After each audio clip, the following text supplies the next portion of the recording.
But as it relates to witness 1, 2, and 3, those are names that aren't found in any reciprocal discovery provided by defense counsel or any discovery that had been previously served by the state. Okay, who are witnesses 1, 2, and 3? Witness number 1 is Miss Kamisha Griffin. Witness number 2 is Miss Cassandra Salloway. And then witness number 3 is Mr. Todd Crosby from Fall Line Forensics, LLC. An expert witness?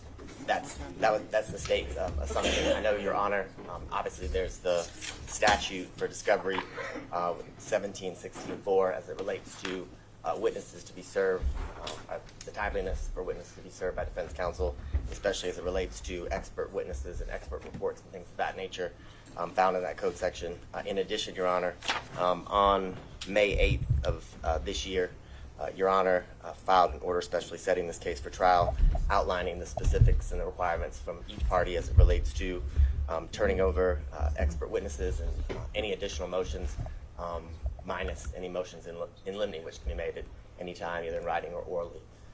So as it relates to those 3 witnesses, especially witness number 3 listed, it's not only in violation of the discovery statute, but also the court order that was filed on the 8th day of May of 2025. So for those 3 witnesses, 1 through 3, you've never received any notice? Correct. Okay. The state's asking for them to be excluded. Okay. Well, a couple of things very briefly, Your Honor.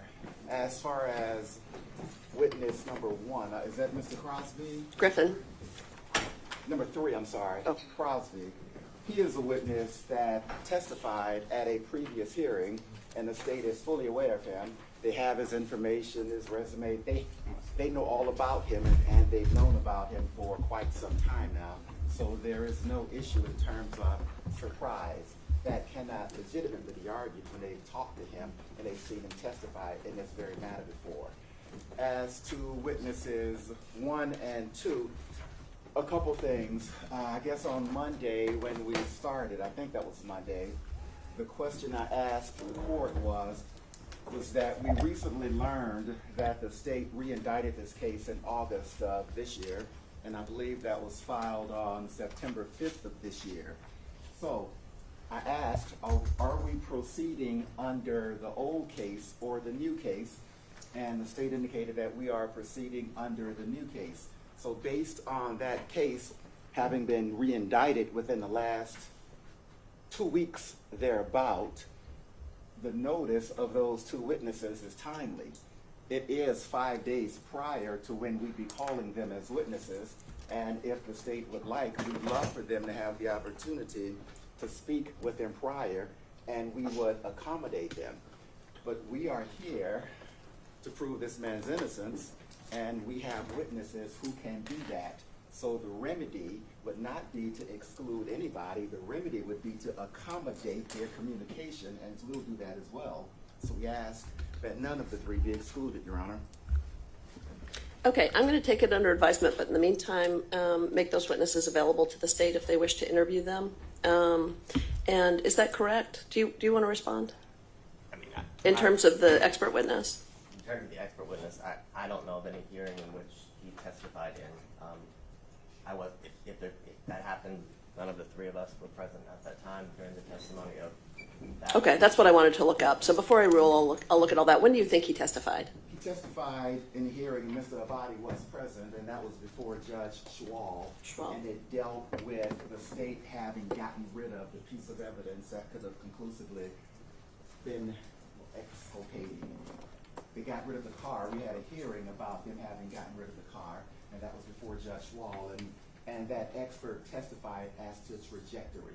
Okay, well, we'll go looking for transcripts and see what we can find out. This is the difficulty of my being the 3rd judge in the case. I just don't know. And I was present on that day during part of that hearing, so that's not untrue that I was there, but if this witness testified, I was not present during that time. Okay, I'll see what I can find. All right, thank you, Your Honor. Okay. Do we have an update on the tech? We're good? Okay. All right, anything else we need to take up before the jury comes out? Okay. All right. so we're ready for the jury. And we would like to vote the rule, Your Honor. Okay, if there's any witnesses present, it's time to step out. Be sure not to discuss your testimony with anyone, of the lawyers who are going to be questioning you. Do we have any witnesses in the courtroom as far as the state knows? The only witnesses is the, Okay. the mother who will be testifying, but. There's an exception for her. But That's may we correct. approach briefly? Your Honor? Yes, come on up.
Council, the live stream is starting now, so if your microphones are on, you may be picked up. So just a heads up on that. Did you guys catch that at the state's table? Yes, Your Honor. Okay, just make sure your microphones are off unless you want to.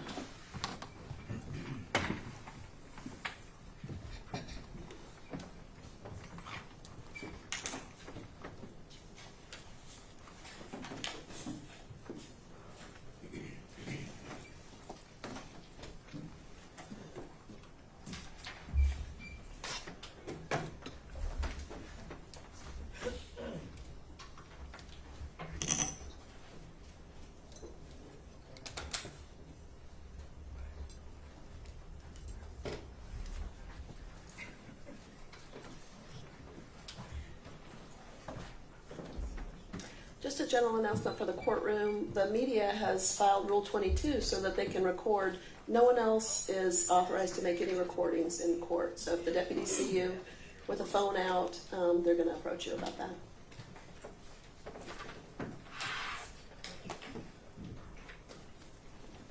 Your Honor, does the court have a position on witnesses being televised or brought or recorded, I should ask? I mean, typically the witnesses are recorded unless they're underage. I'm going to let the jury know that they won't be recorded. Did you have a request to make about that? Yeah, we have a witness who has indicated that she would not like to have cameras on her, Okay. if at all possible. During your case? Yes. Okay. Well, we could just remind me, and we can take it up with the cameraman and the media and see if they're agreeable to that. All right, thank you. Okay. Thank you. My experience is they typically cooperate.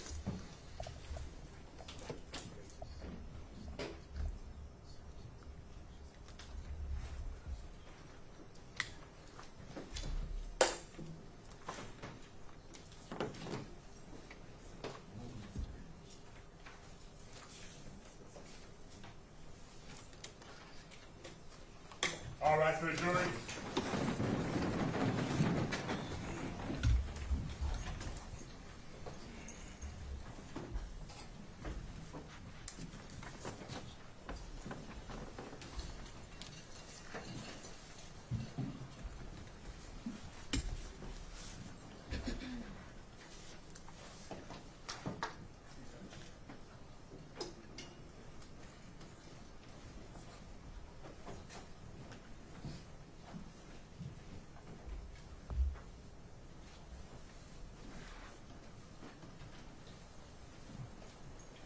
jurors are accounted for. Good morning and welcome, members of the jury. Just as I notified you previously, during jury selection, there is a camera here, but at no point will you be recorded. Okay, everybody comfortable with that? All right.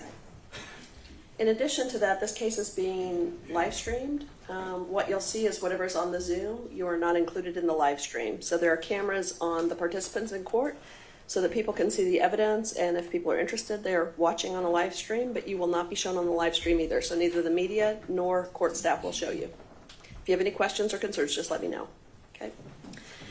Okay, so let's start with some housekeeping. In advance, I'm sorry my computer doesn't go down lower, so I will rarely be seeing some of you. Please don't enter the courtroom again after this point unless the deputy brings you in. Please wear your juror stickers. I'm going to remind you that no one but staff may speak to you. This young lady to my right is Mahar, and she's going to be assisting during the trial as well. She's another person besides the staff I already introduced you to that you can approach. Okay, she's a student intern.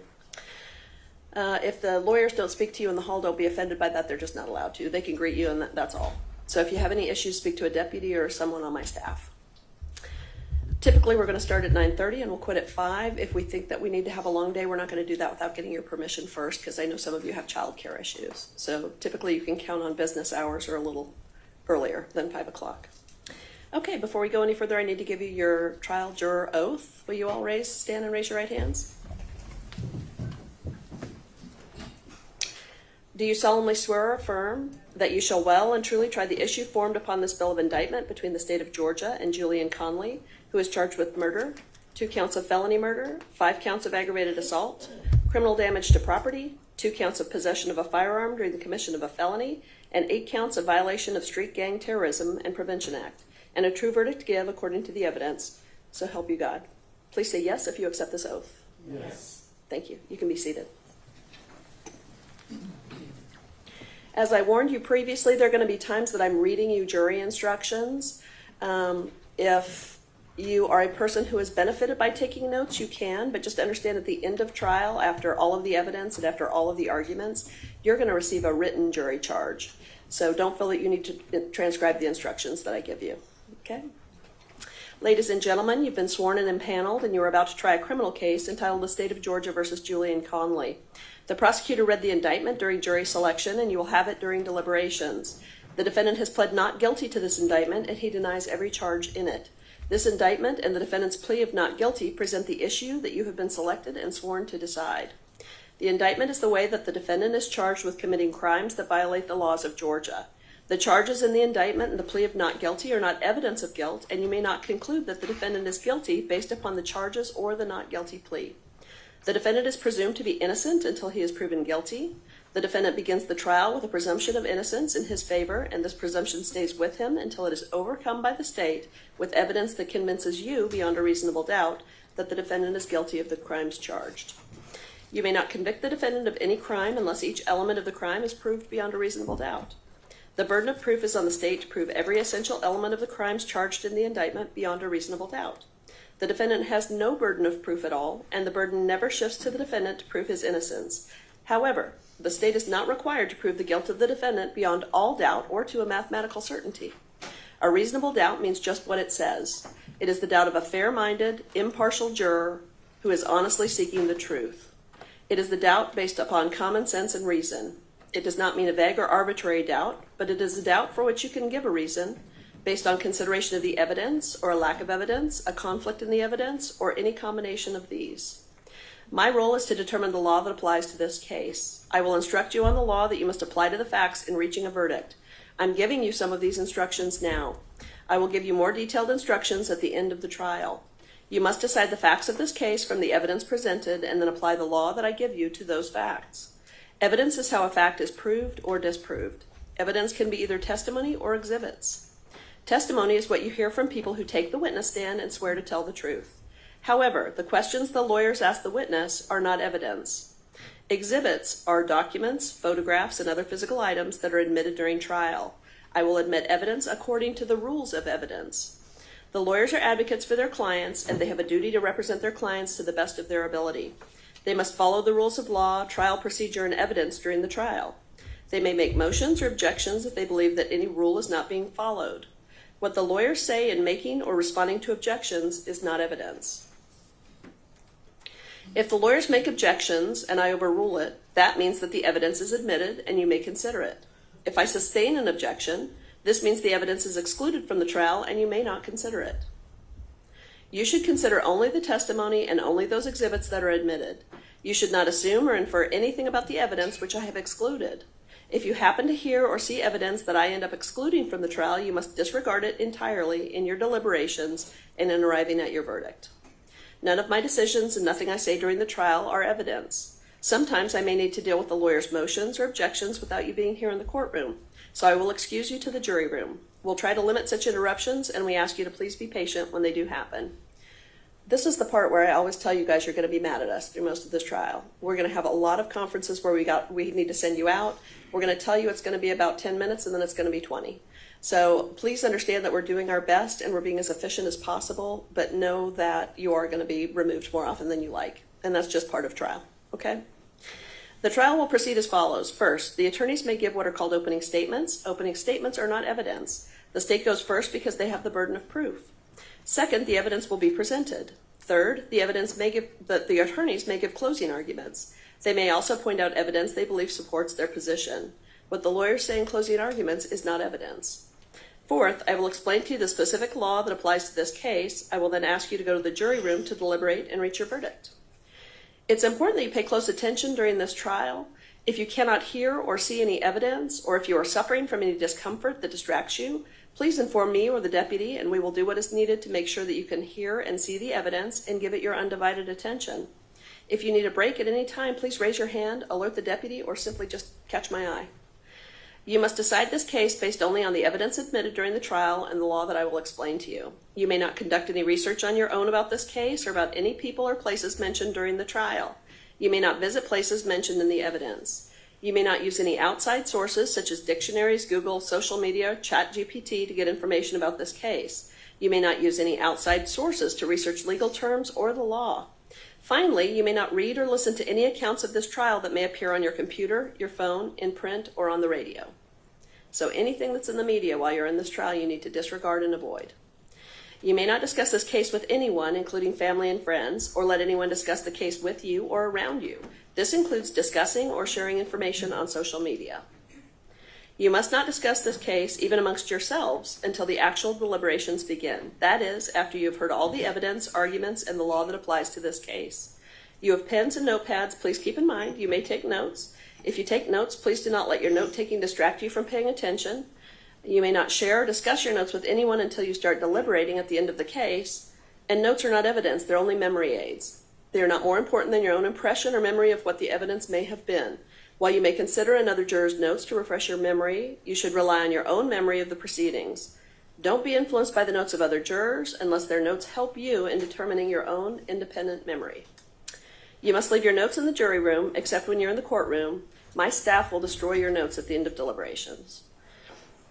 You'll get a transcript. You will not.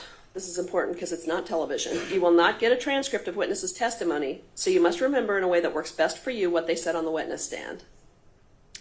This concludes my preliminary instructions, and we're now ready for the lawyers to give their opening statements. So let's have a sound check right now. Who had any trouble hearing me just now? All right, and you know what to do if you do, because it's critical that you guys hear. So if you can't hear the lawyers or you can't hear the witness, it's okay to interrupt and let us know that. All right. Is the state going to make an opening statement? Yes, Your Honor. Okay.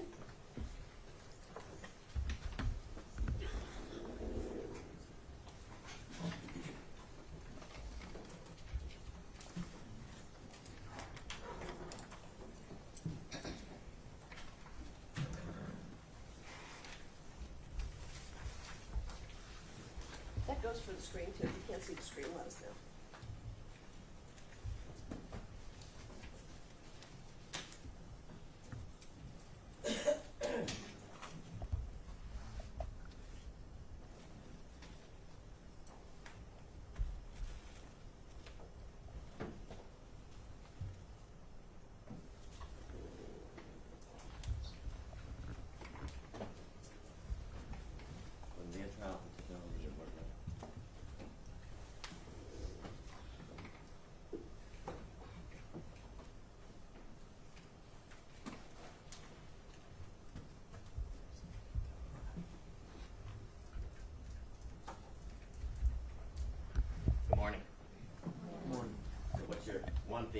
see throughout this trial is that the technology in Fulton County is not stellar, it's not the best, and it's not the most high-tech equipment. So at times you're going to experience, along with us, lags, and in this instance, PowerPoint is we click from slide to slide, lags as we play videos. So we just ask you remain patient. I know a lot of you guys either in IT or have spouses, family members, and friends who are in IT, so you're used to the fastest and the best.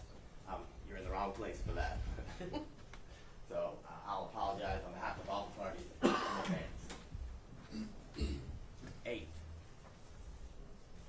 8 bullet holes. 8 holes, defects from bullets in the vehicle that Secoriea Turner was seated in the back seat playing on her phone.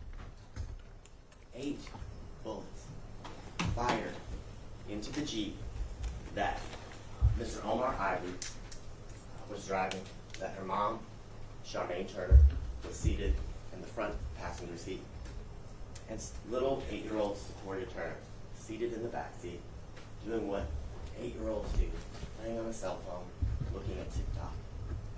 No one knew that on July 4th of 2020, as this vehicle that Secoriea was playing, had a great day celebrating the 4th of July, would be the last day that she'd be alive.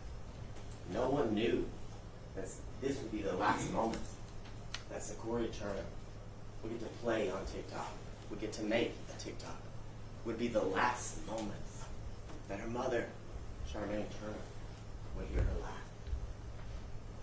When they woke up that morning, they had no idea that these would be the last moments that she'd ever spend with her 8-year-old.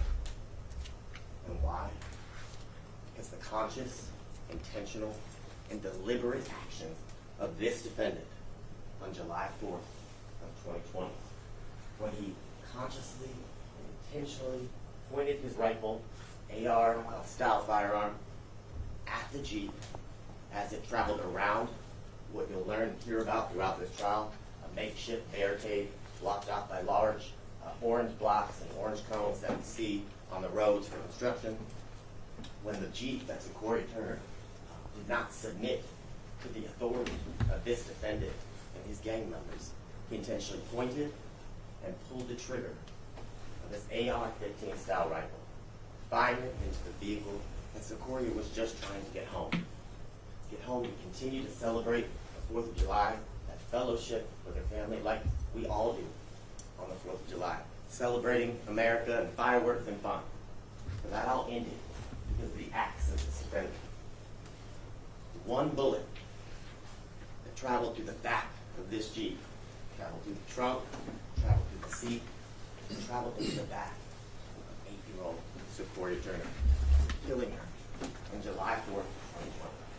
Having 8 short years of life with her family, with her friends, her hopes and dreams of being a student at Spelman ended in those few moments.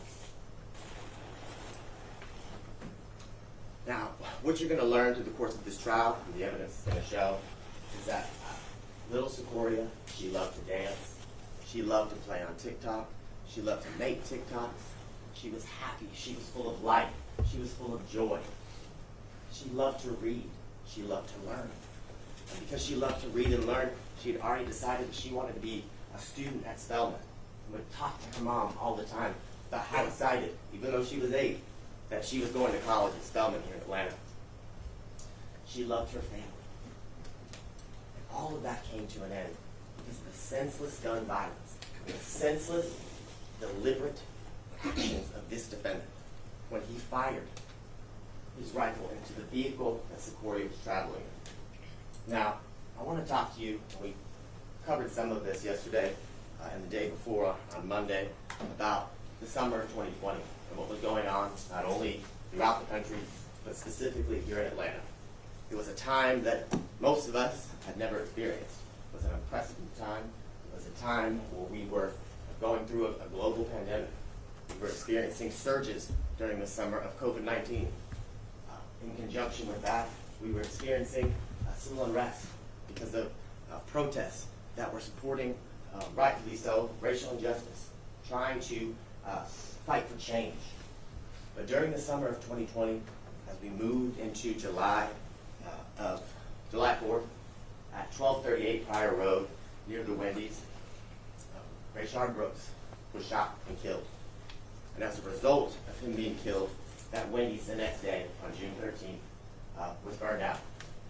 As many of you had heard, we talked about it yesterday and the day before, about what we remembered, what we read, the information we had processed as it relates to what happened to Mr. Brooks. And as a result of the shooting and the death of Mr. Brooks, there were protests throughout the city of Atlanta. There were protests specifically at the Wendy's where he was killed. And as we all are aware, that Wendy's was burned out. And that Wendy's, that area of 1238 Pryor Road, the intersection of University and Pryor, became a hub or a place where protests would happen often, where people would come to gather and support each other. But that changed as time moved on, as time continued. It became more focused on things of violence, things that led to the death of little Secoriea Turner. And what you're going to see and what you're going to learn throughout this trial, you'll be tired of seeing maps and hearing us talk about locations. But this is the general location we asked you about yesterday. We talked about how you're familiar with it, how often you've been driven by it, and things of that nature. And this is the package store, which will be central to the facts and the evidence, as well as the BP, the area where the Wendy's was, and further down where you can see that there are warehouses on University Avenue. Now, as we move through the trial and as the evidence and the testimony unfolds, you're going to hear about, on July 4th, the conditions and the description and what 1238 Pryor Road, the intersection with University, looked like, what the conditions were, the people who were out there. You're going to hear about the fact that the police had coined the term or called this an autonomous zone, where during this time, the defendant and members of his gang had taken advantage of the fact that there was minimal police presence due to the unrest as it relates to police brutality and things of that nature. And what you're going to learn, what we talked about, is that they set up a barricade, a checkpoint, an armed checkpoint in this community and your community, making it to where they controlled everything. They controlled the authority of who could come and go and pass based on the blockades and barricades that they had set up. They were armed with firearms to control and to assert their authority. And what you'll see, and as you will find out, when you don't submit that authority, there's consequences. And Secoriea Turner paid those consequences because Omar Ivory, a member of this community, had the audacity, in their eyes, to not submit to their authority, to not allow them to control his egress and ingress. He went around the barricades, and as a result, they shot into his car. You're going to see video surveillance. You're going to see a lot of photographs. These are examples of what the barricades look like. The large orange blocks, the construction cones that we see, unfortunately, all around the courthouses. We all travel the next couple of days here and back. Now, you're going to hear from a lot of witnesses who are going to be able to describe the conditions of July 4th, 2020.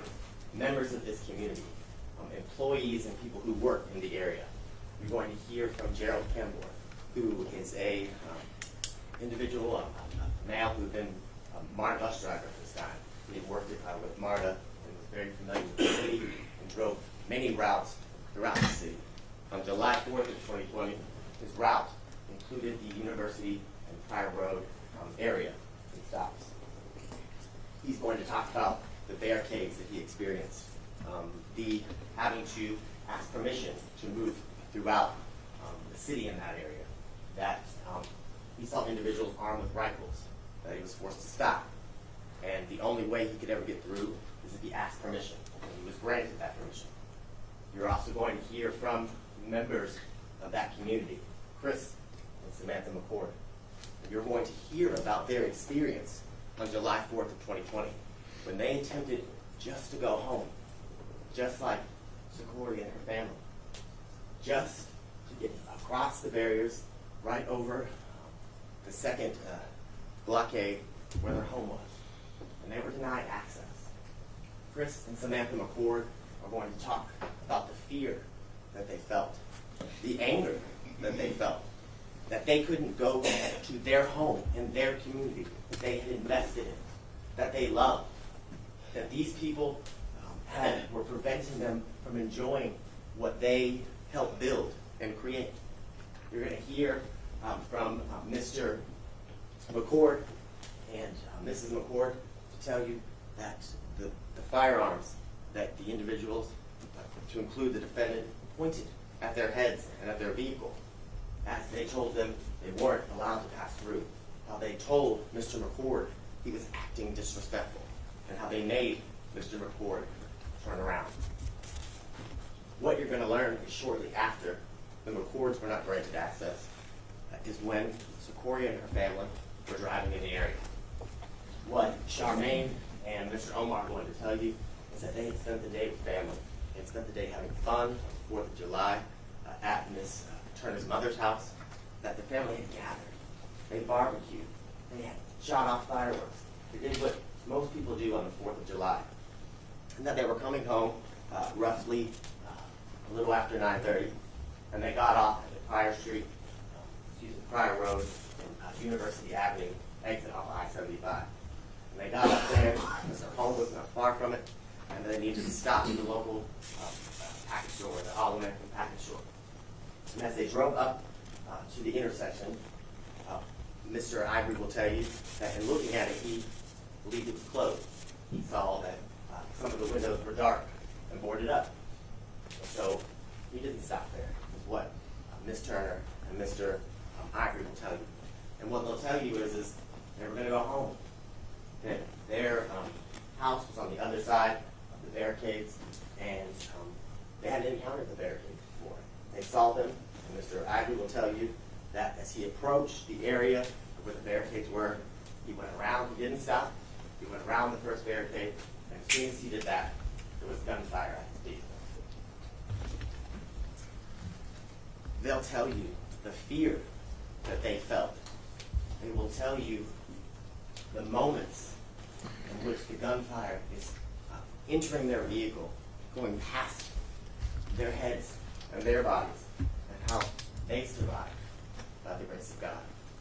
And what they'll both tell you, and what Charmaine will tell you, is in the moments as the gunfire is occurring, she hears her daughter cry out, "Mama, Mama, I've been shot." She hears her 8-year-old little girl sitting in the back seat on their way home scream her name for the very last time. Because of the deliberate actions of this defendant, because someone had the audacity not to stop at this unlawful barricade, at this unlawful checkpoint. What both Ms. Turner and Mr. Ivory will tell you is they made it past the second barricade. They pulled over shortly down the road to attend to Secoriea. Ms. Turner will tell you that she dove into the back seat. She will tell you that she did everything in her power to keep her daughter alive, to try to stop the bleeding, to do whatever she could do to provide any medical assistance to keep the little 8-year-old with her. What both Mr. Ivory and Ms. Turner will tell you is they attempted to call 911. At that time, 911 was experiencing a high volume of calls. And Mr. Ivory will tell you that he called and called and called and couldn't get through. He will tell you that as he was making the decision to stay where he was and continue to call 911 or to go to the nearest hospital. And what he'll tell you is he kept calling 911 and he eventually got through, but his instincts, his gut told him he couldn't wait. So while he's on the phone with 911, and you'll hear, he's talking and walking them through the fact that they're driving to the hospital, that he's taking little Secoriea to the Atlanta Medical Center. He's doing everything in his power as her mother attempts to try to stop the bleeding, trying to keep Secoriea away.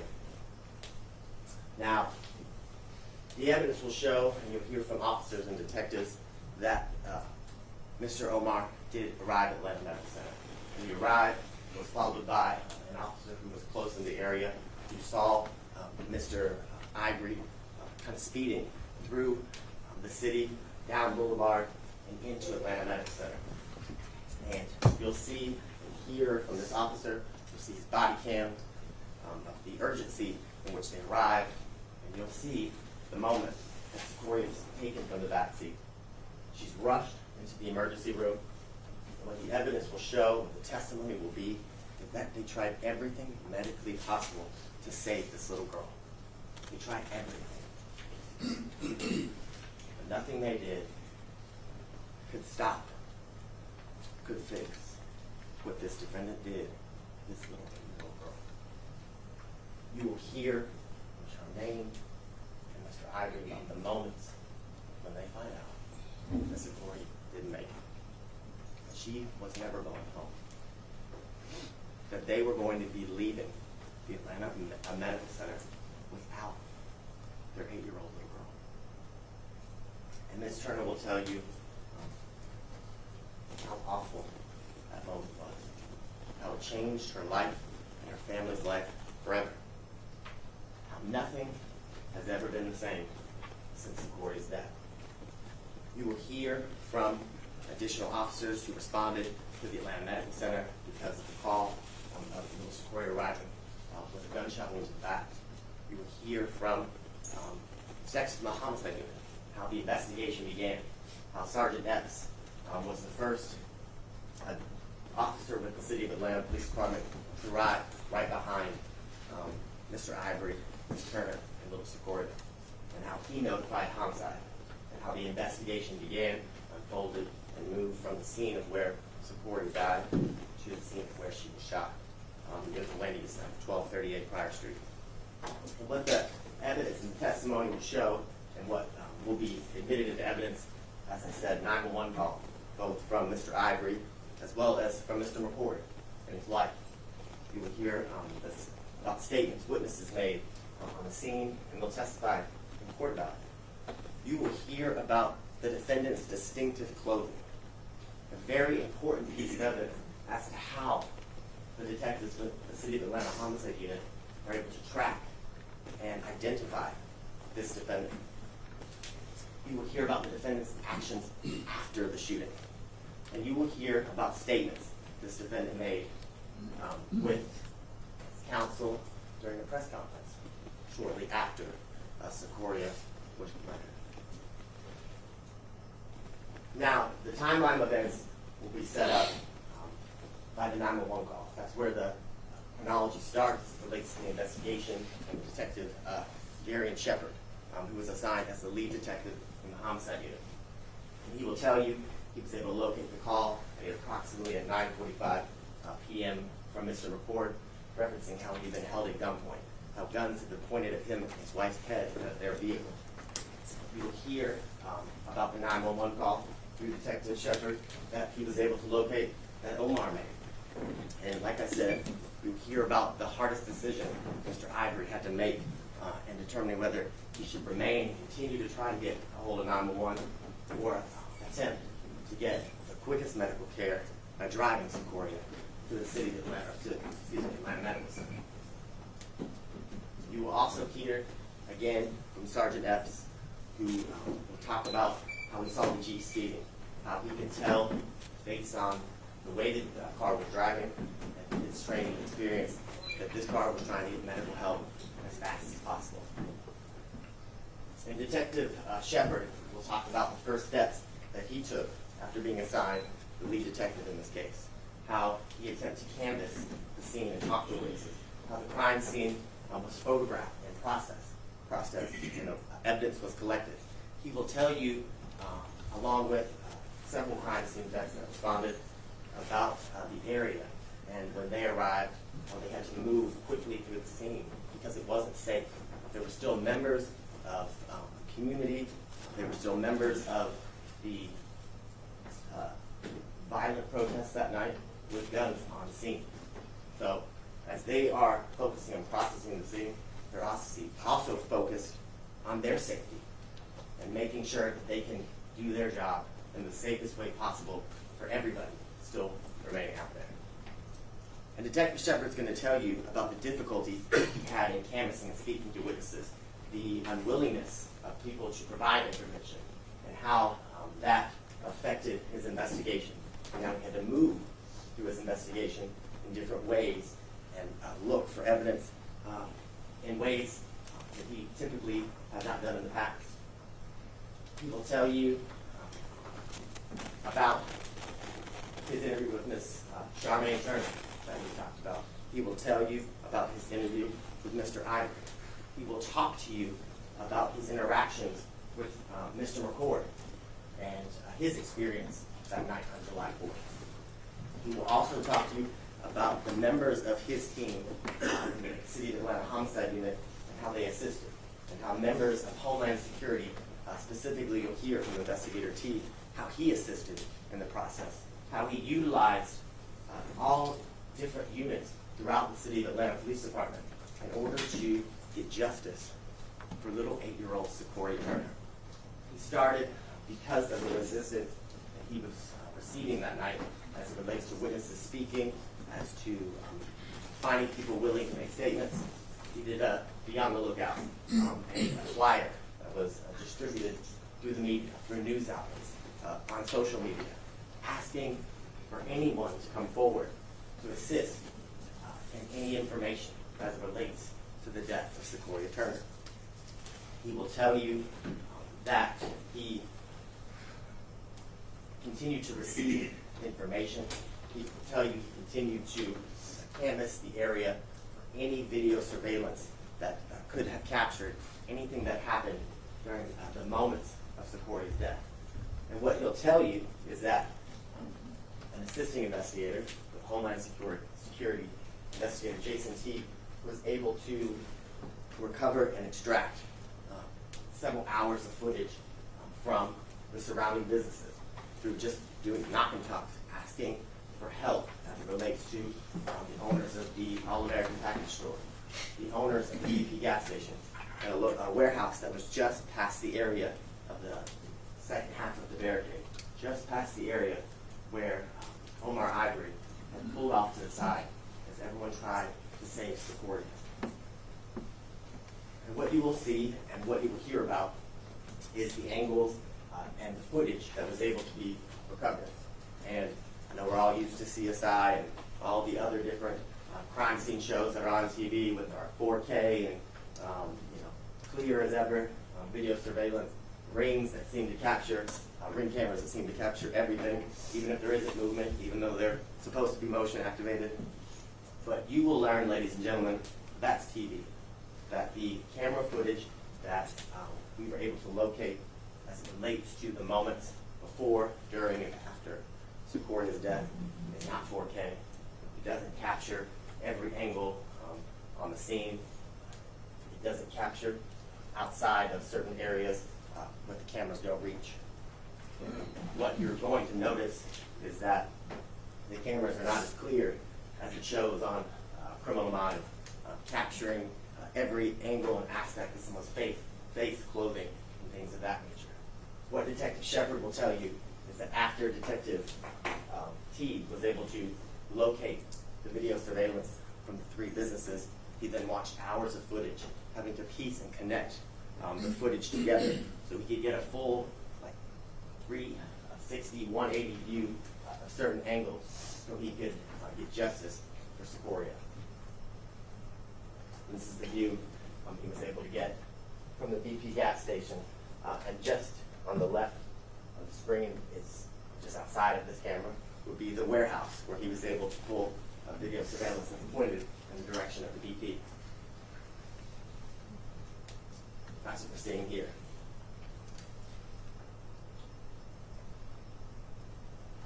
So what Detective Shepard will talk to you about in his review and hours of review footage is he was able to locate the time in which the McCords pulled into the liquor store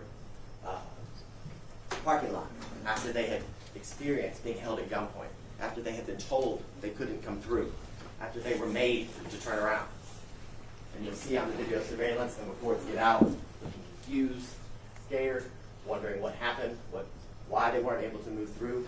And you'll see the defendant in his distinctive clothing, his jeans with faded out areas on his thighs and down towards his shins. You'll see that he's in a distinctive red shirt with white writing. You will learn through witnesses that the writing on the back of the shirt talks about Piru Bloods, Elm Street. And you will learn the significance as it relates to that and this defendant being a member and associate of the Piru Bloods gang. Detective Shepard will tell you that in his review of the footage, he was able to locate two persons of interest at the beginning of the investigation that he identified. The defendant being the individual in the red, and then in the white t-shirt and the black jeans, the co-defendant, Mr. Jerry McKinney. And what I'll say as it relates to Mr. McKinney is that we're here for the trial of Mr. Conley. Mr. McKinney is not on trial before this jury at this time. Your focus as it relates to the guilt and innocence is on Mr. Conley. Mr. McKinney is not attached or a part of this trial that is before each and every one of you during the next couple of days. And what Detective Shepard will tell you is that he continued to review footage. And as he reviewed footage, he saw shortly before the shooting a MARTA bus. And through his number of years with the City of Atlanta Police Department, he knew that MARTA buses typically had cameras. And for once, he knew that this was an agency, this was a transportation industry that had great cameras, that had camera footage that we would hope to see on TV. Camera footage that reveals details of your face, of your clothing. So he reached out to members of the MARTA Police Department and MARTA Transportation, and he was able to identify that bus that was on the route from University and Pryor. He was able to identify the driver. He was able to get the camera footage. And from his review and receiving of the camera footage, he was able to get the photographs of Mr. McKinney. He was able to use the video footage to take screenshots of the details of Mr. McKinney, of Mr. Conley. His red shirt, his rifle, his black bag that he had over his body. He then put that in a bolo, or a Crime Stoppers Tips flyer, in which he again released throughout the city, through the media, through canvassing, going from person to person, house to house, asking if they recognized the person in the flyer. And as he did that, he did the same as it relates to Mr. McKinney, as he was able to get clear footage or clear pictures to distribute as it relates to him as a person of interest for the murder of Secoriea Turner. What you will learn and what you will hear and see is that as a result of these flyers, as a result of the media blast of the bolo related to this defendant, Julian Conley, he came forward on July 13th of 2020. When I say he came forward in a press conference that he had arranged with his counsel at the time in front of several news outlets, one being in front of Tom Jones with WSB-TV, and other media outlets, Fox 5 with Angelique Proctor, where they all met in a central location, a central area, and he made statements while on or during the press conference that his counsel made statements on his behalf as it relates to his picture being distributed as a person of interest. How he admitted that the person in the red shirt with the white writing, with the AR-style rifle hanging from his body, and that black bag was him. That picture was of him. That he was on the scene at the time Secoriea Turner was killed. You will see distinct differences just a few days later in Mr. Conley's appearance. You'll see that he's changed his appearance. He's cut his hair.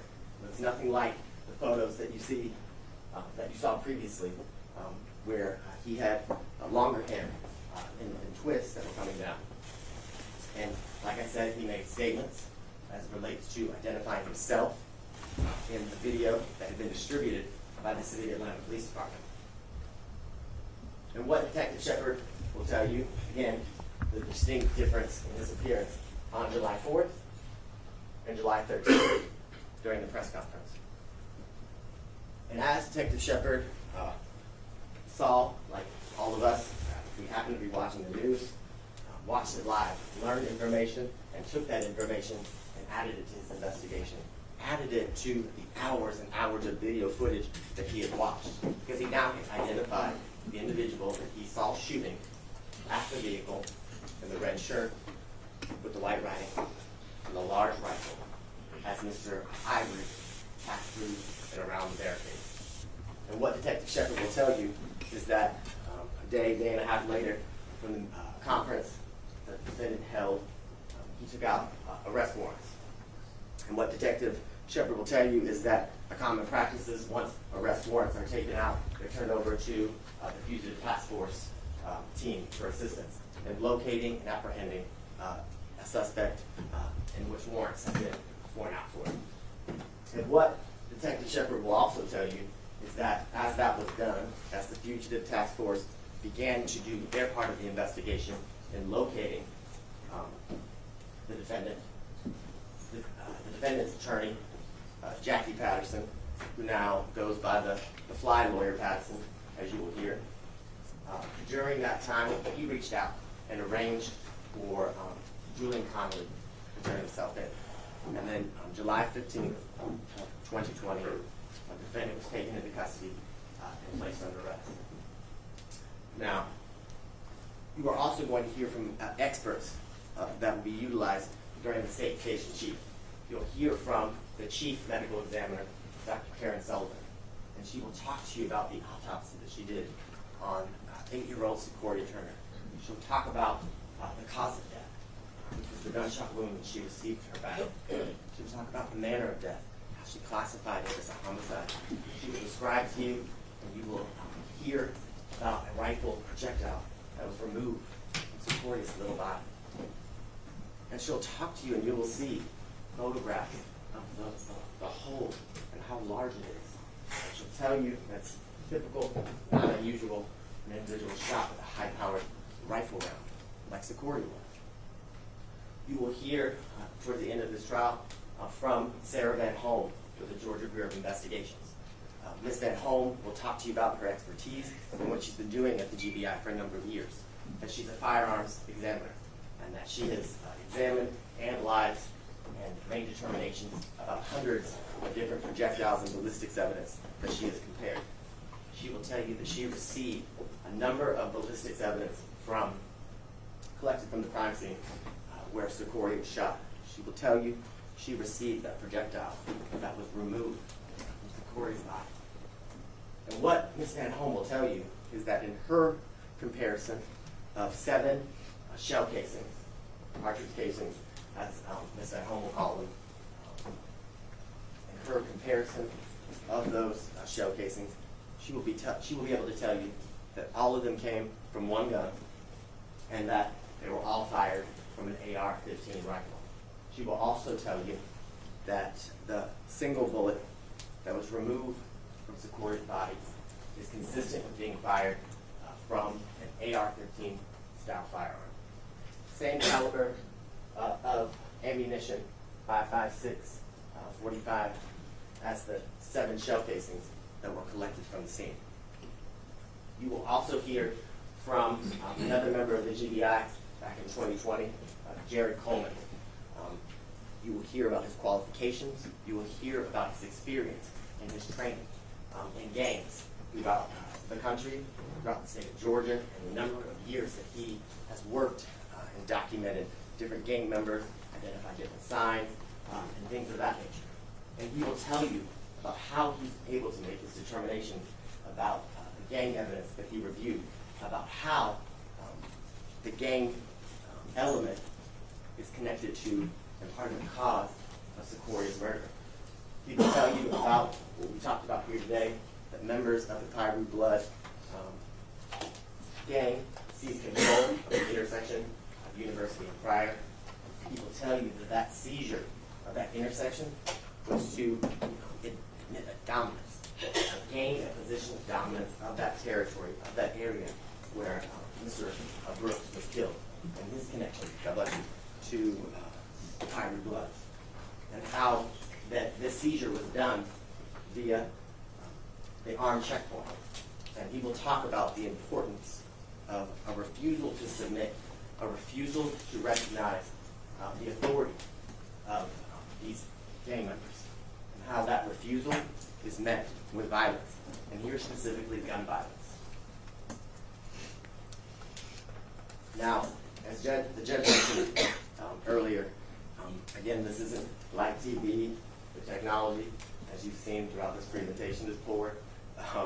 What I want you to keep in mind is that we've given you pens and paper, old school style, where you can take notes. I would encourage you to take notes, because though Madam Court Reporter is constantly typing and having to take down all the things that we say that don't make sense, the things that she can't understand, we can't give you a transcript of that as you go back to deliberate. Your transcript will be your notes. Your memory will depend on each and every one of your collective taking of notes. So I encourage you to take notes and to pay attention during the testimony and evidence, because everything that's presented to you is important. Everything that is presented to you is to get justice for 8-year-old Secoriea Turner. And what I want you to remember is that 8-year-old Secoriea, her family, the McCords, Mr. Camber, other witnesses who will testify throughout this trial, they're not on trial. He is. He's on trial for his actions on July 4th of 2020. And what the evidence will show, ladies and gentlemen, there was no excuse, there's no mitigation, and there's absolutely no justification for what this defendant and the members of his gang did to little 8-year-old Secoriea on July 4th, 2020. Their actions show nothing more than the fact that they have no regard at all for human life, no regard for a precious little 8-year-old Secoriea Turner who was just trying to get home. The only thing that the evidence will show as it relates to this defendant and what he wanted and what he was concerned about was escaping the responsibility for his actions, to not being held accountable for the things that he, ladies and gentlemen, is responsible for from July 4th of 2020. And that's your job, ladies and gentlemen. Your job is to listen to the testimony and evidence. And at the end of this trial, hold this defendant accountable. Hold him responsible for the things he did on July 4th of 2020. For cutting Secoria's life short, or only allowing her to live a very short 80 years, making her hopes and dreams of Spelman a reality that will never come true, making it so Ms. Turner will never hear her daughter laugh, see her dance, do the things that she loves. And the evidence will be clear during the course of this trial that this defendant acted intentionally, he acted deliberately, and consciously made the decision to point, shoot, and pull that trigger at the vehicle that Secoriea was just trying to get home. The evidence will be clear. And at the end of this trial, ladies and gentlemen, myself, my co-counsel, Ms. Young, will have the opportunity to address you again, have the opportunity to talk to you about the injustice that little 8-year-old Secoriea Turner had to endure at the hands of this defendant. And we will have the absolute privilege to stand before you and ask that you return the only verdict that speaks the truth, and that this defendant is guilty of each and every charge in this indictment that you heard about during the beginning of voir dire. We ask that you hold Julian Conley accountable for his deliberate acts that caused the death of Secoriea Turner, and find him guilty on all counts. Thank you. Do you all need this stretch before you hear the other side's argument? Fine. Okay. All right, who will be making the opening statement for the defense? I will, Your Honor. Okay, thank you. Go right ahead, Mr. Regas. 9 days. The investigation into that precious girl's life lasted 9 days. On July 4th of 2020, her precious life was taken. And on July 13th, Officer Shepard said he was sure he had his person. He said he was 99.99% sure. 9 days later. And when you rush to justice by rushing to Julian, you inevitably land somewhere far different. And when you rush to justice by rushing to Julian, sometimes you just find yourself sitting in a seat charged with a crime you did not commit. And make no mistake about it, the evidence will prove that he did not commit this crime.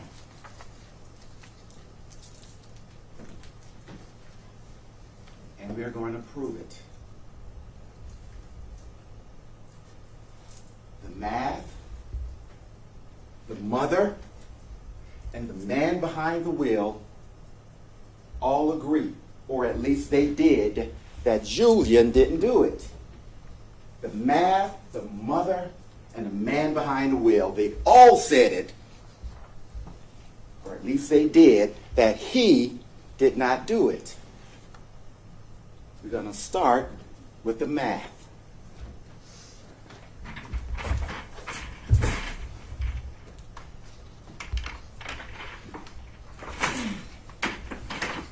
The state is saying that Julian pulled the trigger that killed that precious girl. They're going to say that she sat in the back seat in the middle of that car as it drove through the barricade. They are going to say that Julian was standing by the driver's side door as the car drove by. They are going to say that he fired into that car. And you are going to see video, and they are going to point to a person they are going to say was Julian. Well, what the math will say is that if Julian is the person they say he is, he didn't cause that girl's death.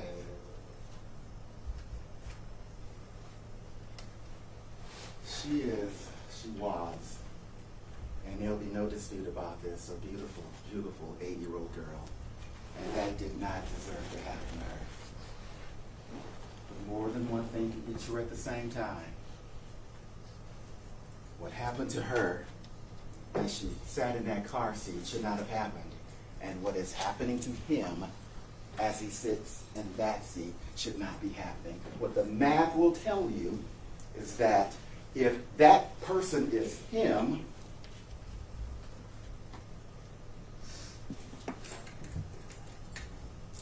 he could not have caused that girl's death.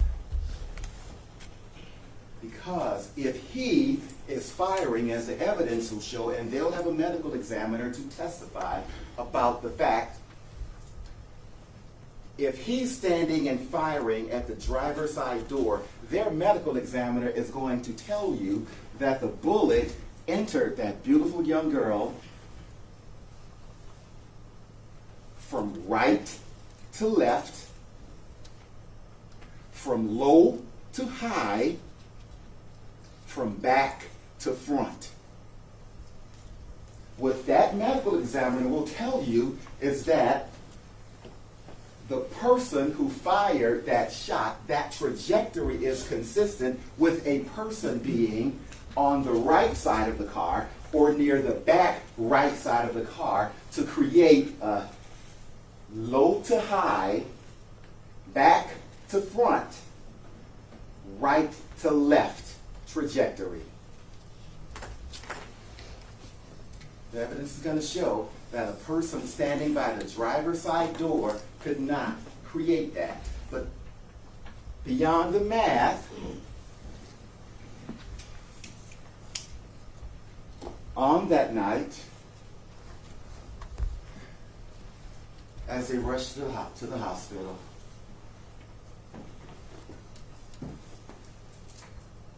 and that beautiful girl's mother was in that hospital, and she was talking to officers. She told those officers, "Help me, help me, help me." They said, "How can we help you?" She said, "I saw the person who killed my baby. He was wearing black mask, black vest, dressed like y'all, all black with a long gun." Later, as she was in the hospital, she told officers again, "I saw the person who killed my girl. He was wearing black mask, black vest, dressed like y'all, carrying a long gun." You are going to see pictures of a person wearing all black, carrying a long gun, kneeling and firing upward. You are going to see that picture.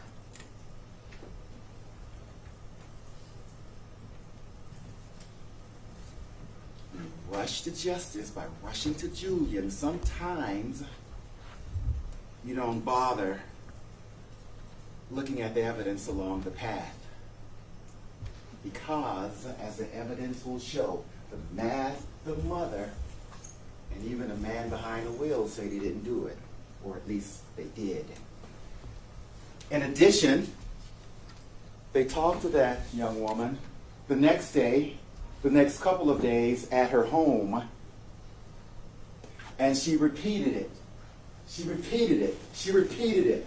"I saw the man, black, dressed like y'all, bounty hunter, black vest, long gun." That's what she said the night of. She said the day after. She said the day after.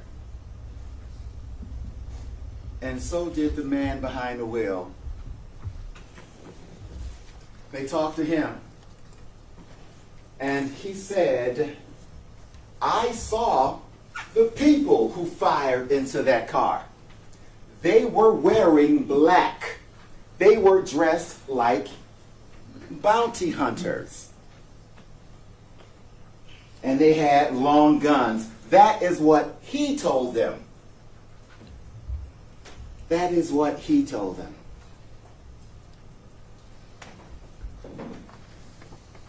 But not only did he tell them that, he gave Officer Shepard pictures. He gave Officer Shepard a picture of people in some crew. And he said, "These are the two people." He talked about one guy being darker with a beard and another guy being short with dreadlocks. Those are the two people who shot into that car. Dressed in black, dressed like bounty hunters. He said the same thing that young woman said. But when you rush to justice, now rushing to Julian, you ignore. You ignore evidence along the way.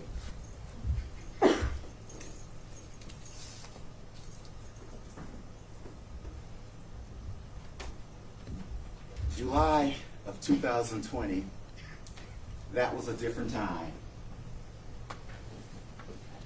People were home. That was in the height of COVID.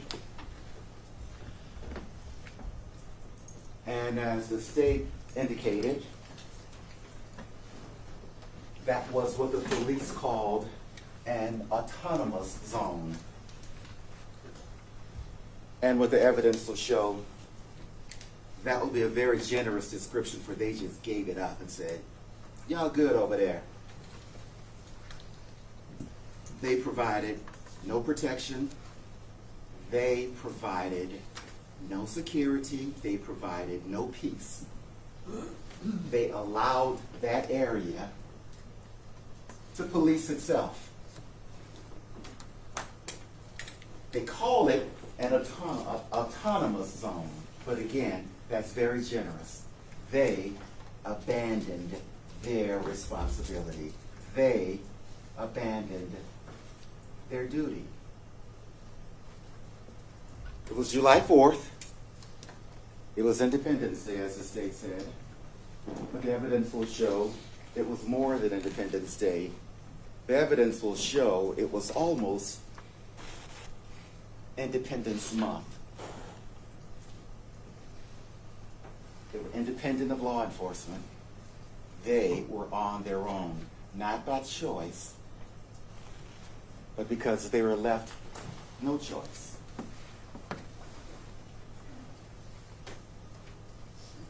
That came at a time you had George Floyd in Minnesota, and witnesses will talk about this. You had George Floyd in Minnesota. You had Ahmaud Arbery down in Brunswick. And you had Rayshard Brooks right there at Wendy's in June. And when that happened, when all those things happened,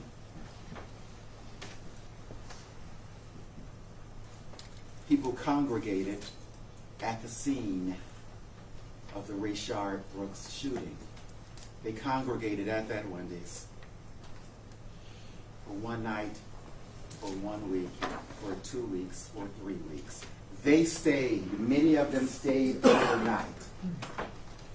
And in that autonomous zone, as they call it, it wasn't about gangs taking over. And the witnesses will tell you, it had zero to do with gangs.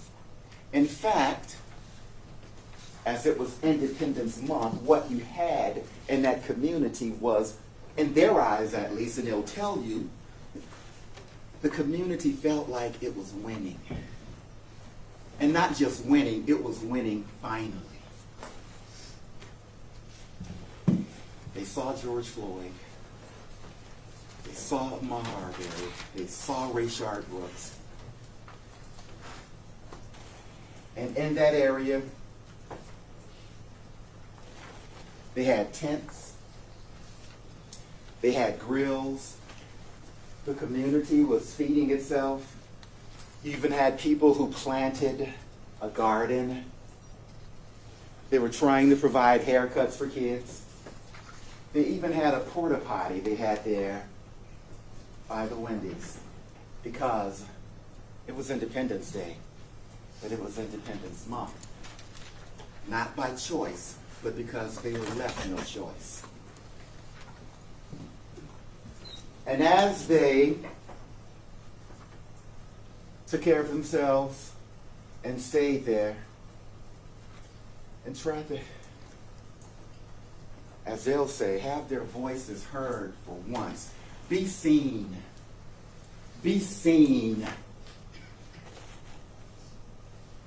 They started hearing the rumblings. They started hearing the rumors of outsiders coming in, of the Klan coming in, various other things, the rumors that they'll tell you they heard.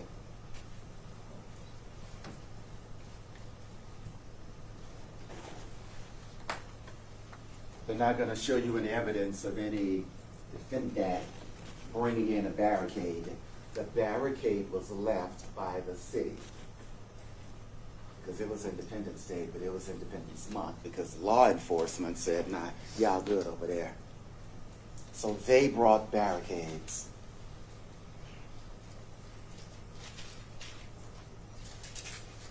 And as the witnesses will tell you, under the influence of all of what was happening in June of 2020 of the George Floyd and Ahmaud Arbery and the Rayshard Brooks, also they were cognizant, they knew of, they were aware of, and they were frightened about Heather Heyer, a woman protesting in West Virginia, Charlottesville, Virginia, where a car rammed the protesters. Because on this scene, on this night, as it had been the case, for a previous month almost, you had kids playing in the street.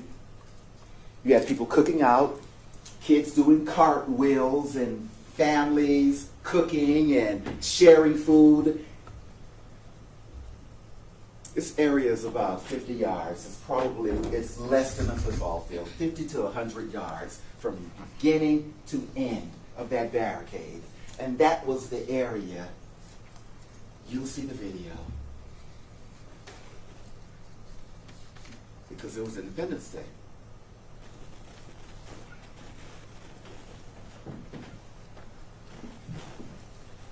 That was the area where they wanted to keep their piece of America safe. The witnesses will tell you it was not about harming anybody. It was about healing everybody and protecting the community. So what you'll see is, you'll see that car go barreling past the barricade. You'll see that car hit somebody as it tries to jump out of the way. And you'll see somebody who was hit raise up and start firing. And you'll see that car keep going. And then you'll see somebody at that second barricade kneel and fire.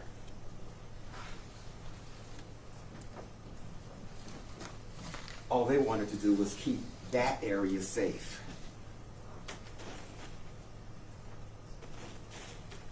Because when that car came by, nobody at that barricade knew who was in it. They didn't know that beautiful young girl was sitting in the back seat.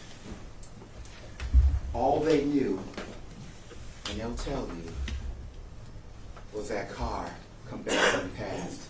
And they knew there were kids in the street and people in the street and the community. They had to keep safe because it was Independence Day.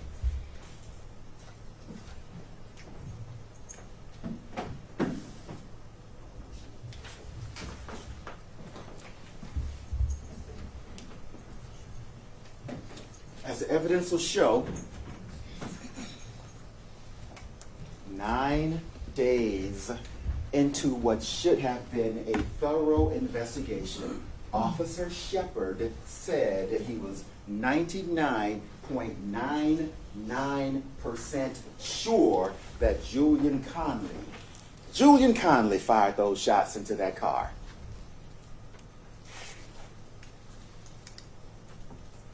But you will see, as you've heard, that Julian Conley had on what they have called, and what the evidence will show, and what the picture will show, a distinctive red shirt. Julian Conley had on a distinctive red shirt.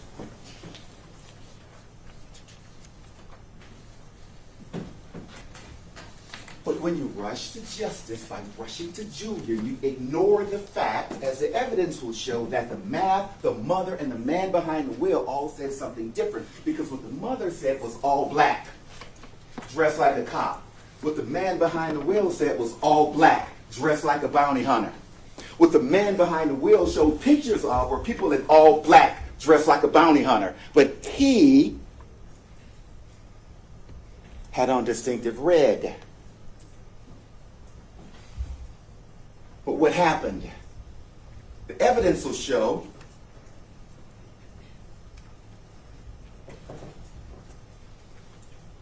that they got his picture. They got his picture when he went to that MARTA bus. Didn't threaten anybody, but they got his picture right there on the camera provided by the MARTA bus. In his red distinctive shirt, not black. And the evidence will show they put that picture on TV. And the evidence will show that when they put that picture on the TV, that man said, I want to go clear my name. And he called a lawyer. I am not responsible for him calling himself the fly lawyer, but he called a lawyer. He wasn't the fly lawyer. He called a lawyer who was a friend of his mom. He called a lawyer that he knew was in law enforcement with his mom when they worked at Clark University Police. So that was the person they called, Jackie Patterson. Jackie, can you help my son? And that man, to clear his name, I'm wearing red because at this point the evidence will show flyers had already gone out. Black, dressed like a bounty hunter, but he saw his picture on the screen and said, let me go turn myself in. Let me clear my name.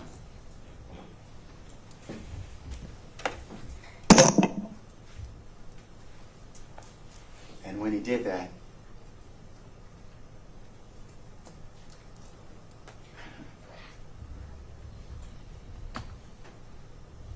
you rush to justice by rushing to Julian. You disregard a lot of facts along the way. He turned himself in, thinking he would clear his name.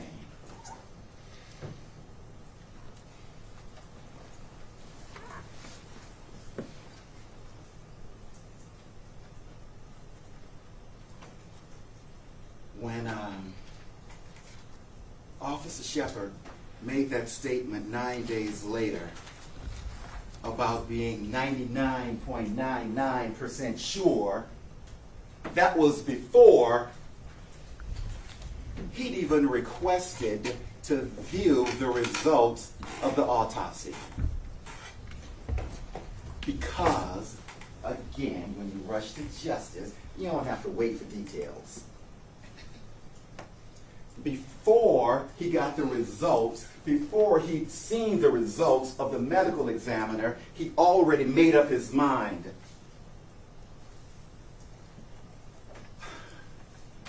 I'm so happy you're here. At some point, the state is going to tell you that you get to use your common sense and don't check it at the door. I'm so glad you're here. Because the common sense will tell you that when you are 99.9% sure, what you're looking for after that.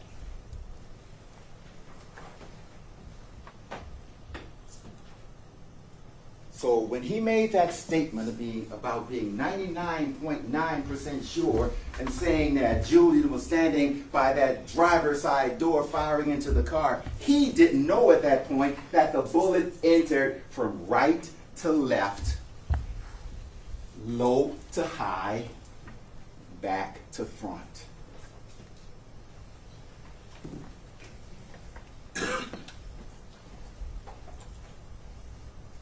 They get to the hospital that night. It's about 10 o'clock or so, Atlanta Medical Center. And while that mother is in the hospital with their daughter, the man behind the wheel is outside in the parking lot.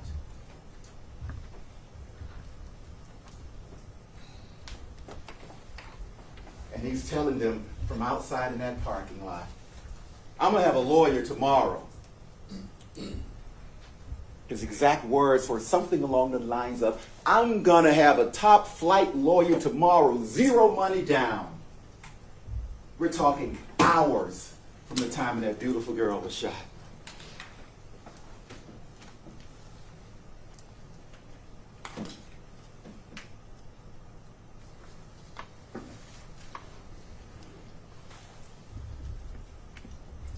So glad you're here.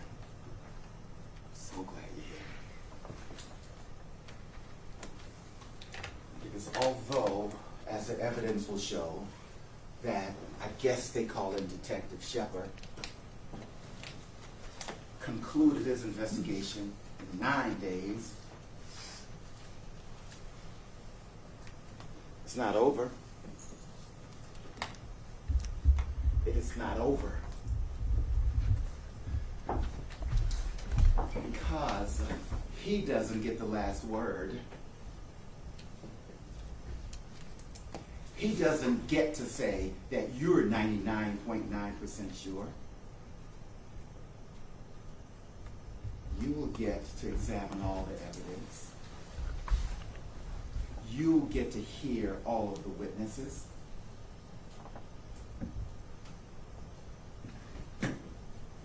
you get to do something they didn't do. When you rush to justice by rushing to Julian, you ignore the fact that the mother, and the man behind the wheel all agree that he didn't do it. You get to finish the investigation. You'll get to find him not guilty of all those charges, and I thank you for your attention.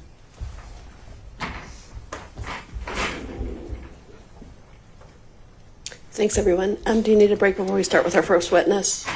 You need a restroom break? Okay, go ahead and step out. All rise for the jury.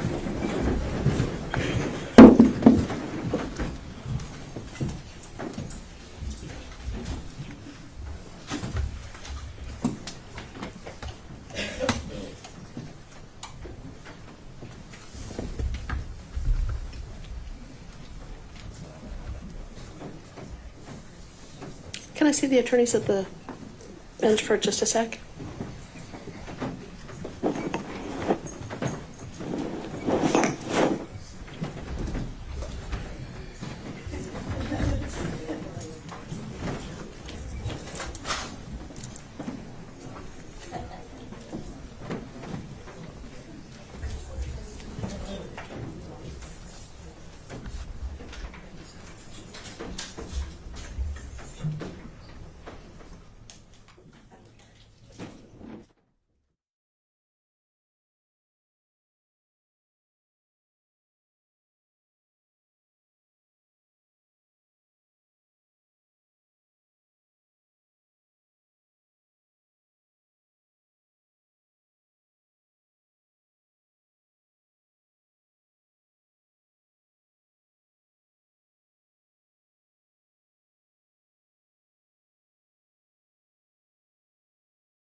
All rise for the jury.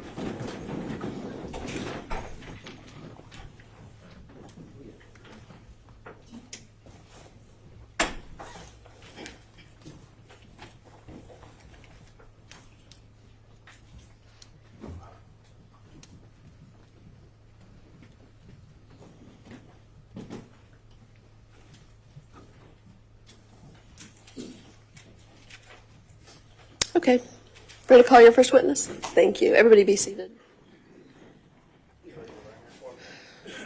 swear affirm the testimony you give to the court that the truth, the whole truth, so help you? I do. Go ahead and have a seat. Big state. Spell your name to the microphone. Detective Jason Tigg, JASON, City of Atlanta Police Department. Good afternoon, Detective T. Can you tell the jurors how you are currently employed, sir? I'm a detective in the Police Department's Homeland Security Unit. Okay. And how long have you worked with the City of Atlanta Police Department? 27 years. And can you tell the jurors your 27 years, kind of briefly, where you've been assigned throughout your career? When I came on the police department after police academy, I was assigned to Zone 3 as a patrol officer for the first 5 years of my career, at which time I was promoted to detective in 2004, at which I was a robbery and ag assault detective, mostly concentrating in the downtown area. Then I was transferred to the Intelligence Organized Crime Unit up under our Homeland Security Unit. And I specialize in investigations dealing with organized crime, higher-end narcotics, and things of that nature. After which I was moved within the unit to our electronic surveillance unit in 2009, when I was sent off to training to specialize in basically everything from taking video, installing covert cameras, GPS tracking, wiretapping, video recovery from digital video systems, radiological detection, and things of that nature. And you said you were assigned to that unit or that division of Homeland Security in 2009. Have you been there ever since? Yes. And can you describe to the jurors the training that you received when you started and the training you continued in order to be able to do what you do in the technical division of Homeland Security? Well, it's just continuing training in different places.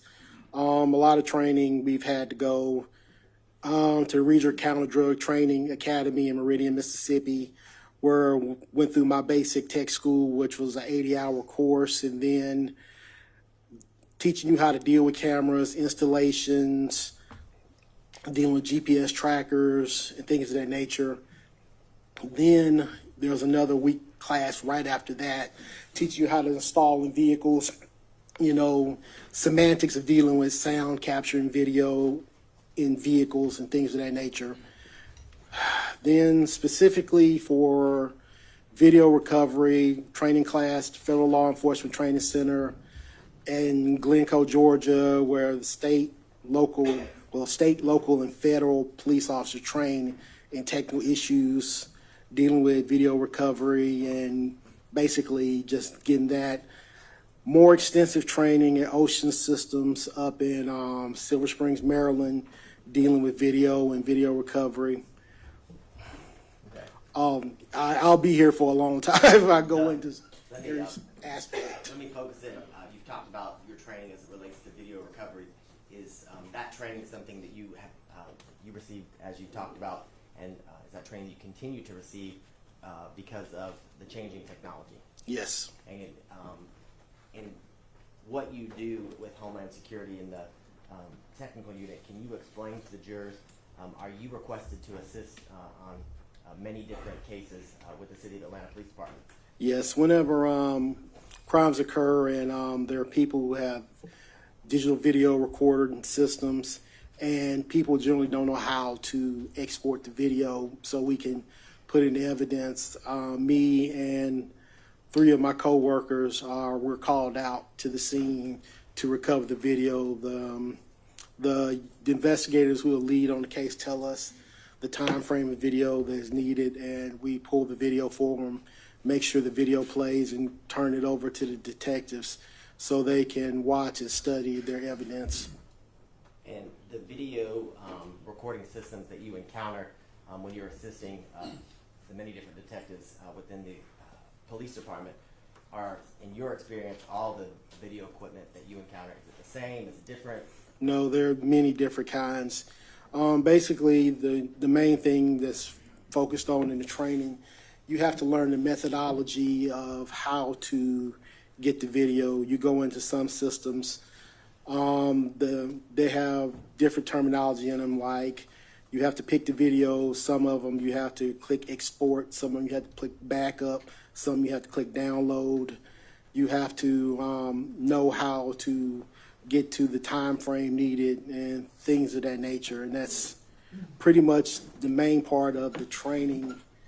We had down in Flexi, there's a whole lab of just many different video systems, and during that week of training, even though it was a 40-hour course, we were in there 9 to 10 hours a day, just in those labs, just going through different video systems and just exporting the video so it can be given over as evidence and presented.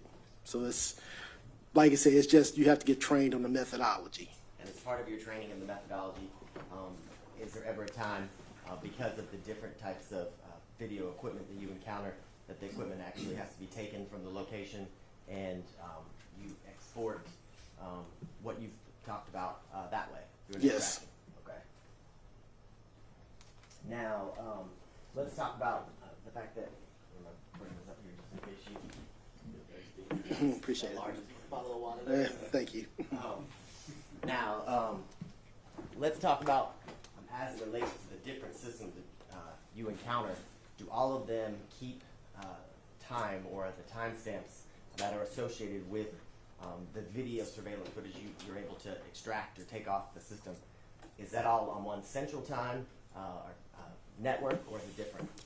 It depends on the system. Some systems are network video systems that are pretty much tied in with the internet and run like computers. So generally those time frames stay the same.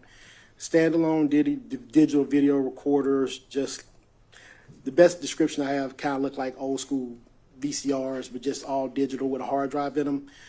Those things are, you have to go in and manually change the time. So time gets off on those things generally depending on how long the system's been there. Things like power outages, daylight savings times, and things like that you have to account for.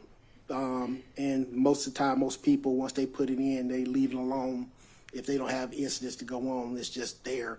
So the time over time gets off a little bit, but the video recordings stay consistent. So when we go into there, we have to look at the date and time offset and account for that when we're pulling the video.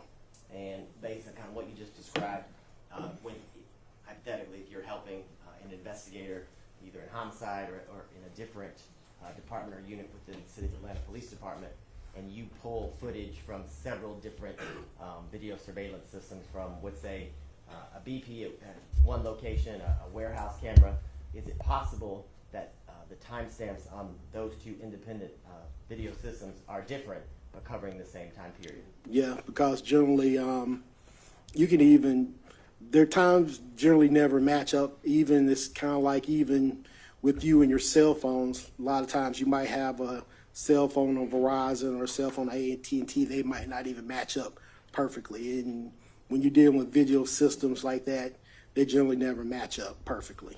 So in those instances, when you are able to locate different video surveillance systems in an area that there's the potential that evidentiary value is of each system, how are you able to make sure that you pull the same time period for each system if they're running on different times, that they have different timestamps? Well, you look at the time on the live screen right there, and you make the changes, you account for that and just pull back.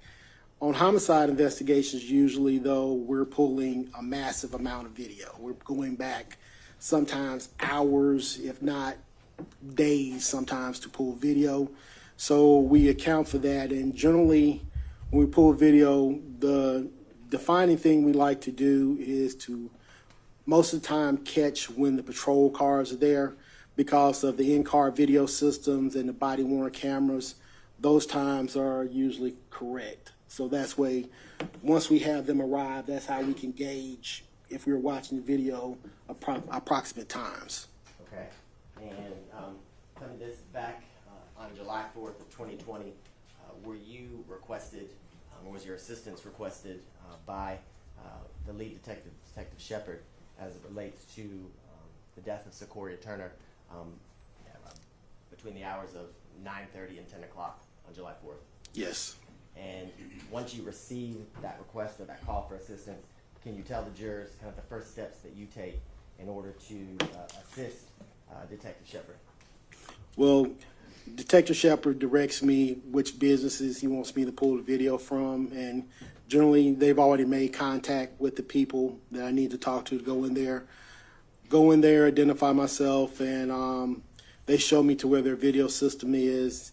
If there's a password or not, they give me the password, go into the system, designate, see what time the system shows, and starts pulling the amount of video that Detective Shepard has asked for. Okay, and the area, the general area that you were requested to come to and provide assistance, was that kind of near the intersection of University and Pryor?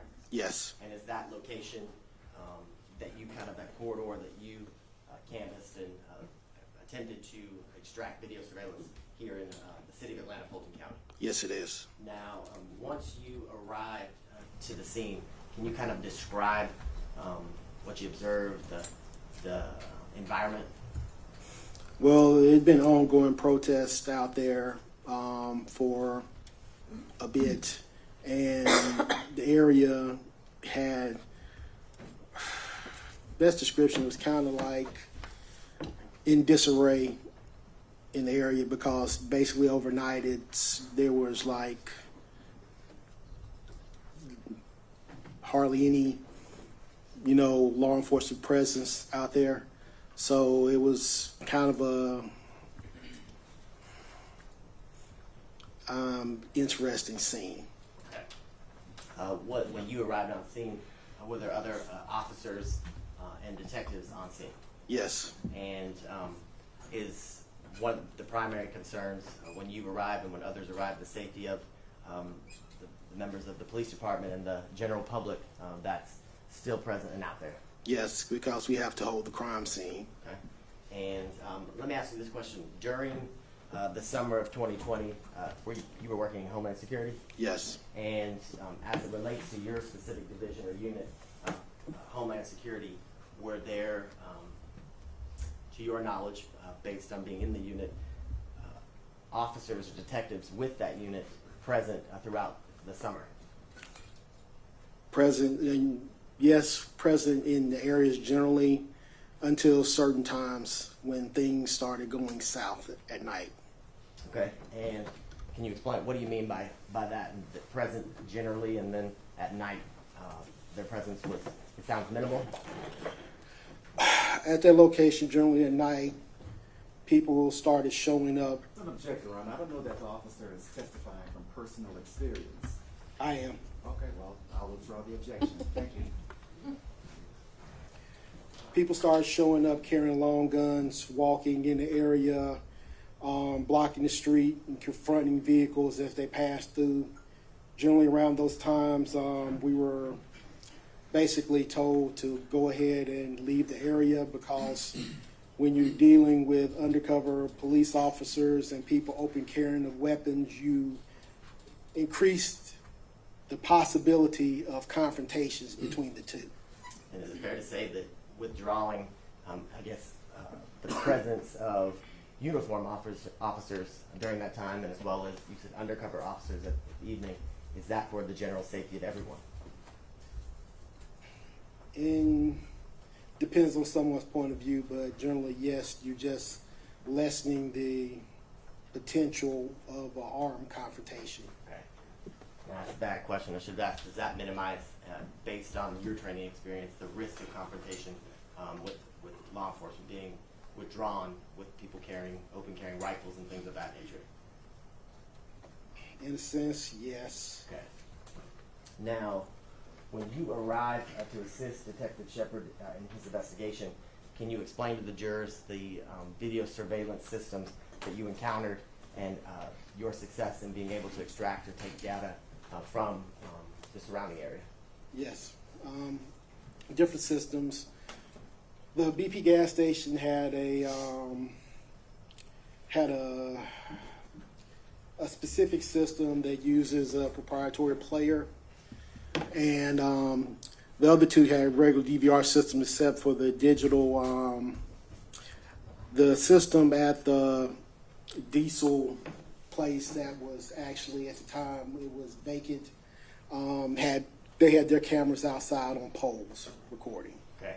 And is that the area that can be described as a kind of a warehouse that's kind of past or across catty corner from where the Wendy's used to stand? Yes.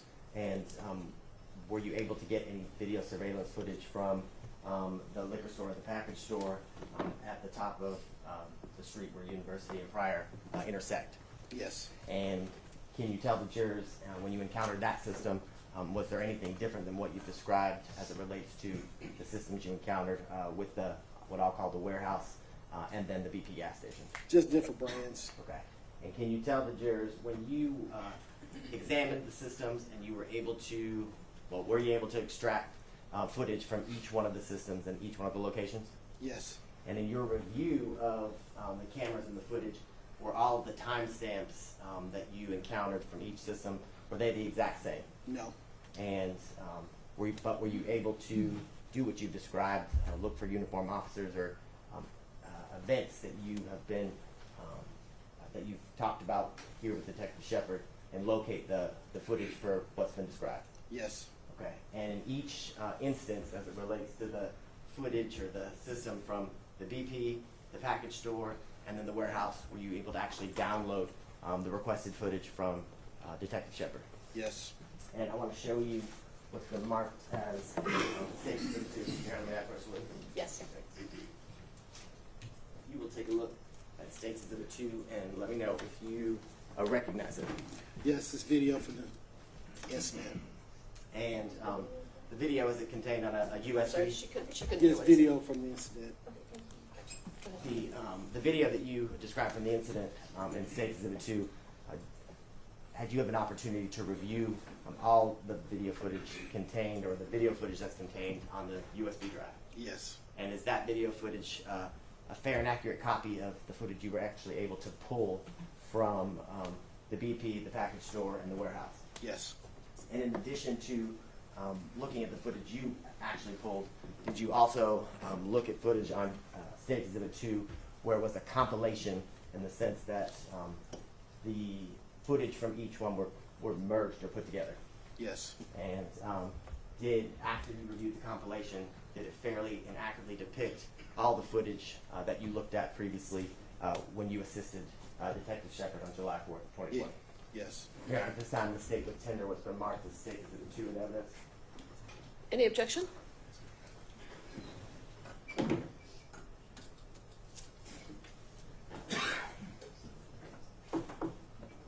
We don't know right now, we don't know exactly what video we're talking about. I know he mentioned a compilation, because I think we will object to the compilation, but I can lay a greater foundation if That's that's fine. Go ahead. necessary. So when I say compilation, in your review of what I'm calling the compilation, is that footage all taken from, for example, the BP? Yeah.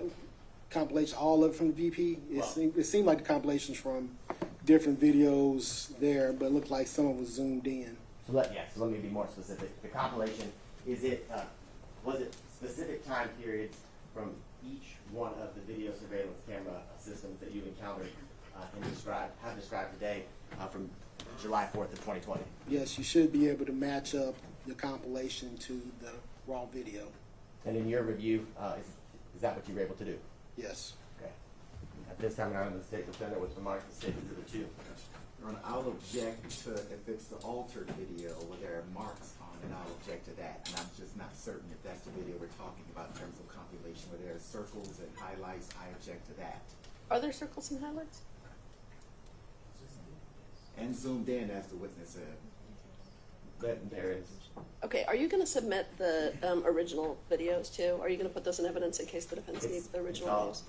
It's all there? Did State Exhibit 2, did it contain every video that you were able to pull from the extractions of all three systems? Yes, it had the raw video. And in addition to the raw video, did it have a compilation of the raw video from each of the systems you described, but for specific time periods, and let's say for an example, 9 to 10 o'clock from the BP, from the warehouse, and from the package store? Yes. And was any of the footage altered in a way that changes the substance of what you were able to extract and pull? From what I watched, no. Okay. I would tender State Exhibit 2. We object to the altered video. On what grounds?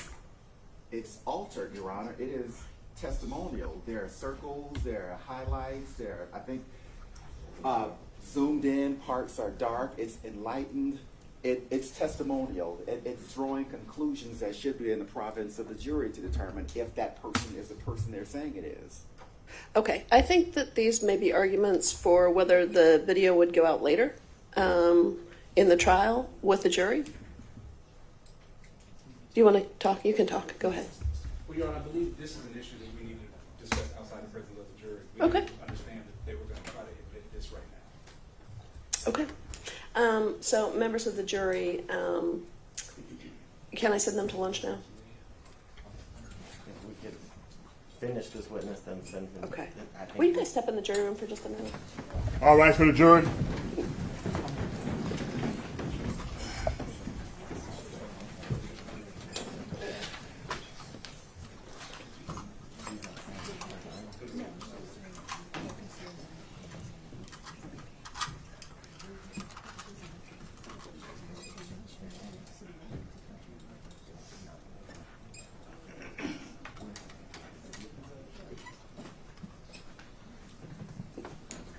I do have a couple questions for you right off the bat. Is this being tendered as a demonstrative or substantive evidence? substantive evidence. Okay, and who made the marks or zoomed in? Do we know that? Our graphics department. Graphics department, okay. Maybe, Yes. there's no changes to the video, sorry, Mr. Abadi.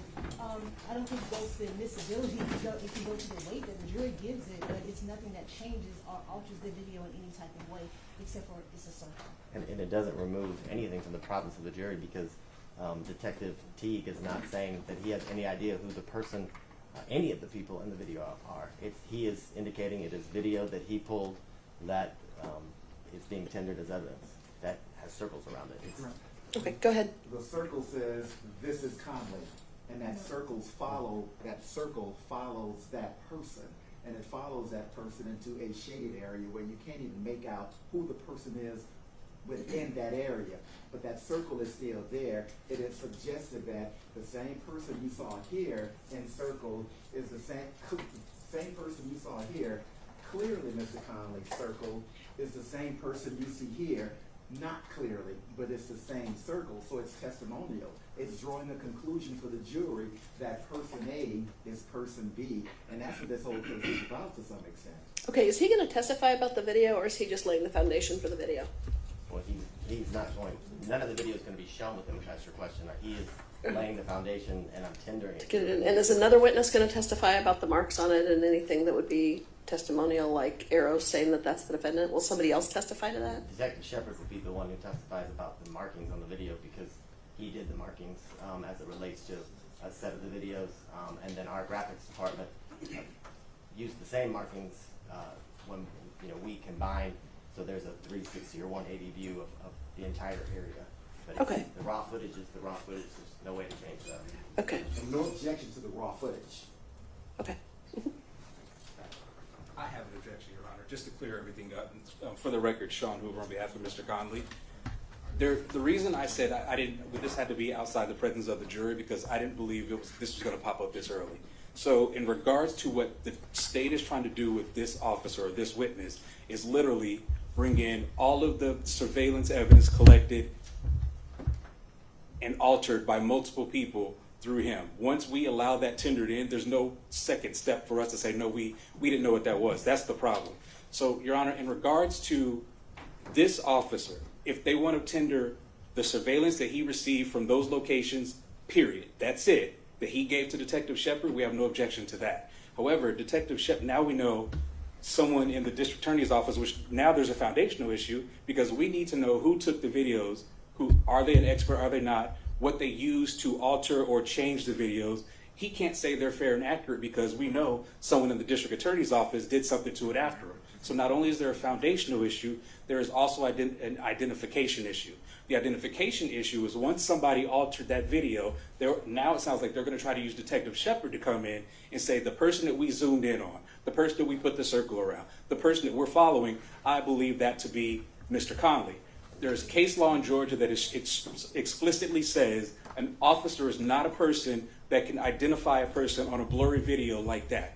And I can quote some case law now, or we can wait till Detective Shepard gets up here, Your Honor. But what case law says is, in these situations where the video is blurry, or the video you can't 100% see a person's face or who that person is, a witness that was on the scene can testify to who they believe that person is. The victim that was on the scene can testify who they believe that person is, or someone who personally knows Mr. Conley, who's seen the video and knows his mannerisms, knows his gaits, knows how he walks, knows how he talks. They can use their personal information, if called, to bring that in. What the state is trying to do is take surveillance video that was not altered, was not changed or deleted in any way. They gave it clearly to someone in their office who we don't even know who that person is because they never told us about it, which is a violation on its own. And now they want to bring a detective in to identify Mr. Conley when the video shouldn't come in, the still shot shouldn't come in, anything altered shouldn't come in, and that witness is not the person that is supposed to, or that's qualified to identify Mr. Conley on these types of videos. So for all of those reasons, we cannot allow this whole USB drive to be tendered in. We got to go piece by piece because now we know the district attorney's office did something to change the original video. So he can't say it's a fair and accurate representation of what he downloaded because they just admitted that it's not because of them. Well, that is not the case. You just said somebody in your office. I let Okay, you argue. It's my let him speak. on us. So, but what happened, what just occurred with Detective T was he said he reviewed the compilation, that there were no alterations or deletions to the footage in itself, and that there are circles around it. The circles are not, he is not saying they're Conley. Detective Shepard isn't saying it's Conley. The circles indicate that it's the person with the red shirt on, which you can see, the person with the jeans that are lighter than everybody else, which you can see. We can make that argument in closing that the person in the circle with the red shirt on, with the jeans on, that are light colored and not black like everybody else, is Mr. Conley, because he was the only person out there with a red shirt, white writing, and the light colored jeans. And then he identifies himself on the footage from the press conference as that him being the person in the bolos or the Crime Stopper flyers. Is the detective going to say he participated in that preparation of the video, that he was part of that? 100%. Okay, so point well taken. I'm going to admit this subject to the continued foundation being laid.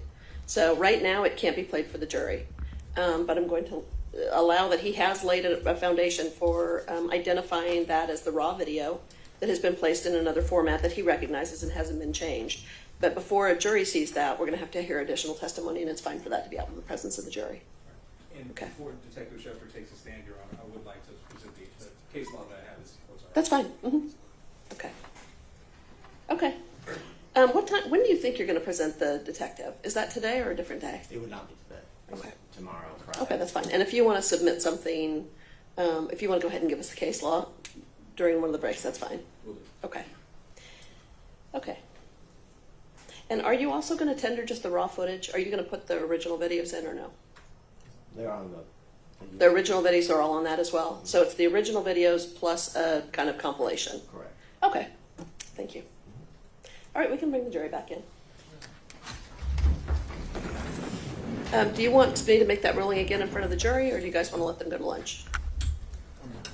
Well, how much more I don't know how much more they have. Do you have any more? With this evidence. I may have one question on that. Okay. All right, well, it's been tendered outside their presence, so if you want to take it back up in front of them, that's fine, but if not, it's settled.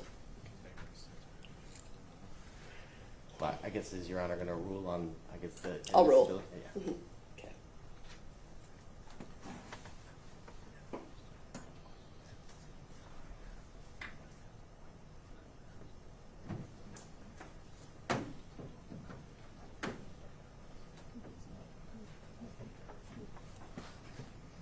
All right, for the jury.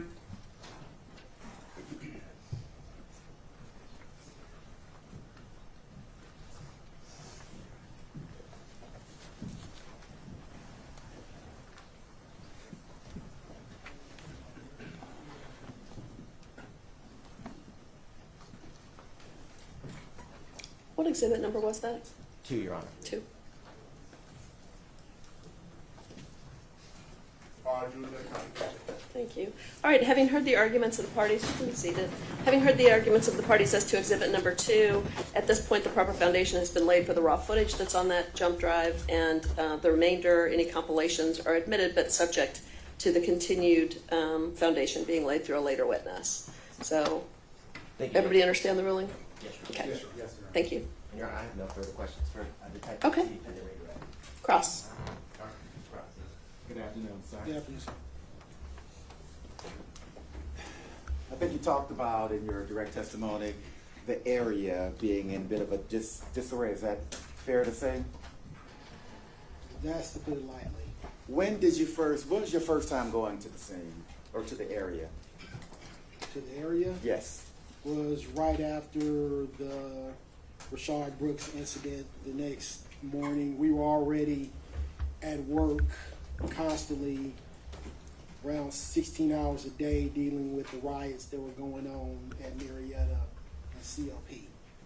And how many times thereafter? Do you have notes to indicate how often you went after that first appearance? We were down there daily, passively monitoring just to see the goings and comings and things of that nature, trying to passively monitor the crowds through basically non-engagements just to see what's going on, generally to report back, because we were running a joint operations center at the time, at police headquarters, monitoring all the unrest in the city. And I guess I'm asking specifically about you rather than the collective we.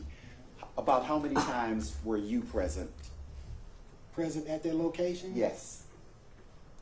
I was present at that location generally going back and forth between COP and Marietta at least 2 to 3 hours a day at different time frames. And when you would be there, isn't it fair to say that I think you testified to police, correct me if I'm wrong, that there were many people carrying long guns, correct? Yes, they would show up at different times. We had different incidents out there, including a couple of gunfights. We had an officer assaulted,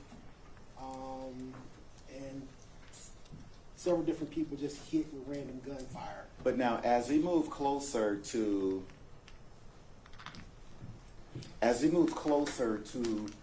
July 4th, were you still going to the area then? Yes, still randomly when I was at work, we were still tasked with monitoring everything that was going on, reporting back. Now let's talk specifically about July 4th. Isn't it fair to say that there were kids and families out there as well, correct? Yeah, there's some people brought their kids out there. Some people brought their families out there. Even some people went so far as to set up stands selling T-shirts and barbecue. Right. People were cooking out. People were living in tents, correct? Yeah. Did you notice the garden out there as well that people had set up? They set up many things out there. I wouldn't call it a proper garden, but they set lots of things up there. But generally, talking about July 4th, that was a more festive atmosphere, correct?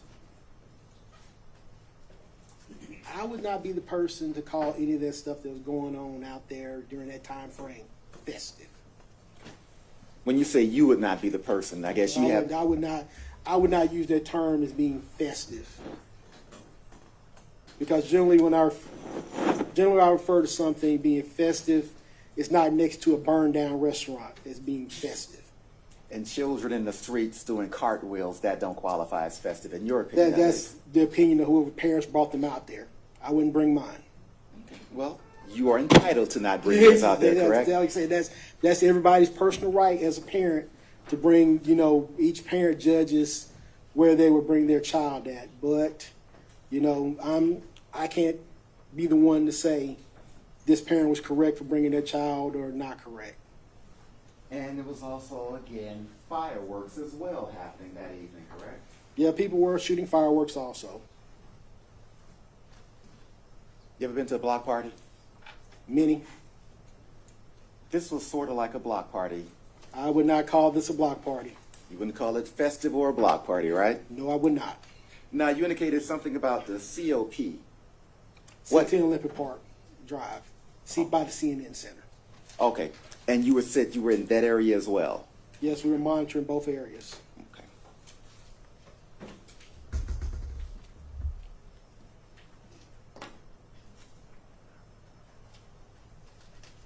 Now, and talking about the many people there who had long guns, there were no arrests of those people with long guns just for carrying those long guns, correct? Not that I'm familiar with. Are you familiar with the term autonomous zone? Yes, I'm familiar with the term autonomous zone. And if, But I do not recognize the authority of an autonomous zone well, as a police officer. well, with that zone being autonomy, isn't that almost indicative of there not being authority? Well, not being authority was still in the city, but authority was ordered out of the area. And you didn't like that, did you? Not particularly. So someone above you ordered that there be no police presence in this area at particular times. Isn't that correct? I'm going to object to hearsay as well as speculation. That is a question. Can you reframe the question? Police were ordered not to be in that area, correct? Yes. And the term autonomous zone, that is a zone that was given to that area by law enforcement, correct? I wouldn't say because you could pull police out that it was given to someone. So even if there were police there, they were pulled out. Yes. No further questions. Any redirect? Very briefly, Okay. you talked about other areas that you had monitored or were monitoring on across. Did you also respond on that same day, July 4th of 2022, the Edgewood Auburn Avenue area where shooting occurred? Yes. And in relation to the shooting and death of Secoriea Turner, was that after that occurred? If you can recall. I think so. That day was kind of chaotic with shootings all over town.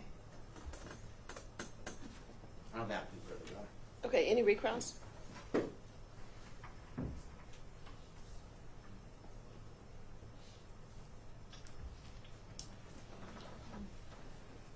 I have no more questions for you. Thank you, sir. All right, thank you. All Okay. right, thank you. Actually, can he be excused or do you need him later? Yeah, so we can be excused. Okay, thank you. I have no objection, Your Honor, either. Okay, thank you. Thanks for your testimony. Okay, No, I'm good. Going back to training. okay. Thank you. I'm good. Appreciate it. Okay, members of the jury, here's one surprise. We're being moved down to 1D. This courtroom is crowded. There are a couple tech issues, so we're going to be in still a different courtroom after your lunch break. We're going to move everything down there, including some of the equipment back in the back, because it's a much larger, fancier courtroom than mine, but your jury room's a little smaller. So we'll bring down the microwaves and the refrigerator so that you have those and can count on those. So do we have instructions for where they should report after lunch? I get with them. Good, okay, so Deputy Hero will escort you out and we'll let you know where to go. Will you try to be back by 1:45? And if you've got stuck somewhere, it's fine. We'll wait for you. You've waited for us plenty. Thank you. Appreciate it. All right, for the jury.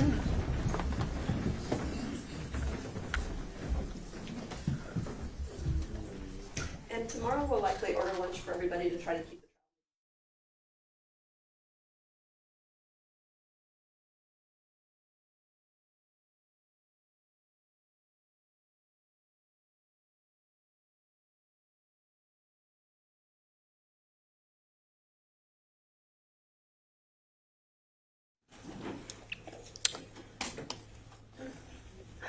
We've received correspondence from your media witnesses counsel.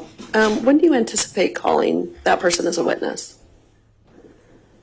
We need to set up a hearing on that. Tomorrow, Your Honor. Tomorrow.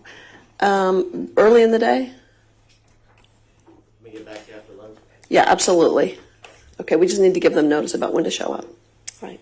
Thank you. I guess it'd probably be better if we can handle that before we start the proceedings tomorrow. So I agree. we can think about First it. thing. Mhm. In fact, we could let the jury come in like 30 minutes late or something. Okay. All right. Thanks, everyone.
It's not the end of the world. I could set it. Hold on, let's do this. Let's see if we can do this.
That was me.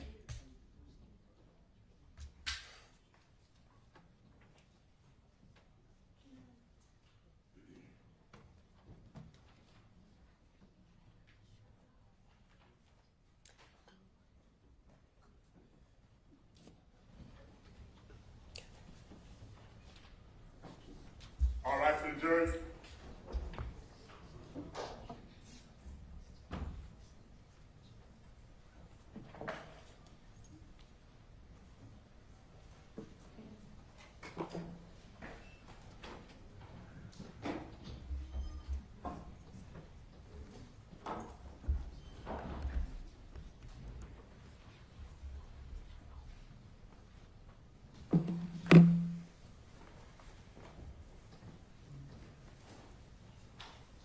All right, jurors, they count for.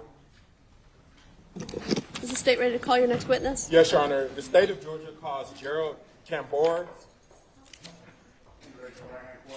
You swear affirm the testimony you give to the court that the truth, the whole truth, so help you. Yes. And answer my state spelling your name to the court. Gerald Cambor. Mr. Cambor, you're going to need to speak up a little. The court reporter's in front of you, and Okay. she's got to take down everything you say. Gotcha. Perfect. Thank you. Gerald Cambor. GeraldCambor. How you doing this afternoon, sir? I'm good. How about yourself? I'm all right. How old are you? 50. And where are you from? New Orleans born, ATL living. All right. And when did you move to Atlanta? 93. 93. Yeah. And what do you do for a living? CDL, commercial driver. Okay. And tell the members of the jury what a CDL is. It is a commercial driver's license. You got two different kinds. You got the kind that drives buses, and then you have Class A, which drives buses, trucks, everything. I'm certified to drive anything you see on the road. Yeah. And how long have you had your CDL? Since 2014, July 2014. Okay. Want to draw your attention back to 2020. Who were you employed with then? MARTA, And what does MARTA stand for?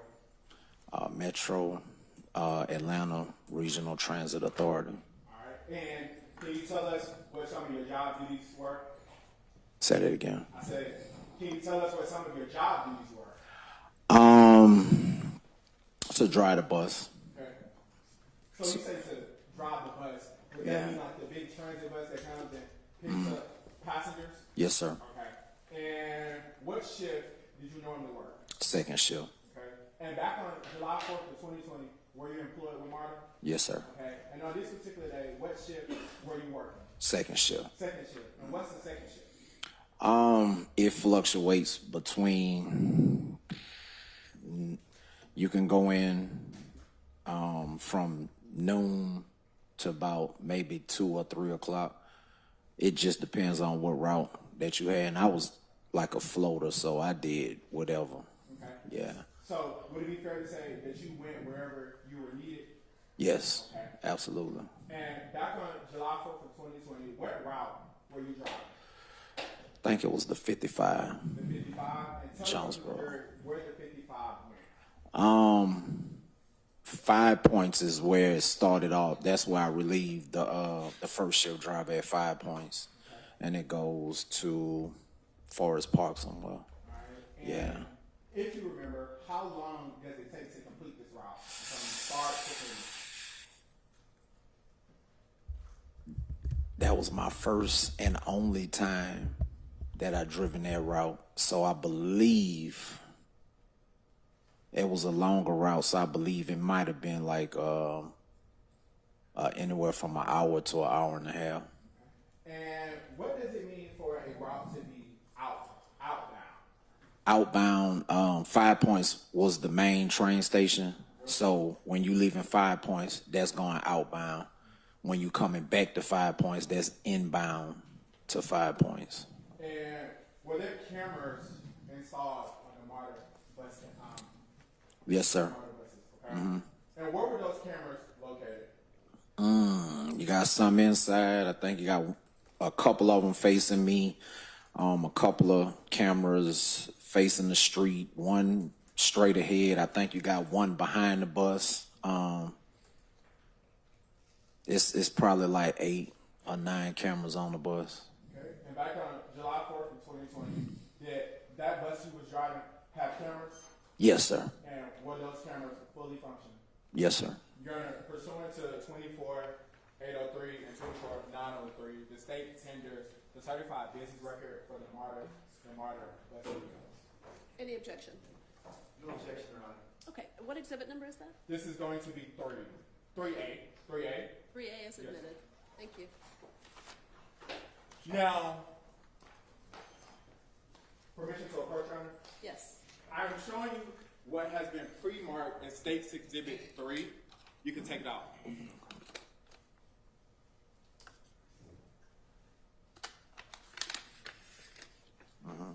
Do you recognize that flash drive? Yes, sir. And how do you recognize that flash drive? Just by being showed it, and I have my initials on it. Do you also have a date on there? Yes, sir. Okay. And did you have an opportunity to watch that flash drive for its entirety? Yes, sir. And was it a fair and accurate depiction of what took place on July 4th of 2020? Yes, sir. Okay.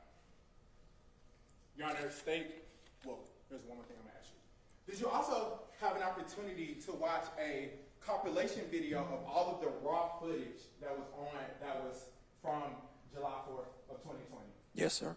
Was that a fair and accurate depiction of all of the raw footage from this particular day? Yes, sir. Were there any markings on these videos? No, they was pretty clear from what I saw. Your Honor, at this time, State will tender State's Exhibit 3 into evidence. Any objection? Before we make the objection, Your Honor, I'm a little confused as to what surveillance he's actually talking about, because we know there's surveillance from that day from multiple locations, and what the state just said was, well, all of it. So are we talking about every single piece of surveillance that was collected that day from every location, or just the surveillance from the Martyr bus? Mr. Camber, when you reviewed the footage, was it, where did that footage come from? From the bus. Would that be the Martyr bus? That's it. I didn't see any other footage. Okay. Did you say I did not see any other footage? But the bus. That's it. If it's just the actual footage from the Martyr bus with no alterations or deletions or corrections, then we have no objection. Your Honor, there are none. So, State tenders State's Exhibit 3. It's admitted. Permission to publish. Granted.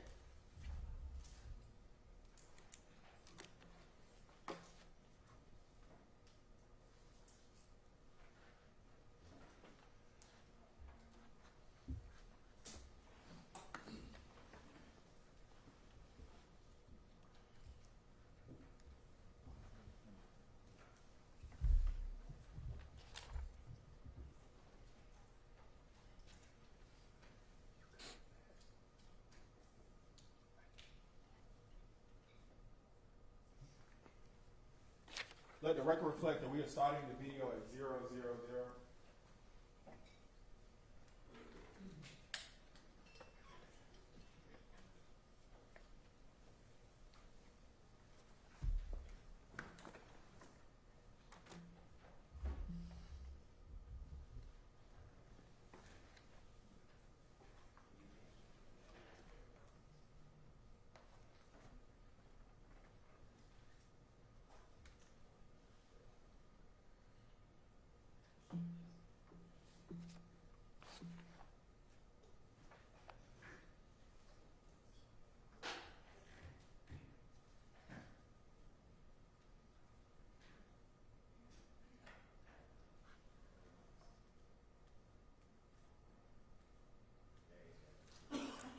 As promised, technology is still not on our side, no matter where we are.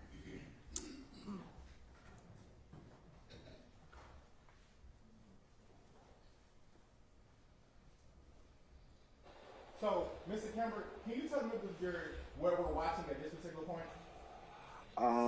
That is me coming down Prior Street, about to make a left turn. Okay. And when you make the left-hand turn, where are you going? I'm going outbound towards the end of the line, but that is university right there. All right.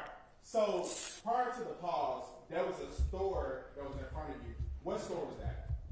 The name of the store, I don't know. I think it was a liquor store though. Okay. Yeah. Store. All right. And what are we looking at right now? That's me. And is that you back on July 4th of 2020? Yes.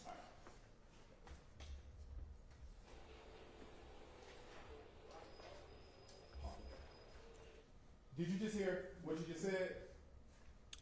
It's blocked off. Okay. Yeah. And what is it's blocked off? What's blocked off for this particular? The street. Okay. And why did you say that the street was blocked off? Cause it was barricades and you know, I couldn't make it through. Okay. Yeah.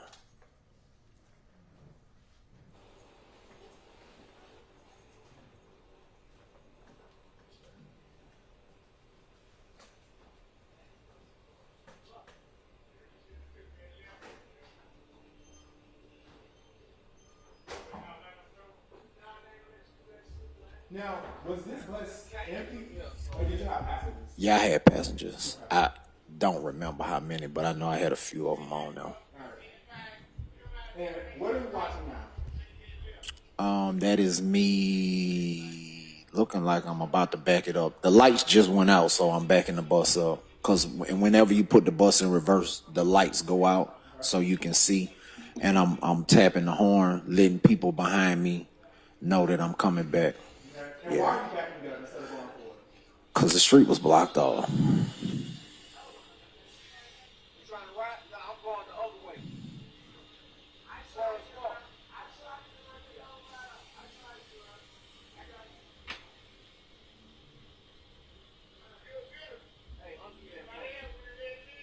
You can come through, bro. Hold up, stop. You can come through. You transit. You a part of the community. You're not doing that. Y'all stay on. That gonna be your ride. Come back down. I got you through. Come on. So prior to this person coming up to tell you that you can go through, were you allowed to go through? No. You riding? Yeah, you coming through. Come on. No, I'm saying, you riding? Now, do you see someone wearing a red shirt in this particular video? Yes, sir. All right. Can you tap the screen for me? And can you tap it? Right. Hit that button. Can you circle that person wearing their red shirt?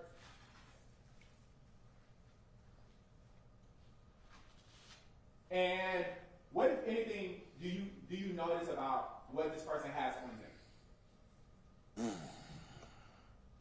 Got what looks to be a AK style, firearm. Okay. And did this person ever approach? I'm sorry, AR style. Okay. Yeah. And how do you know this is a AR style firearm?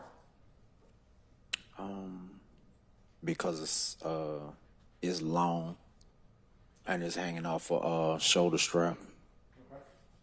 And did this person happen to approach the bus at any point? I don't believe any further than you see in the picture right here. The wheelchair, you riding? Did the person in the red that you previously circled just say something to you? Objection, Your Honor, that would be hearsay. Part of your opponent's statement. At this point, we have no idea who that person is. There's been no testimony to it, so as of right now, it's still hearsay. A effect upon the listener. I'm not offering for the truth of the matter asserted either, Your Honor. Okay. I'll hear the statement. Go ahead.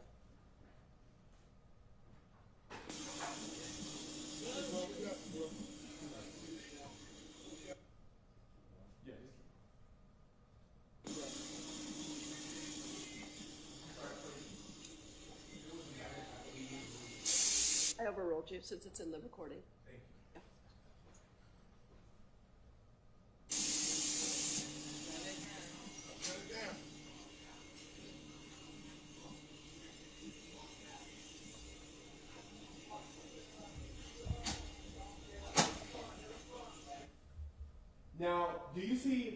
another individual that just came from screen prior.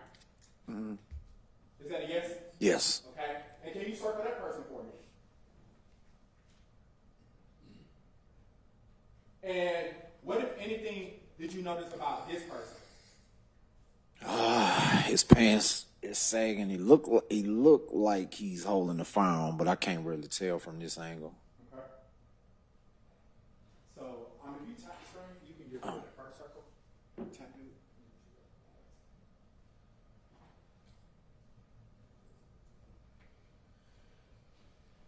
Let's hit the play button. I got y'all, y'all, no disrespect to y'all, we got y'all. You hear me? Man, send this motherfucker to the neck. I promise I got you. Yes, sir. Hey, come back in here, turn up the Jackson Road.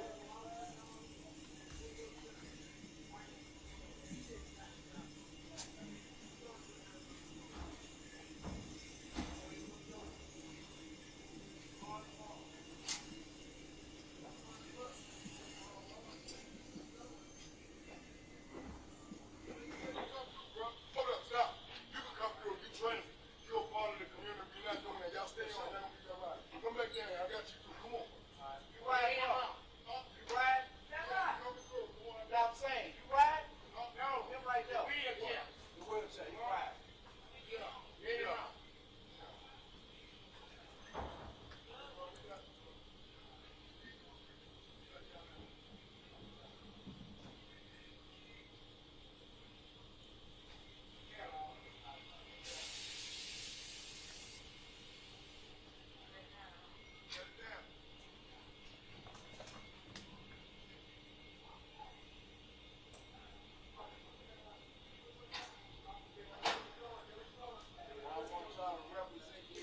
I got y'all. No disrespect to y'all. So now, that same person with the white shirt that you mentioned earlier, you couldn't tell if he had a firearm. Can you tell better now? Yeah. Firearm? Yeah. And It what looks. is the, based off of your personal experience, what kind of firearm do you believe that to be? Look like an AR style rifle. Man, send this motherfucker to the neck. Yes, sir. Hey, come back in here, turn up the Jackson Road.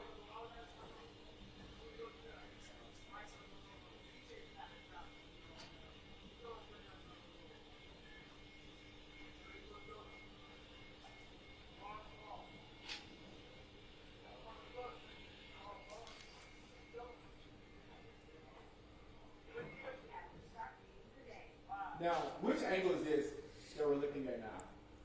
That's towards the BP, cause I started to turn around, but I was halfway through it when I was stopped. So since I was given permission to go through, I'm backing up again, so I can not run up on the curb, and then I'm proceeding to go through.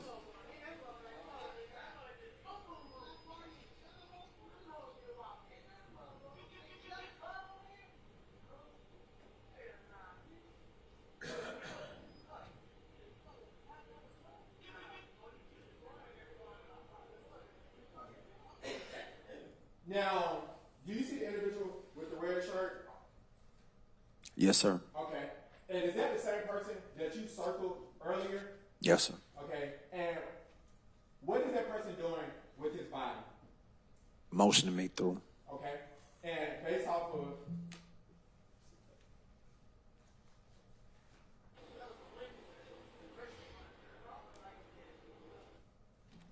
and when you say he's motioning you through, what do you mean?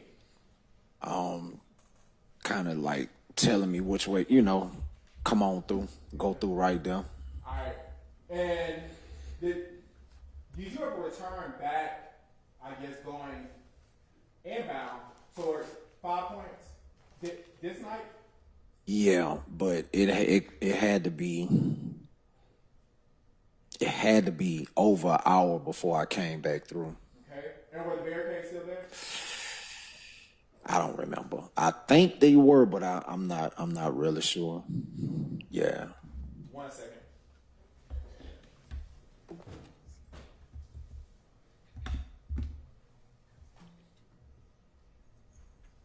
And just, can you explain to the members of the jury, since you were there this particular day, what did the environment look like? Very tense. And tell me why you used the word tense. Because it was a lot of tension because of the other situation that had happened. It just was, the intensity was thick going through there. Did you see multiple people with guns? Yeah. Long guns? Yes, sir.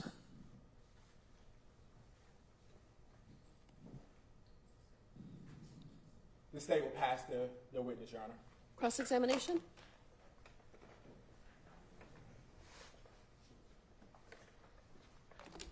Hello, sir. Hello, ma'am. How many times would you say you went through that area that day? That is a longer route. So it had to be either 3 or 4 times. And you testified a few minutes ago that you saw multiple people with long guns. Yes, ma'am. So it was more than 3? Absolutely. More than 5? Yeah, More than 7? probably. The state asked you about seeing somebody in a red shirt. But you saw people in black too, didn't you? I believe I saw one person in black, yeah. Okay. Yeah. You saw children out there? I don't recall. Okay. I don't recall. Did you see tents out there? Tense, yeah, it was tense. Okay. So as you're operating the bus, what's your responsibility? To get my passengers from point A to point B, make sure they protected. In order, everybody on my bus is my responsibility. Whether it's a part of the job description or not, I take it on as my responsibility. Okay. And you're not responsible for taking inventory of everything that you see on the street as you're driving, are you? No, Okay. So you only know what happened on your bus, correct? and around my bus, Okay. So what was happening outside of your bus before you got there, you don't know? no.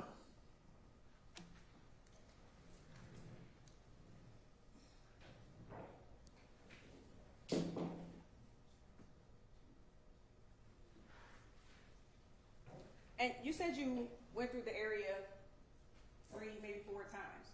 Yes, ma'am.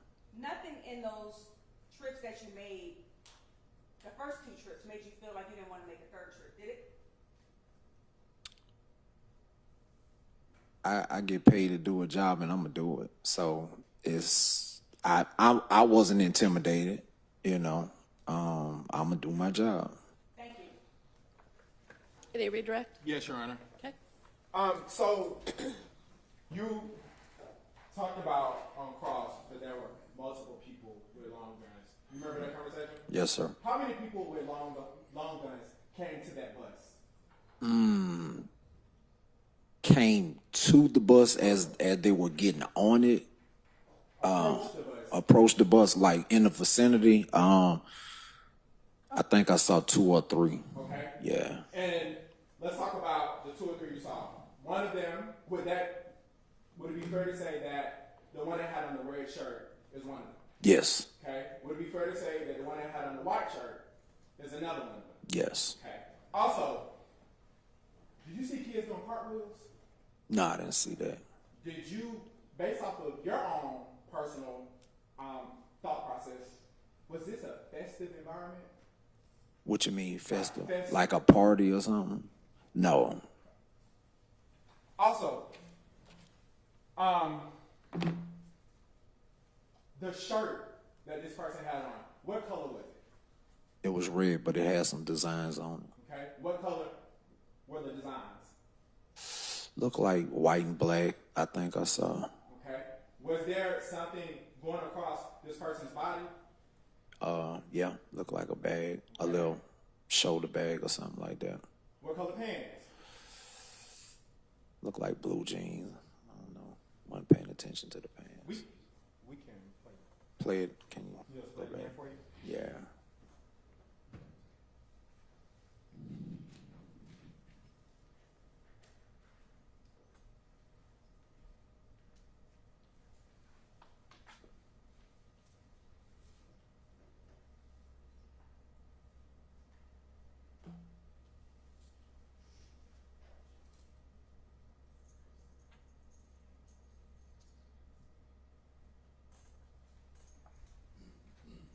Blue jeans.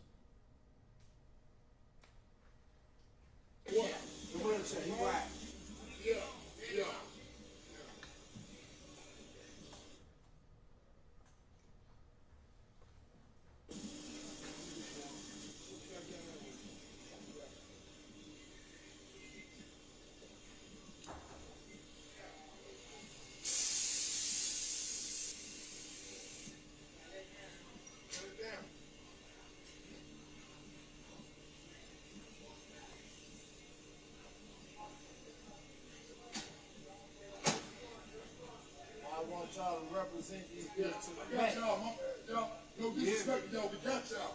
You hear me? Represent this motherfucker to the max. Yes, sir. Hey, come back in here anytime y'all be got your room.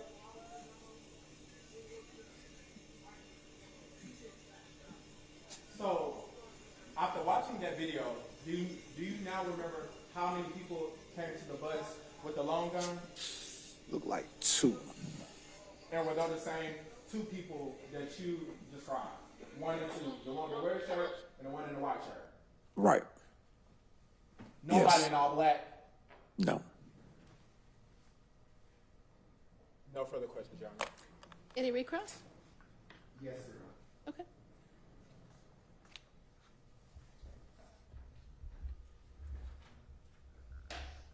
No, Your Honor. Okay. All right, can this witness be excused? Yes, Your Honor. All right, sir, thank you for spending your time with us today. You're excused. That means if you want to stay and watch, you can, but you don't have to. Ready with your next witness? Statement called Chris McCord.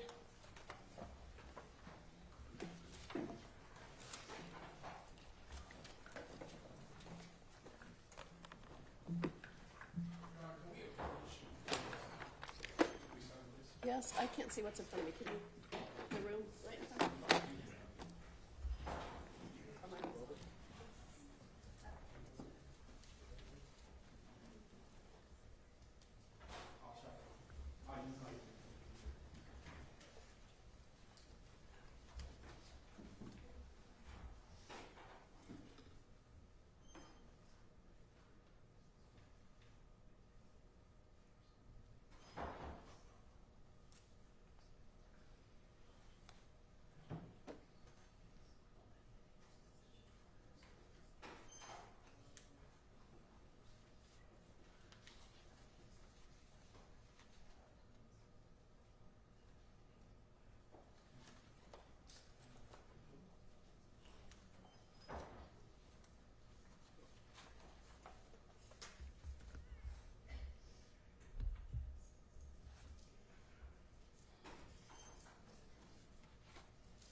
Okay, thank you.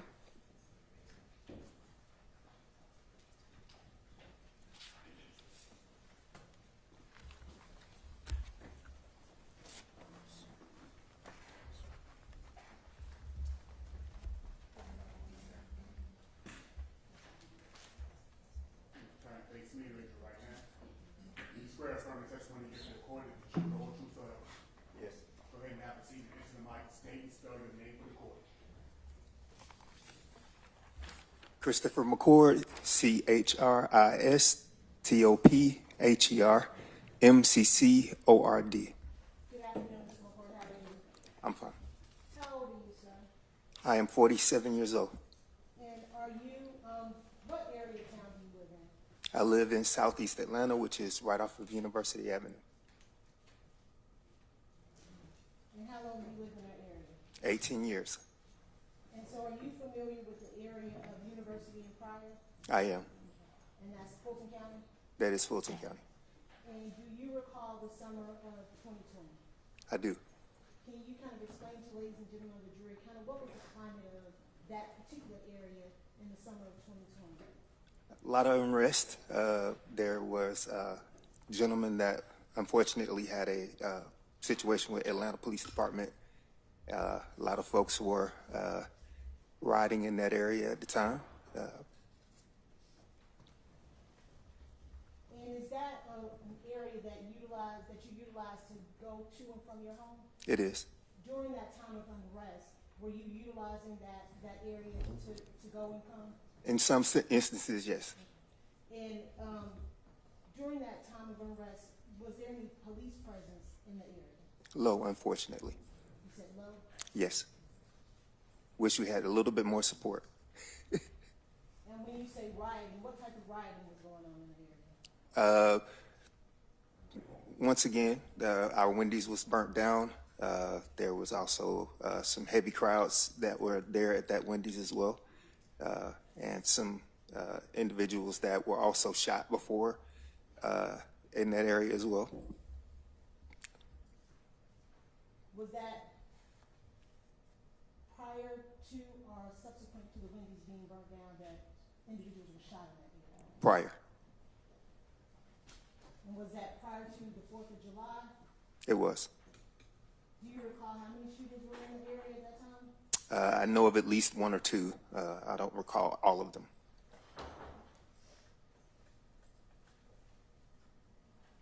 Did you observe anything that appeared to be, let's start with the date, June 12th of 2020? After that date, were there festivals going on in the area? No. Did you observe during that time individuals with guns in that area between June 12th of 2020 and July 4th of 2020? Yes. About how many times did you observe individuals with guns in that area? At least once or twice.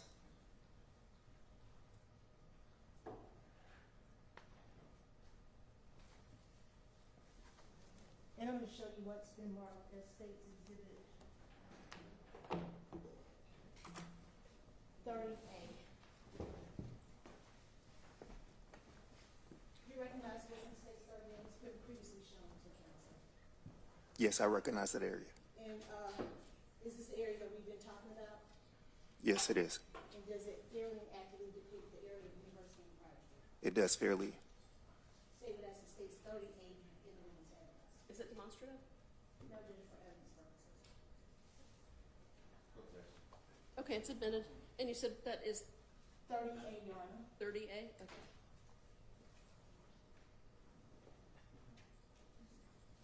And may it be published, Your Honor? Yes.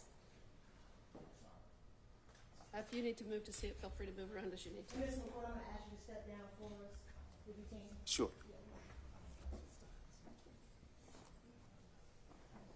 When you would travel to and from your home in this area, can you kind of point to, ladies and gentlemen, the directions that you would take? I traveled down 54 and around to the bend, and then my house is right on the other side of the high school.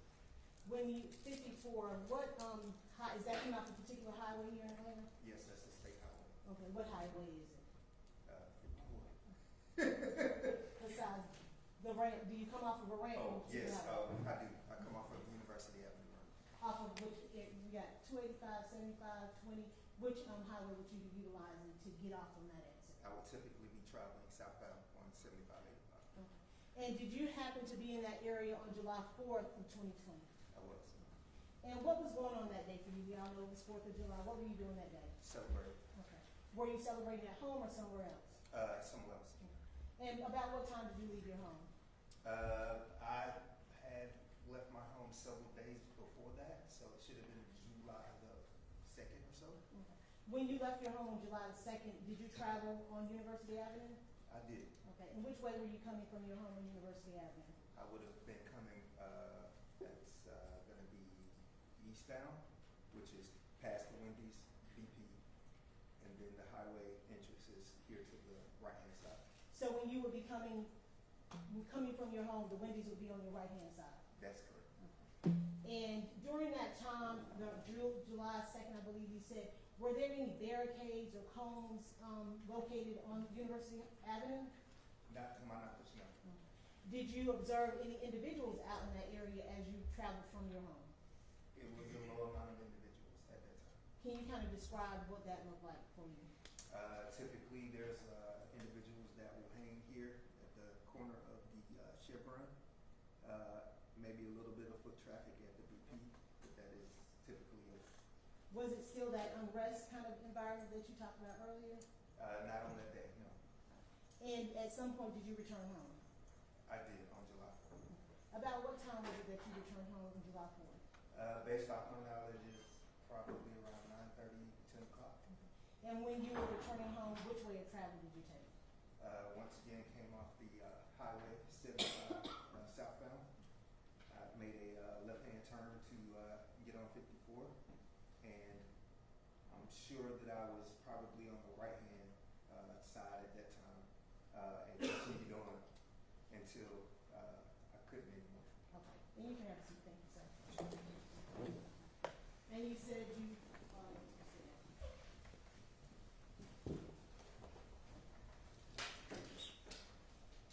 You said until you couldn't anymore. Did something occur that impeded your ability to continue on to your home? Yes, there was a gentleman that stepped in front of my vehicle with a long gun. Let me ask you, when you made that left on University Avenue, did you see any barricades or any cones at that time? I did not. Do you recall what the gentleman looked like that approached your car? It was a light-skinned black male. Light-skinned black male? Correct. Do you recall anything about the clothing at all? I do not recall anything about what he had on. And I think you indicated that he had a long gun. That's correct. Was that the only individual that you observed that had a gun? At that time, yes. And I want to, States Exhibit 2 that's already been tendered, Your Honor, I'd ask that States Exhibit 2 be published with just the raw video footage from the All-American Liquor Store. So that's from this morning, but you're just using the raw footage? Yes, Your Honor. Any objection? That part's been admitted. Wait, who's handling this? I will, Your Honor. He's handling that portion from this morning. Okay. So, my particular issue is that USB drive has a bunch of different surveillance from a bunch of different locations on it. Which part do they plan on playing with him? That's the issue, because this isn't separated. This is all bunched I'll together. repeat. The portion that came from the All-American Liquor Store. Raw Raw. footage. The raw footage from the All-American Liquor Store. We have no objection to that, Your Honor. Okay. Was anyone else in the car with you as you were traveling home on the 4th of July? Yes, my wife. And what's your wife's name? Her name is Samantha McCord. Who was driving? I was. And where were y'all coming from? Once again, celebrating 4th of July. It was 5 years ago, so I'm not quite sure if I remember which type of celebration we were at. And you indicated that an individual approached you with a long gun. Did you recognize that individual at all? I did not.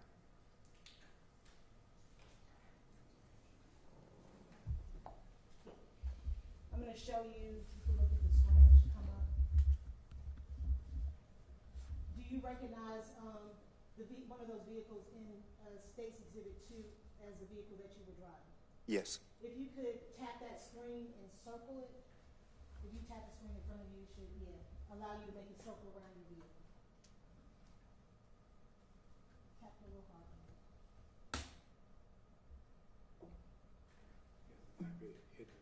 You want to help him? Mr. Biden,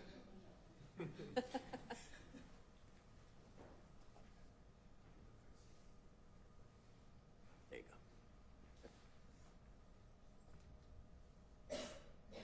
and what type of vehicle was that you were driving? That's my family vehicle, Nissan Altima, two-door. And as you approached this area, had you seen the gentleman with the long gun approach you at that time? He approached me right a little bit further out of view, once again hindering my ability to continue down.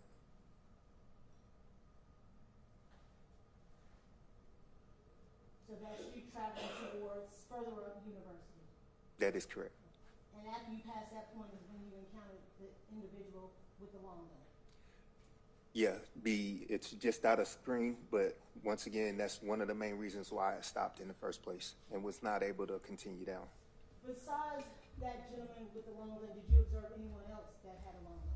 No, And what side of the vehicle was that individual with that long gun standing? he was standing right in front of my vehicle. In front of your vehicle? Yes, And did you continue on through the barricades? Well, I was. past the gentleman? I couldn't. He was standing in front of the vehicle. Yeah,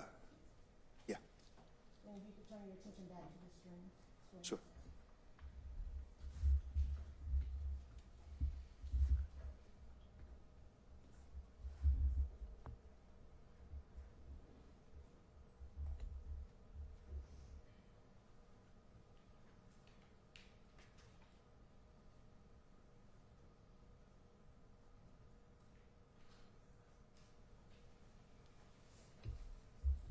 If you could double tap the screen, Mr. Record, where that red circle is, so it'll move.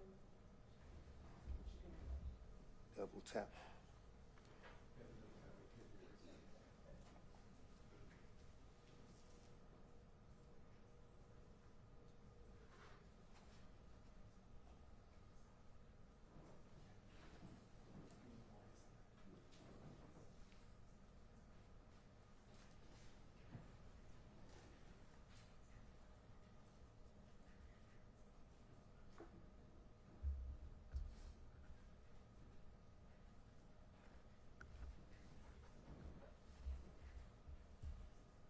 Is that your vehicle that's approaching on the top left-hand side?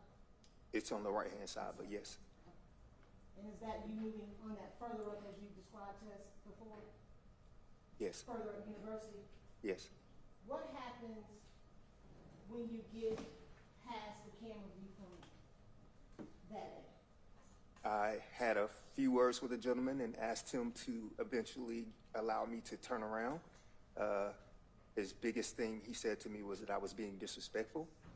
And I told him that I wasn't trying to be disrespectful, but if you'll allow me to turn around, please.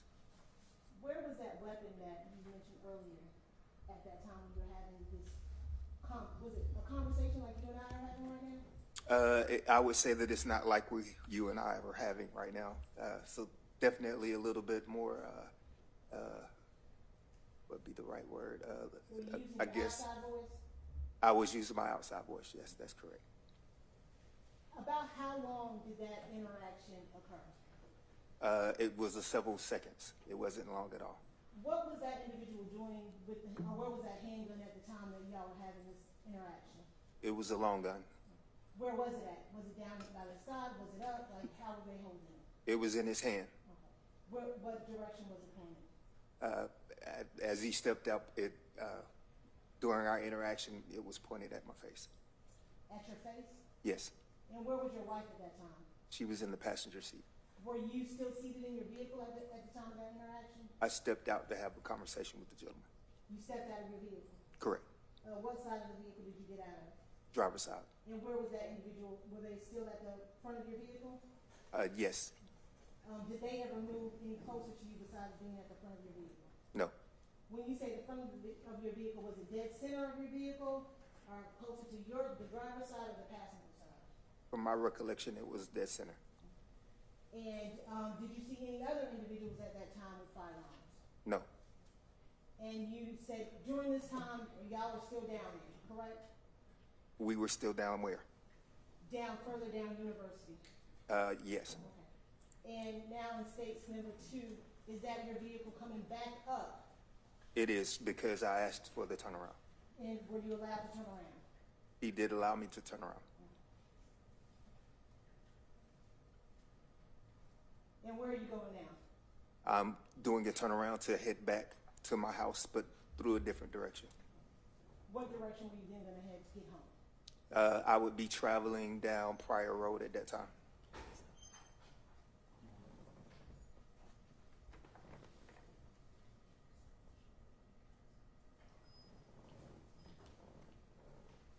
Did you stop in that parking lot to your recollection for any period of time? Not to my recollection. Once again, 5 years ago, I'm not quite sure.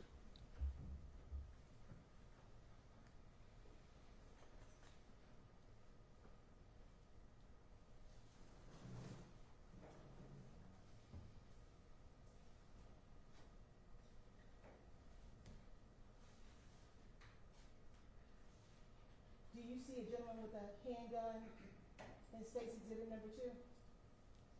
I do now. That night I did not see that gentleman. And if you could tap the screen, hopefully it works this time, and circle the individual that you see with the gun. Once again at this time, but I wasn't aware of him being there.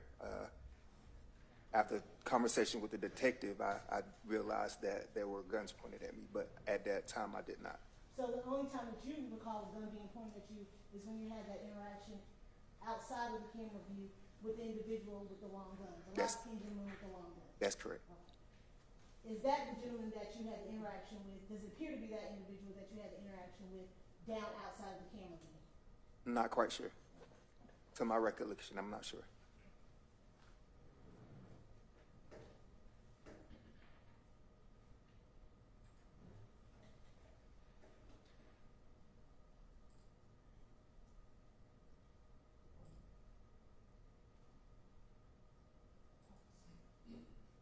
Do you see other individuals with guns at this point?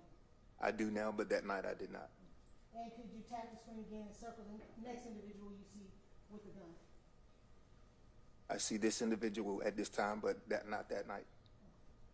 And when you say that individual, can you describe what that individual appears to be wearing? I can't make it out. But it looks like blue jeans, or at least white jeans, maybe.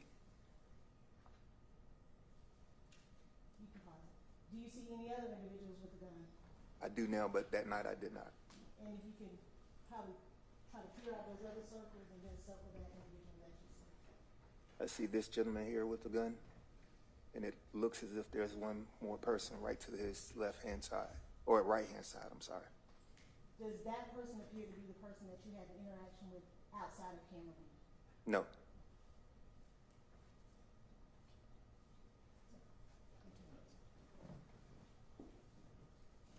Mr. McCord, do you own a firearm? I do. What type of firearm do you own? I carry a .380. Did you have your .380 on you that evening? I'm an ex-police officer, so yes. Do you have a license for your .380? I do.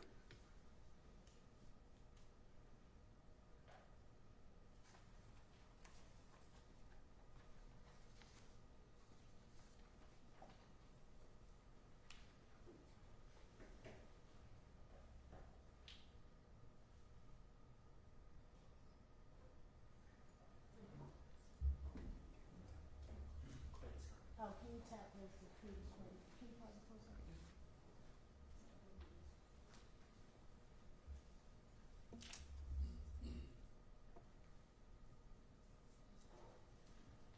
Is that your vehicle pulling back into the parking lot of the liquor store?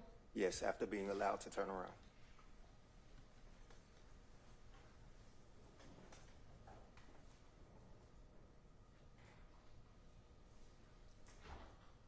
And I understand it was 5 years ago, but is that you stopping in the parking lot, although you may not recall it today? It is me. Are you the individual that's getting out of the car? Yes. Do you know who you're talking to at that point? I do not recall. That was 5 years ago. At this point, are you able to see those other individuals that we saw in the previous video approaching with those weapons as we saw? I don't recall. Who's this getting out of the vehicle? That's my wife.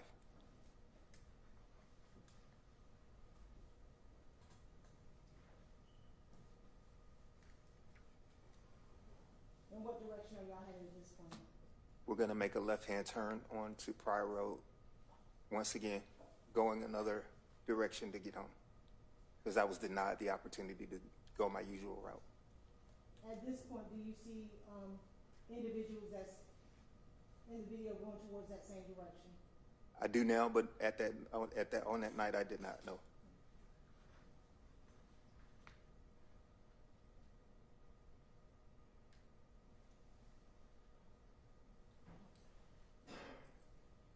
Now, at this point in the video, how many people do you see pointing guns in the direction that you and your wife are traveling? It looks to be at least 3, if not 4 individuals. Can you circle those individuals?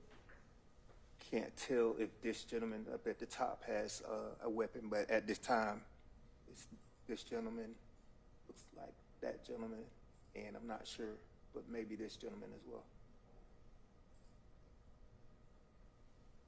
Now, the gentleman at the bottom, can you please describe what he is wearing? At this time, he has on a yellow shirt and purple gym pants. I'm sorry, the gentleman with the firearm.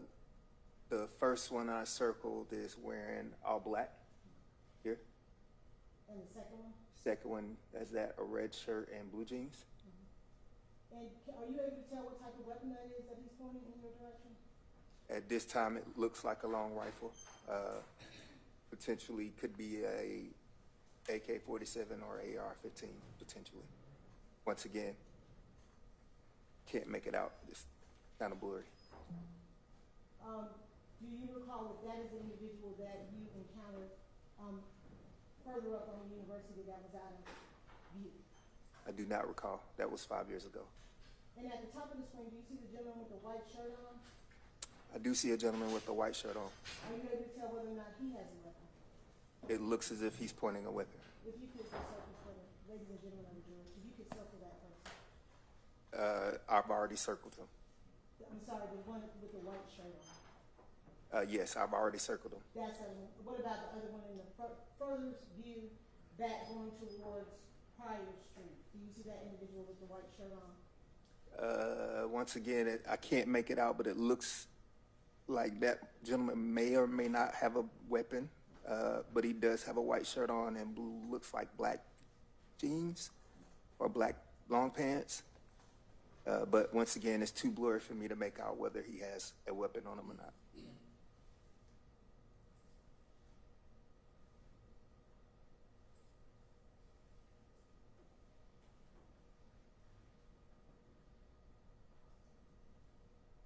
Are you able to see that gentleman that we spoke about that was at the top corner closer to Pryor now, a little bit clearer? I can't make him out, no.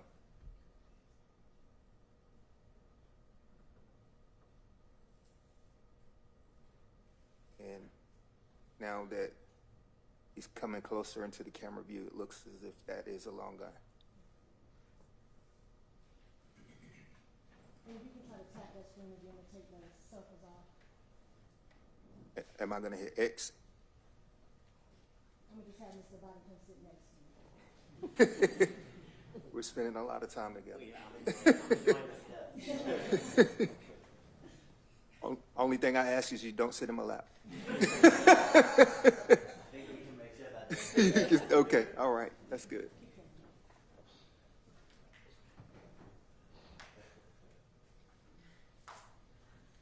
At this point, have you and your wife left that parking lot area?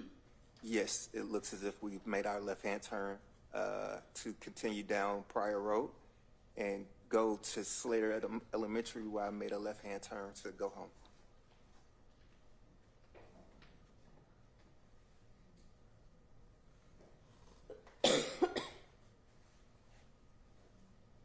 Did you make it home?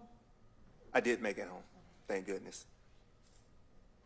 Once again, unbeknownst to me, I had no idea that many weapons were pointed at us.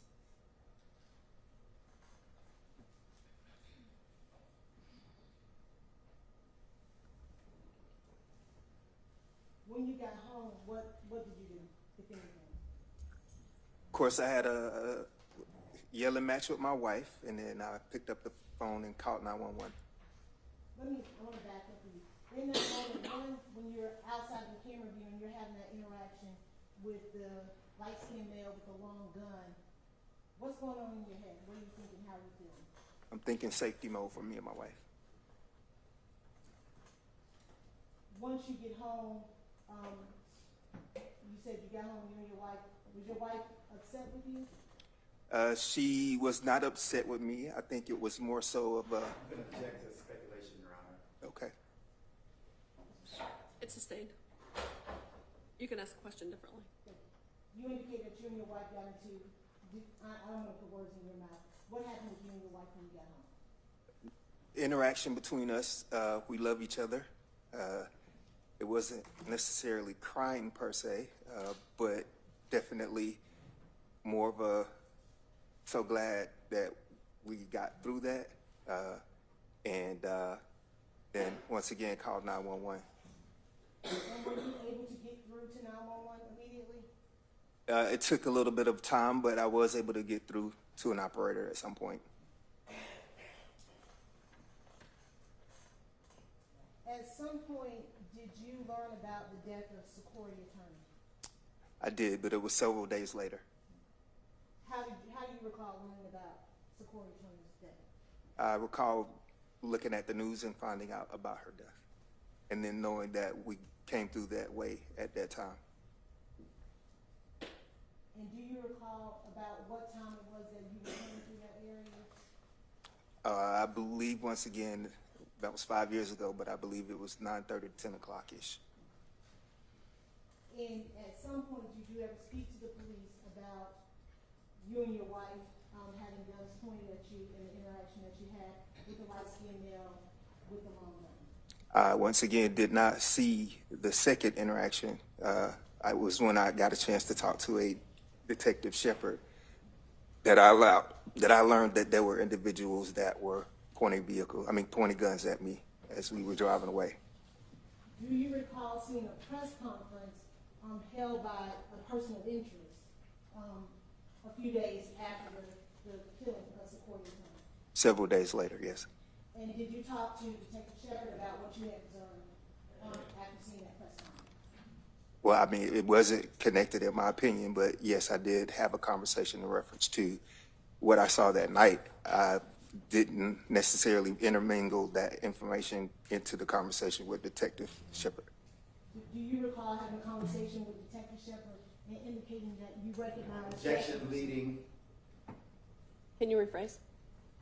Do you recall having a conversation with Detective Shepard about anyone that may have been involved in the incident between you and your wife and the individuals with the long guns out there in connection to that press conference that you observed? Not from the press conference, no. From anything else? Once again, my conversation with Detective Shepard was mostly about what happened that night. Were you ever able to make an identification of the individual that held that gun to you that night? In reference to my conversation with the detective, yes. And what was that conversation? That it looked like the gentleman from the press conference.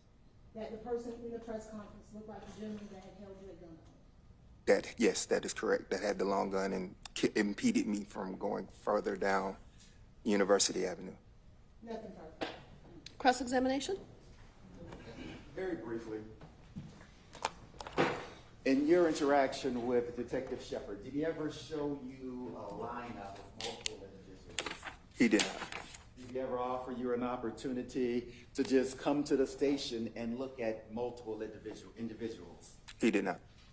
So your interaction was you saw somebody on TV and said, that could possibly be the guy, correct? No, I identified a light-skinned male that had a long gun that night. Right.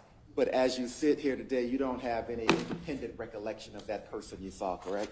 5 years ago, no. And as you sit here today and you describe that second interaction, you never was aware that there was a second interaction. Isn't that correct? That is correct.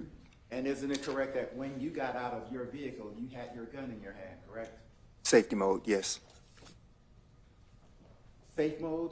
Yes. What is safe mode? To keep my wife protected, yes. Is safe mode a feature on a gun, or I don't know what you mean? What do you mean by safe mode? I went into safety mode automatically. And by you going into safety mode automatically, you had your gun in your hand, correct? Yes. And as you watched that video, in response to you getting out that car with the gun, multiple people aimed their guns at you, correct? Based off what the video says, once again, it was unbeknownst to me that those weapons were pointed in my direction. You know what a bounty hunter is? I do not. You don't know what a bounty hunter is? You mean a TV show or in reference to an individual? A person, the job title, bounty hunter. Yes, I know what a bounty hunter is. Yes, that is correct. And they typically do what? They chase down individuals. And they sometimes wear all black, correct? Yes, I've seen bounty hunters in all black before. And In that video, as you saw it from different angles, you saw individuals wearing all black, didn't you? I saw one individual wearing all black. And that one individual in all black had a long gun, isn't that correct? Based off the video, that is correct. But there were also other individuals with long guns as well. Once again, unbeknownst to me that those weapons were pointed at me that night. And when you drove and stopped and parked your car, at that time when you drove and parked your car and got out with your gun in your hand, there were no individuals at your car, correct? No. And you don't have an independent recollection of that right now? That is just based on what you see on the video? No, it's not based off what I saw in the video. So you have an independent recollection of that, correct? Once again, I was unaware that those individuals pointed weapons at me that night. And it was 5 years ago. But yes, in the video, it's, once again, so glad that we made it through that.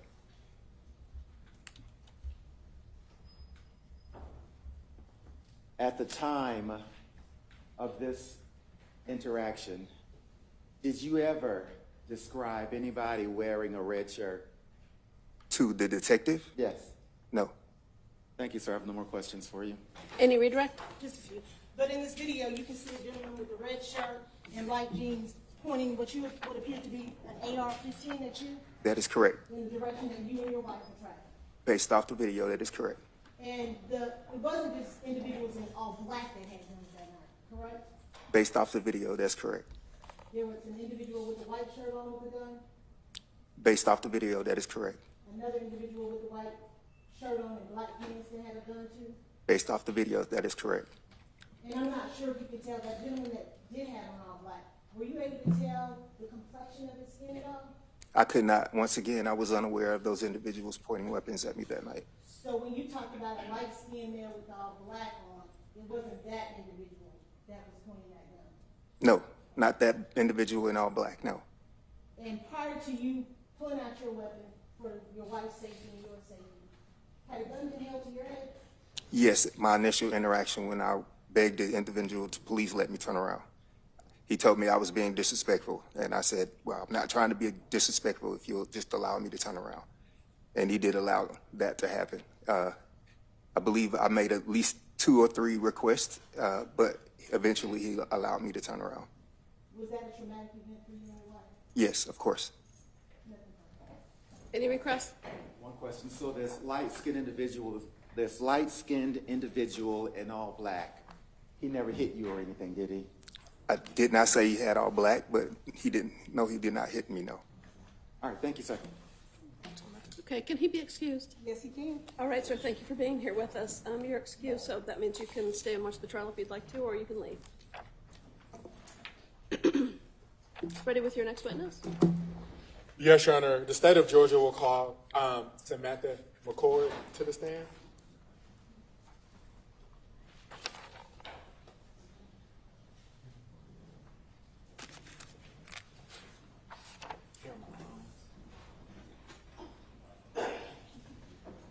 That's yours.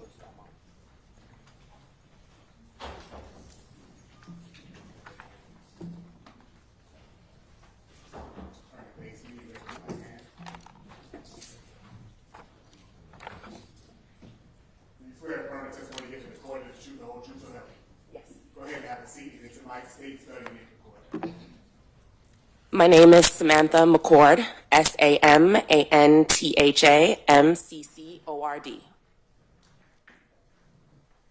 Good afternoon, Ms. McCord. How are you doing today? I'm okay. Ms. McCord, how are you employed? I currently work for myself, and I am an event manager. And what area do you reside in? I'm sorry? Event manager. Fine. Oh, I'm sorry, hold on one second. No, I was asking while the video was showing tracking. Oh, okay. Video from the last witness. Oh, okay. Okay, thank you. Go ahead, sorry about that. And, what area do you reside in? I reside in historic South Atlanta Okay, and how long have you lived in that area? for about 10 years. Okay, and does that area include streets such as University and Pryor Avenue?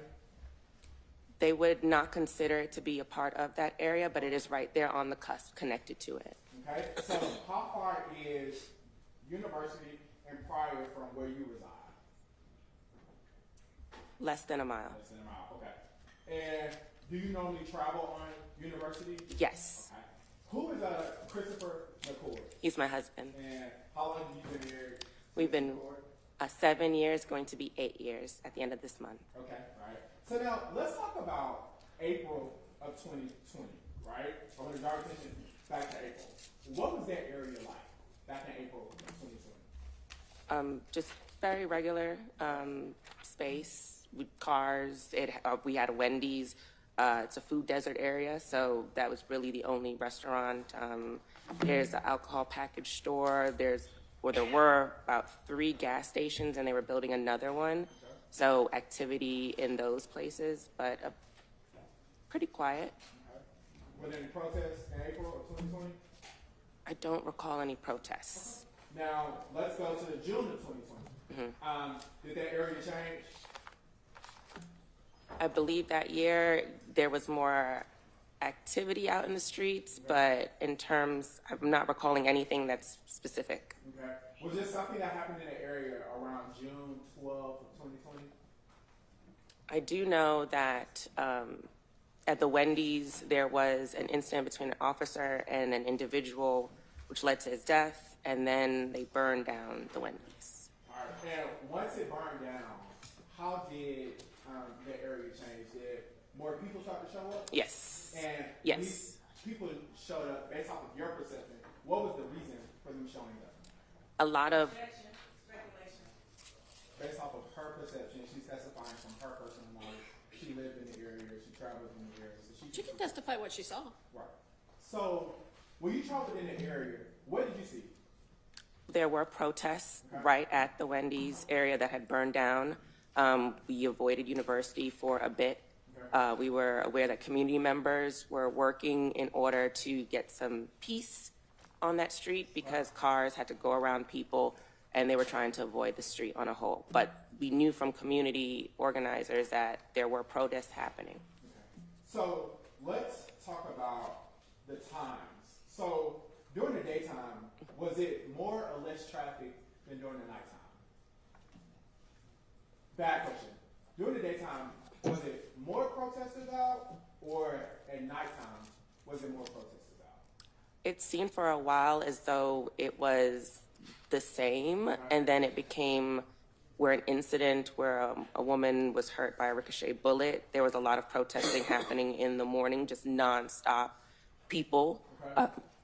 And then once that happened with that woman, it seemed as though it quieted down in terms of the amount of people. All right. So now let's fast forward a little bit. So let's go to July 4th of 2020. Were you still residing in this area? Yes. All right. And was this the 4th of July for you? Yes. Tell the members of the jury how you guys typically celebrated the 4th of July. Well, as an event manager, I always have an event on 4th of July. Or we go to a friend's home or just another party of another colleague who's a promoter for a venue. So that's how we always celebrate the holidays. I'm usually working, and then I bring Chris along with me. Okay, and do you guys buy fireworks? Yes, that's another thing that we do. Annually, we shoot off fireworks in our neighborhood. A local building owned by a nonprofit allows us sometimes to use their area in order to do so, and the community comes out from our block. And what time did you guys leave home on July 4th of 2020? We left home, it was still daytime. I can't give you the exact time. I know it was light out, and we headed to the downtown area. All right. And what time did you guys return home? I know it was night. It was nighttime? Yes, I know that definitely sun was down. Sun was down. At this time, the state is going to publish State's Exhibit 2. It's going to be the video from the All-American Package Store. Okay, the one that we discussed previously? Yes. No objection, Your Honor. Okay. Go right ahead. And just for the record, we are going to start at 9:35:48. Thank you.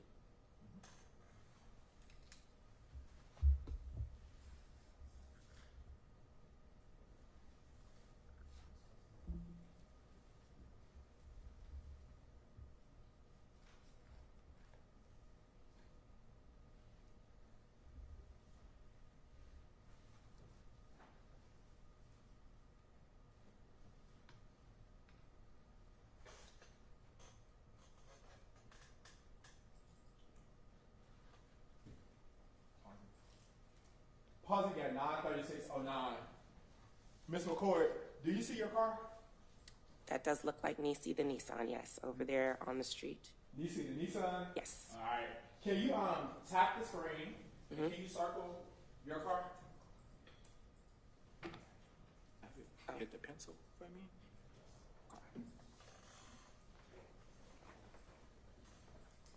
And who were you traveling with on this particular day? My husband. And do you see yourself in this particular frame? Yes. Okay. And which side of the car? I'm on the passenger side. On the passenger side. Now, I want to draw your attention to the back side of your car. Are your brake lights engaged? It appears so. And why is that? Because there are people in front of us that seem to be blocking the street. Okay. And was this like typical back in April of No, 2020? no, it was never typical. All right. So was this your first time experiencing something like this on that road? Yes, in my life. So you would agree with me that that's not the usual flow of the traffic on University? No, it is not, especially for a July 4th. Thank you. We're going to go to the next video. It's the All-American Package Store. For the record, we're going to start at 21:37:02. While that's being loaded, Erase. tap the screen. Hit the eraser for me, and then you're going to erase that.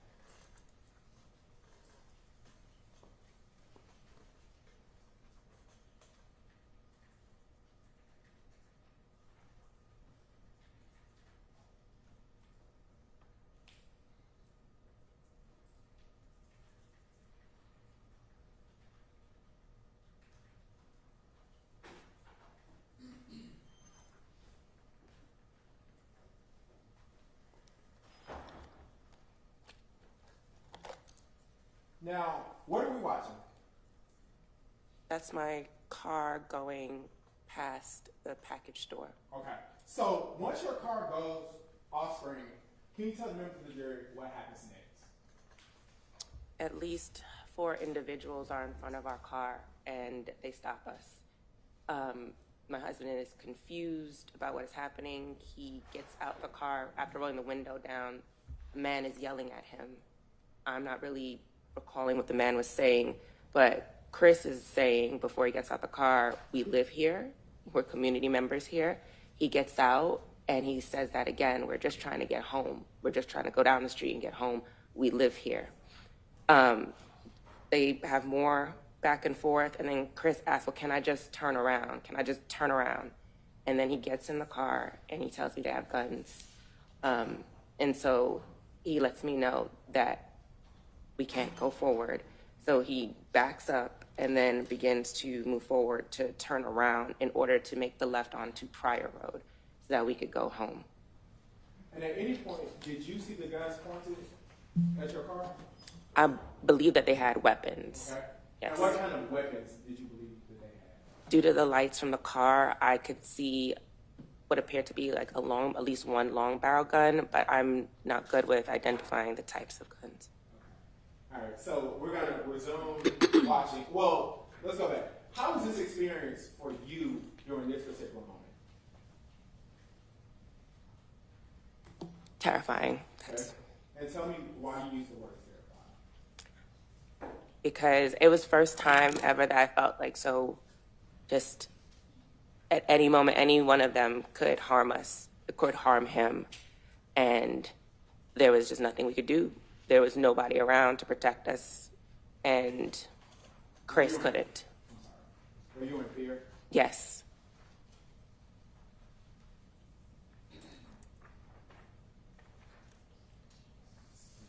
State's going to take the video to 21:39:19.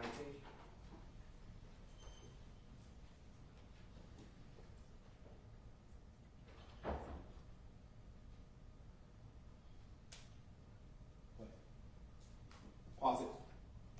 Now, was that your vehicle we just saw come through those cones? We can rewind it. Yes, please.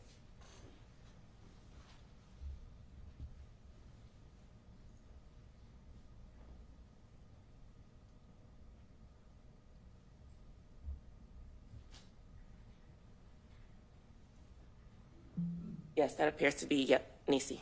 Okay. And did anybody move the cones out of the way for you? To my knowledge, no. And from here, where did you guys go next? From here, we would have turned onto Pryor or into the gas station. Okay. I mean, into the alcohol package store area. But we had to make that left onto Pryor. The state's going to switch the camera angle. And we're going to play at 9:30 at 30.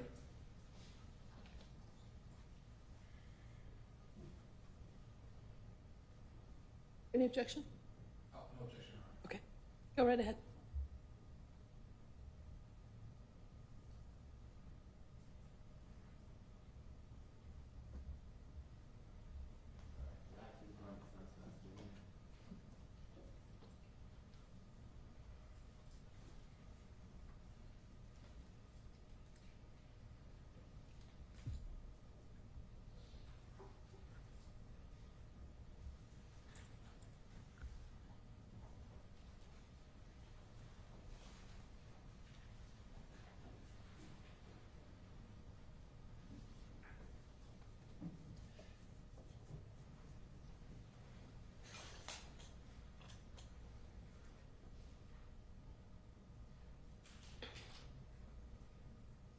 Who just got out of the vehicle?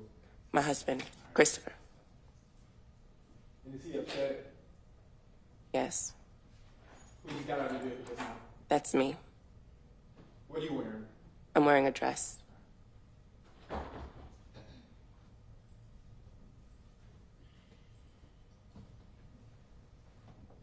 Pause it. Do you see an individual with a white shirt and black pants? Objection, Your Honor. Counsel is leaving. I mean, that's a direct question about whether she sees someone like that on screen. Do you see someone like that? Yes, I do. Yeah, I'll allow it. Can you circle that person for me?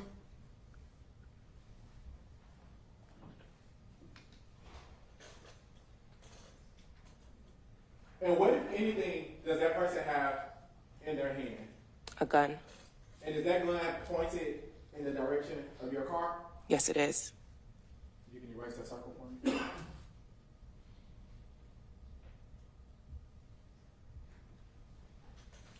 you hit the play button?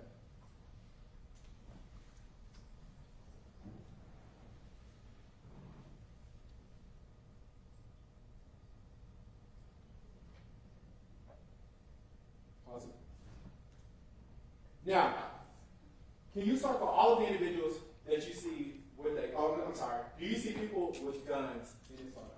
Yes, I do. Can you please circle all of the people you see with guns in this photo?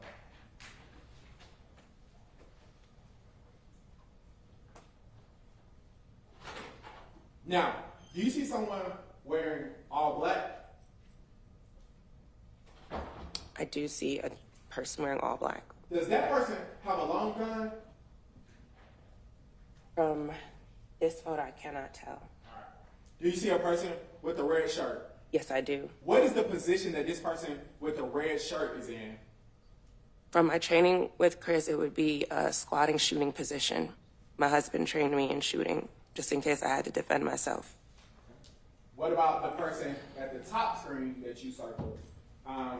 What position are they in? In a forward motion with the gun out, as in a forward shooting position. Okay. And the person in the white tank top, what position are they in? They are also in a forward motion with their gun drawn in a shooting position. And where are all three of those guns pointed to? At our car. Play.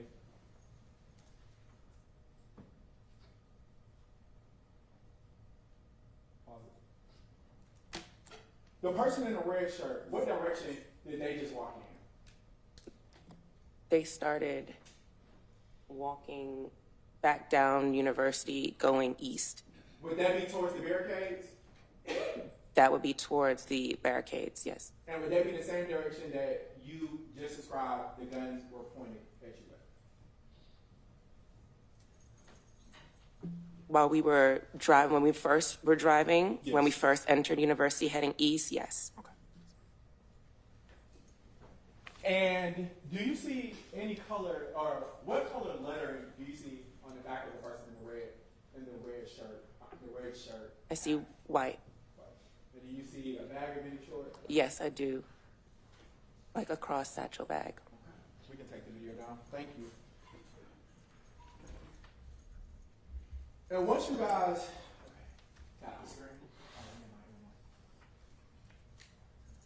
once you guys left that parking lot, which way did you guys turn?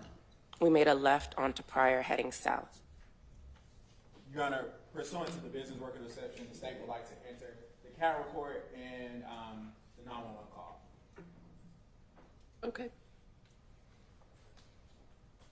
Your Honor, I believe that those items need to come in through a person who actually is familiar with the keeping of those documents. I don't think it's with. Are they certified copies? Or They are, Your Honor. Okay, so it's two things. It's certified and it's a business record. Perfect. Okay, they can be admitted then. And that's going to be, the CAT is going to be for A. And then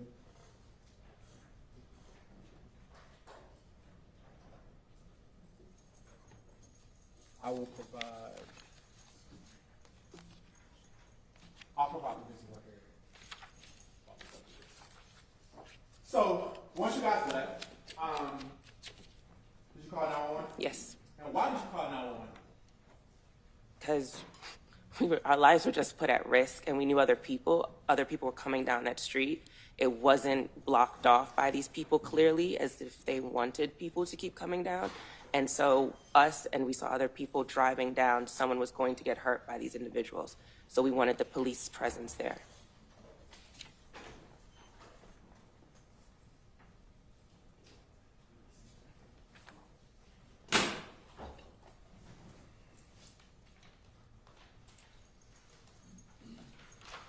Permission to approach, Your Honor? It's granted.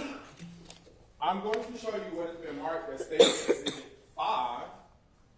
Do you recognize State Exhibit 5? Take it out.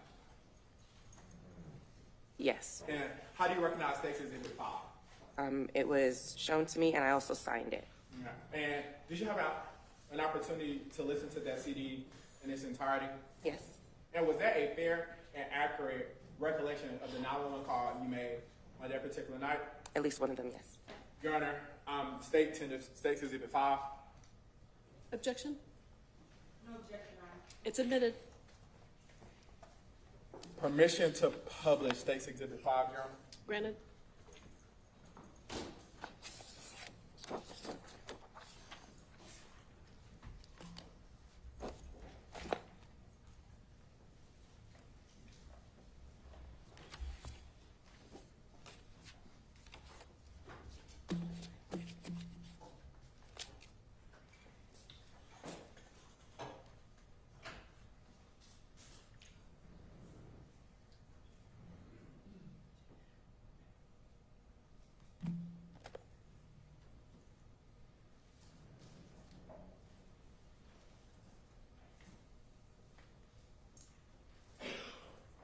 And when you called 911, Hey, now you're gonna drop me off.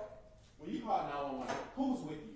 My husband. And where were you guys at? Like, where were you guys when you guys called 911? I believe for this portion, I believe we were finally at home. Okay. Did you guys try to call 911 more than once? Yes. And were you guys able to get through? We were on other occasions, yes.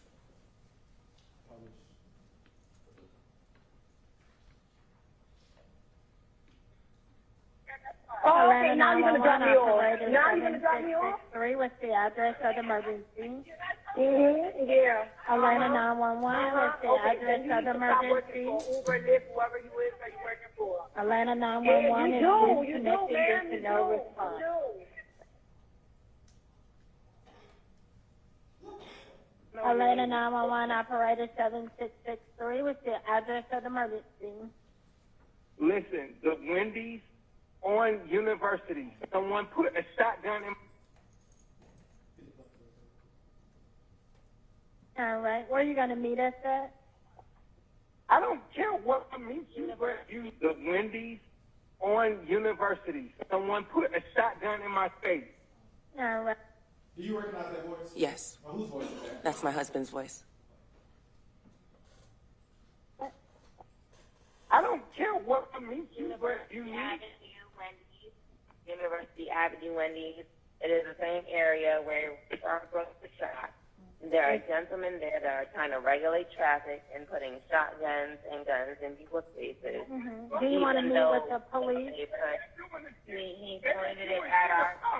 He pointed it at us. It was in our vehicle. Okay. Did you just hear yourself say that he pointed it at us? Yes. Would this be the same situation that you just described at the barricades? Yes. Meet with the police?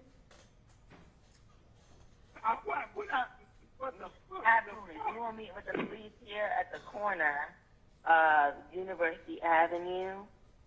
I'm sorry, is that a yes or you're talking with him? Yes, University Avenue. What's your name? You can go ahead and put it down as a citizen of South No, Atlanta. ma'am. Listen, if you want to meet with an officer to do the report, we need someone's name that's going to be there to do the report.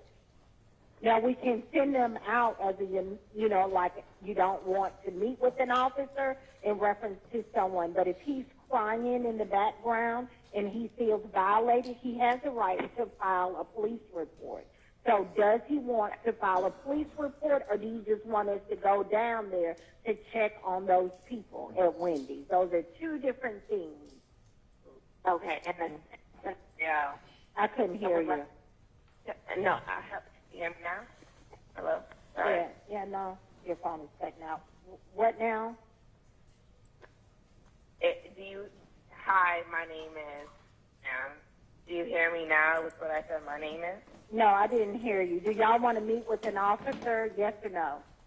You said at one point that if we did not meet with an officer could come down. Yeah, you don't have to do that. You don't have to meet with them. I understand that, but I would like to know in all likelihood, how just level with me, how much likelihood would an officer go down there?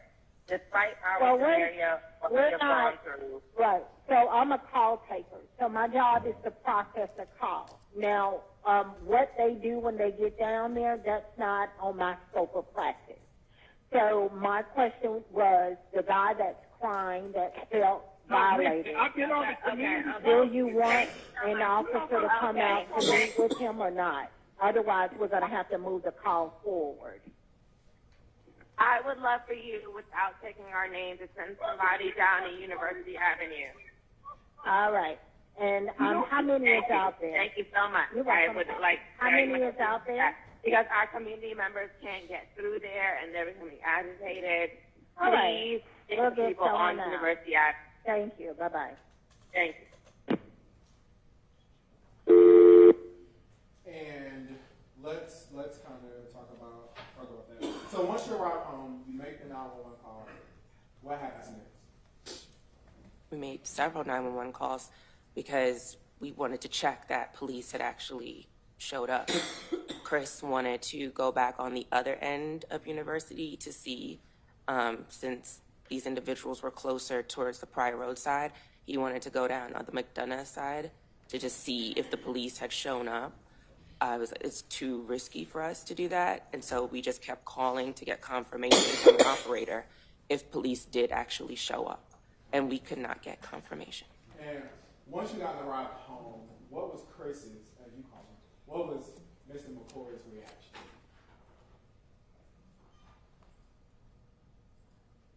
Scared, angry. It's his first time. He felt like he couldn't protect me. Objection, Your Honor. We just heard from a witness, and any information about how that witness felt, provided that information for this witness to attend. No, we would object to the speaking objections. Okay.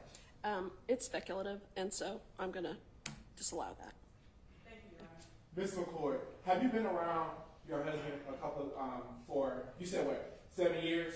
We've been married 7. We've been together 11 years. Okay, and have you seen him upset?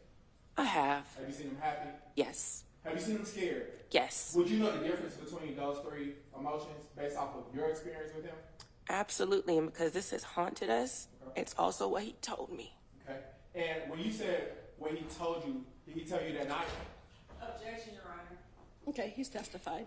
So try to ask these questions without quoting him. Did Mr. McCord go back out there? He did not go back out there. And why not? Objection, Your Honor. That's speculation. Do you know of your own accord, or do you have to tell them what he said about that? Oh no, I know from my own accord. It's not what he said. Okay, she can answer that. And why didn't he go back out? And I have to live with this because I stopped him. Okay. He's a protector and he wanted to go, but I stopped him. I told him he had to stay and that it was too dangerous for him. Did you listen? Yeah. How long after this night did you learn about the death of... The very next morning. And how did you learn about the death of Secoriea Turner? Through Chris. Through Chris. And let's go back. On the 4th of July, did you ever speak with an officer? No. And why did you not want to give your name on the 911 call? I was afraid that these individuals or anyone connected to them would retaliate against us. And once you learned about the death of Secoriea, what was your reaction? Or what did you do next? I felt guilt. Once again, just that reliving of it, scared, angry, wishing I had done more, wishing I allowed him to do more, but still just knowing that really there's nothing we could have done. I have no further questions for you. Defense may have some questions, but the state will pass the witness, Your Honor. Cross-examination? Yes, Your Honor. Good afternoon. Good afternoon.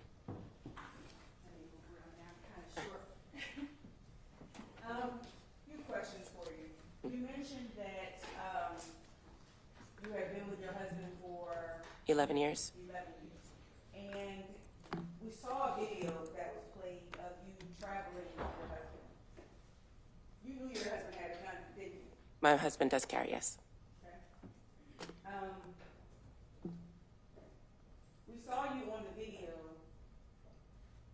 go past the barricade. Isn't it true that you went past more than one barricade? And turning around, there was a barricade, but going forward, there was a barricade on the left-hand side of the street, not on the side that we drove down and other cars drove down. We saw a video that had some people milling about on the street. Is it safe to say that there were people that were there that night that were not shown in the video? I'm not understanding. I'm not sure if all the individuals that stopped us on the street ended up in the video.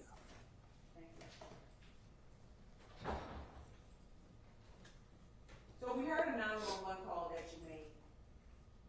And we also heard, you said you're not familiar with guns. Do you know the difference between a shotgun and a pistol?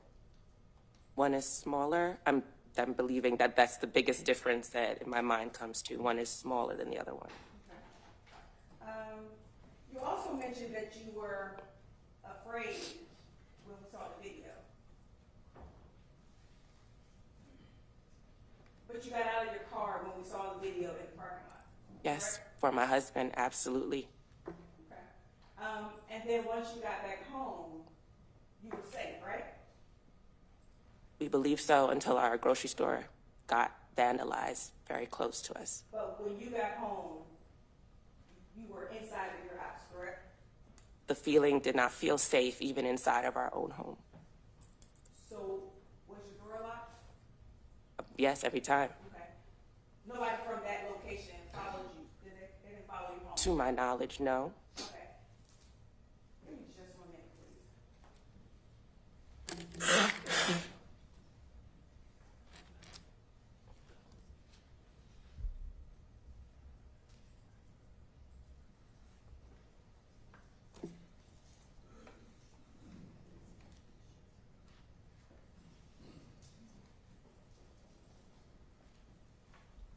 coming around here.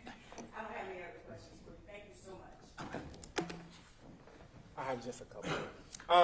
So on cross, you were asked questions about your husband having a gun. Do you remember that? Yes. Did your husband ever point a gun at anybody? No. No. And Chris, when he was a police officer, yes, he has. But in terms of post being a police officer, no. Our McCord rule is we do not point a gun unless we're going to shoot a gun. Okay. Bad question. Did your husband point a gun at anybody on July 4th of 2020? No, because he did not shoot anybody on July 4th, 2020. Also, you also mentioned about your grocery store being burnt down. Do you remember that? No, burnt down, vandalized. Vandalized, I'm sorry. Mm-hmm. When was that? That happened. What is relevant to that? Your Honor, she's talking about, well, the first question was why she didn't give her name, and it goes to her particular fear and the result of what transpired on July 4th of 2020. I'll allow it. It happened during that month. Okay. And how far was your grocery store from the university in part of that area? There is one school block and one street between that grocery store and University Avenue. One second, Your Honor. State has no further questions. Any recross? No, Your Honor. Okay, can she be excused? She can, Your Honor. All right, ma'am, you can be excused, which means that you can stay and watch if you want to, but you don't have to. Thank you, sir. Thank you. Do you guys need a break before they call another witness? You doing okay? Good? Okay. You need 5? Okay. Will you step out for 5 minutes? All right, to the jury.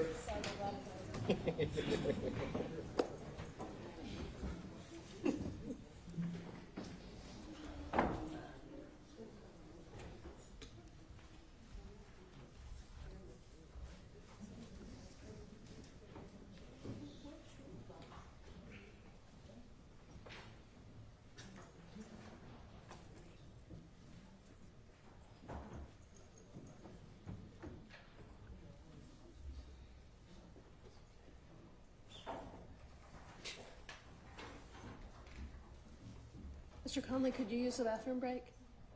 Sure. All right, go ahead. And Judge, just for planning purposes, Oh. how long do you would go together so we can have a good Let's see. I think we'll go past 5. No. So if you get to 4:30, we can quit after that. We call a few more people. Sure. That's fine. And we have reached out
Thank you.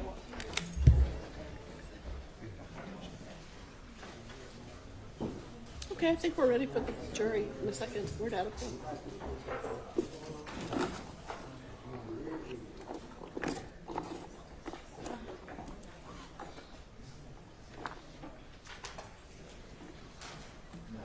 Is he your witness, Miss Young? He's yours? Yep. Okay, so we're ready? Yep. Okay, we're ready for the jury.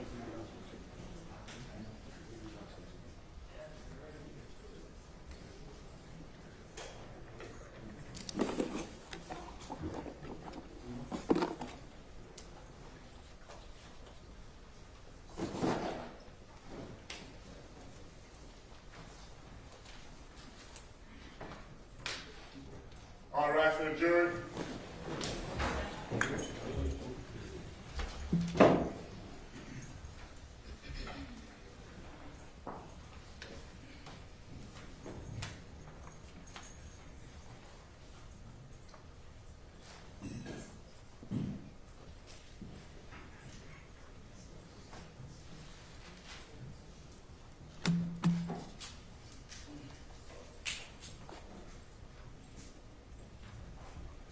All jurors are accounted for.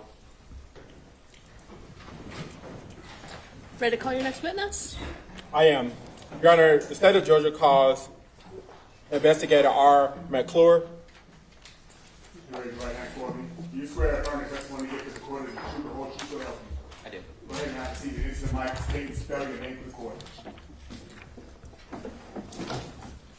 It's Randall, Randall, McClure, Mcclure. Good afternoon, sir. Good afternoon. Can you tell the members of the jury how you are employed I work for the City of Atlanta Police Department and how long have you worked for the Atlanta Police Department? since 2010.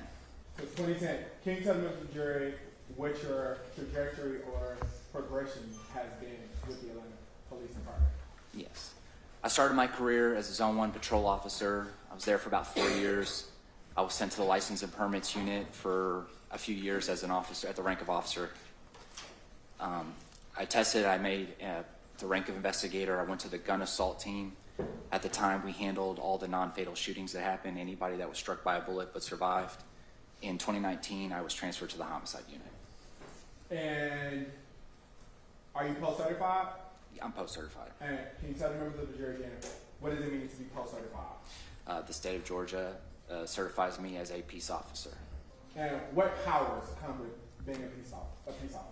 Being able to make arrests and write and execute search warrants and arrest warrants.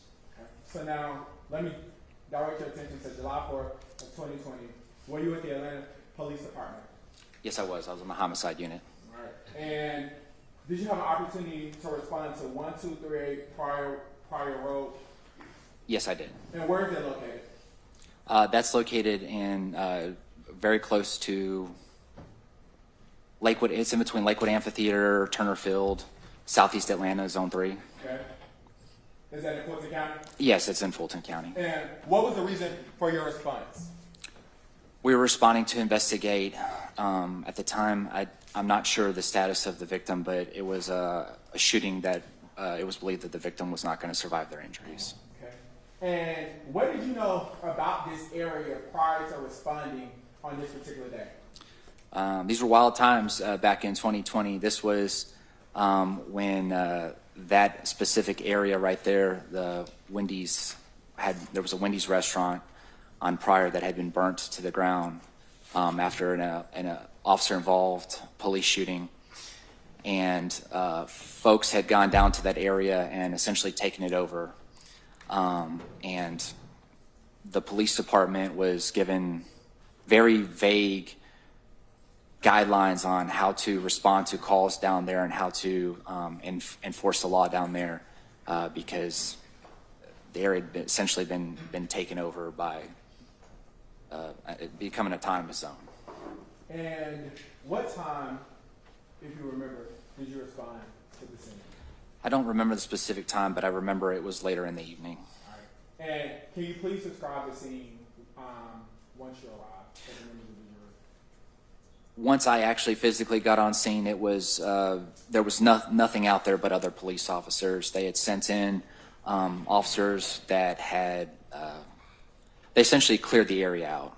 They had officers from all over the city respond and clear the area out, so that when I arrived, there was nothing but other police officers there. And would it be typical for them to send officers to clear out an area prior to your arrival? No, this was a completely unique situation. And what was different about this situation and other situations that you had? Well, oftentimes we would try to keep as many people on scene as possible because of your ability to gather witnesses that saw what happened. But in this incident, we were entering a very hostile environment, and so that's why the other officers were sent in there first to clear it out, because there were people down there that were well armed, that were not friendly or kind to the police. Okay. And once you arrived, what steps did you take? My responsibility on scene was I did the crime scene drawing of the evidence that was found and collected. And who instructed you to draw the crime scene?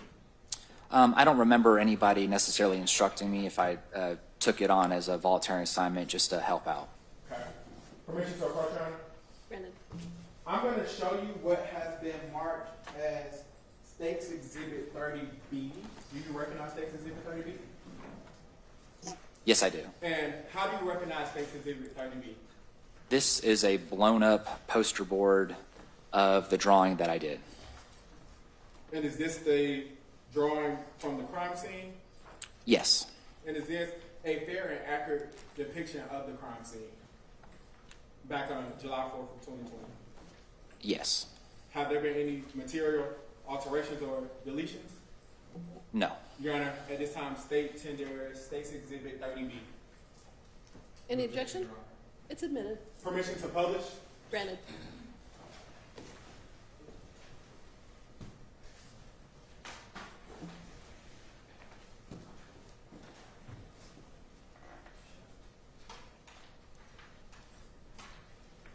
Your Honor, may the witness step down for the next part of this testimony? Yes.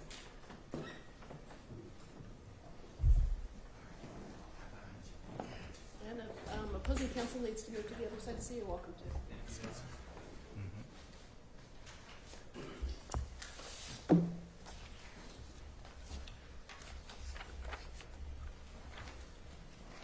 I am approaching you what has been labeled as State's Exhibit 30.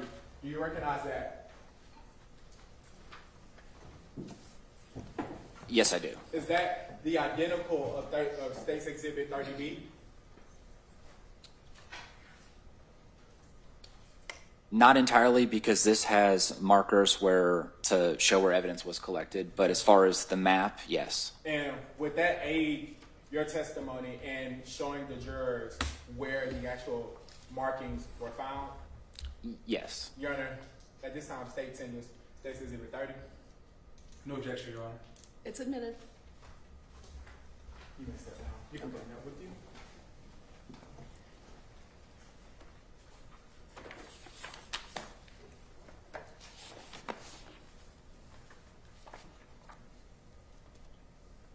So, you come over. I'm going to hand you what has been pre-labeled as, well, first of all, let's tell them to the jury, what did you note from the scene? Sure. So we collected, I say we, the Atlanta Police Department, collected some .223 shell casings, a couple of .223 live rounds that had not been fired, one projectile, and another smaller caliber round that was actually found on the entrance ramp from University Avenue to the connector that probably had nothing to do with the crime scene, just based off where it was, but we collected it as we were looking in the area. Okay. Now, there are some items that are listed 1 through 11. Can you tell the members of the jury what those items are? Specifically, number 1 is a .223 live round. Number 2 through number 9. No, I apologize. Number 2, 5.56 cartridge casing. Number 3 is a 5.56 cartridge casing. Number 4 is a 5.56 cartridge casing. Number 5 is a 5.56 cartridge casing. Number 6 is a 5.56 cartridge casing. Number 7 is a 5.56 cartridge casing. Number 8 is a 5.56 cartridge casing. Number 9 is a 2.23 cartridge casing. Number 10 is a 2.23 live round. Number 11 is a 38 caliber class bullet. Okay. Can you tell the members of the jury what a live round is? A round that has not been fired. Okay. So is that kind of what you get when you go to the store and you buy a bullet? Yes, a live round is a bullet that has not been fired. Is what you would purchase from the store. Okay. And can you tell the members of the jury what a casing is? Shell casings, what's left over after you fire a bullet through a gun. Okay. And can you tell the members of the jury what a live bullet is? I'm sorry, a live round. Is that the same? A live round we already established is like if you go to the store and you buy bullets, that would be a live round. Again, once you put the bullet in a magazine or put the bullet into the gun and you fire it, it creates a shell casing that gets ejected from a semi-automatic weapon. Okay. And what kind of shell casings is a 5.56? What kind of gun is the shell casing 5.56 consistent with? A rifle. Okay. And what about a 2.23? Rifle. What about a 38 class bullet? Probably a revolver or a pistol. Okay. So based off of this, can you tell me how many casings would be consistent with a rifle? 8 casings. And can you tell me how many live rounds would be consistent with a rifle? 2. And can you tell me how many rounds or bullets would be considered with a revolver of some sort? 1. Okay. So now I'm going to hand you what has been pre-marked as a 2.23 live round. That's going to be number 1. Can you please place on the board where this round was found from? Was found. Yes. And I noticed that it is on the barrier. Is that on the side of University where the liquor store was? Yes, the package store is right here. All right. Now I'm going to hand you the second 2.23 live round. Can you place on the board where that was found?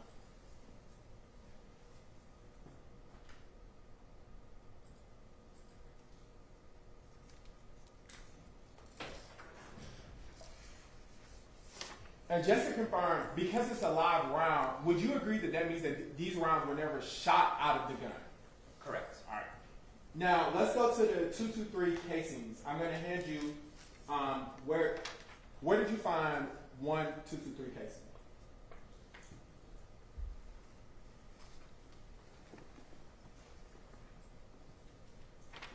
Yeah.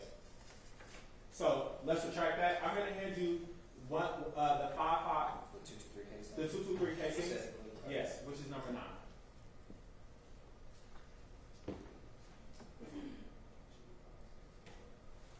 I withdraw my statement, Your Honor. I am handing you the 5.56 cartridge casing that's in your hand right now. You, per your previous testimony, you found numbers 2 through 8. Is that correct? Correct. All right. Can you place where you found number 2 with? Okay. Can you place where you found number 3 in? Can you place where you found number 4?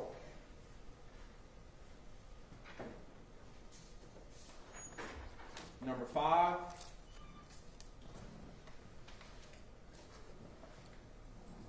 Number 6.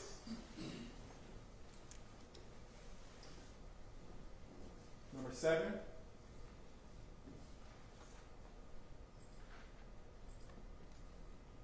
And then number 8.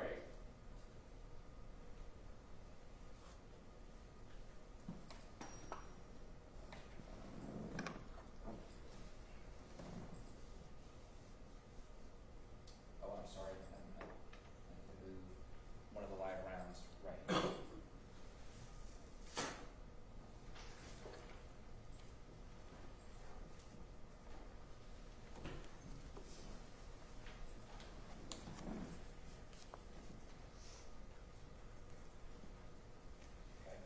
And then can you place where you found the 223 projectile?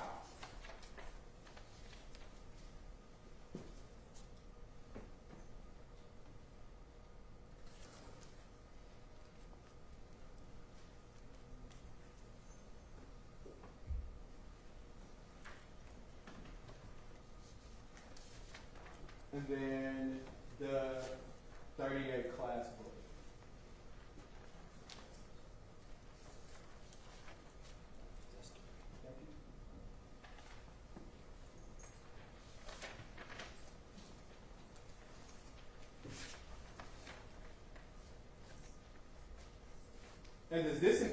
conclude all of the items, the shell casings and casings that were found on the scene on this particular day? Yes, in fact, it looks like maybe on the big board, number 12, there might be a mislabel. Number 11 should be the projectile, and number 12 should be this round that's up here. Say it again for me, I'm sorry? Yeah, sure. So number 11 on my crime scene sketch is a projectile, which is right there. And then I have item number 12 is that 38 caliber round that's right here. Okay. So in other words, the visual reference as far as where casings and rounds are collected, this reflects my drawing. I think there may be just like a typo down here.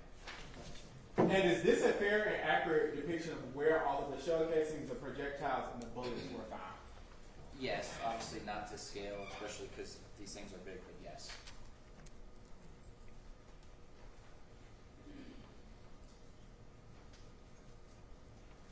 And are those shell casings, or would those shell casings be consistent with being fired from an AR-15? Yes, a rifle of some sort, yes. And can you tell the members of the jury exactly which ones would be consistent with being fired from an AR-15 or a rifle? Your Honor, I'm going to object to this line of questioning. This officer has not been qualified as an expert in any type of firearms, ballistics, or any pattern matching, anything like that. We are going down a slope that I don't believe he's prepared to testify. Are you just inquiring about what would typically be used, or are you going to ask him about patterns? What would typically be used? Okay, first ask him if he knows and how he knows. Do you know what the 5.56 and the 223, what those are consistent with being used in, or what those casings are consistent with being used in? Those calibers are typically associated with rifles. And how do you know this? Being a police officer as long as I have and dealing with ballistic evidence and weapons. Have you had an opportunity to deal with these types of rounds in your experience? Yes, I have. Does that satisfy your objection? So again, can you tell the members of the jury what the 223 live round, what type of firearm is that consistent with being fired from? Typically a rifle. And is a rifle the same as an AR? An AR-15 would be a type of rifle. Yes. Okay. And what about the 5.56? What type of firearm is that consistent with being fired from? A rifle. And is the rifle consistent with the AR-15? Yes. Okay. And the 38. What type of firearm is that consistent with? Most likely a revolver or a pistol. I'm going to pass you to the defense. They may have some questions for you, but at this point, I don't. Thank you so much. Thanks, sir. You want to move your exhibit? You guys want the exhibit there while you're cross-examining, or do you want it out? You need to move it for us? Leave it for a second, then we I'll take it out.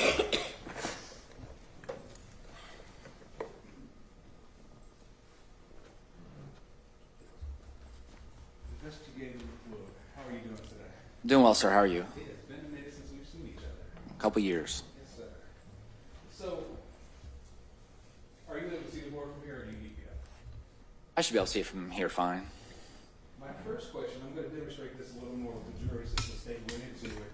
You said that these rifle rounds are consistent with being fired with a rifle, correct? More than likely, yes. More than likely consistent to be fired with a rifle, and could be an AR-type rifle, correct? Correct. But you don't know how many rifles were actually fired that night, do you? I don't. You don't know how many ARs were fired that night, do you? I don't. And no one from the district attorney's office or no one from Atlanta PD or anyone else told you how many rifles were fired that night, do you? No. Is it safe to say that from all of this there was at least 3 different rifles being fired that night? No, not. Your Honor, cause for speculation. Will you re-ask the question? Based off the evidence that you collected, is it safe to say, I only say that multiple rifles could have been fired that night? I'll allow that question. Is based off this could have? I guess anything's possible, but as far as the number 3, I don't know specifically 3. And that's why I tried to rephrase it, because I knew that number wasn't an actual accurate number. Okay. So let's give the jury a little more information about what these projectiles and what these casings look like. You said the casings were bullets that were actually fired already, correct? That's what casings are, yes. And then in a rifle, when you fire a bullet, what happens with the casing?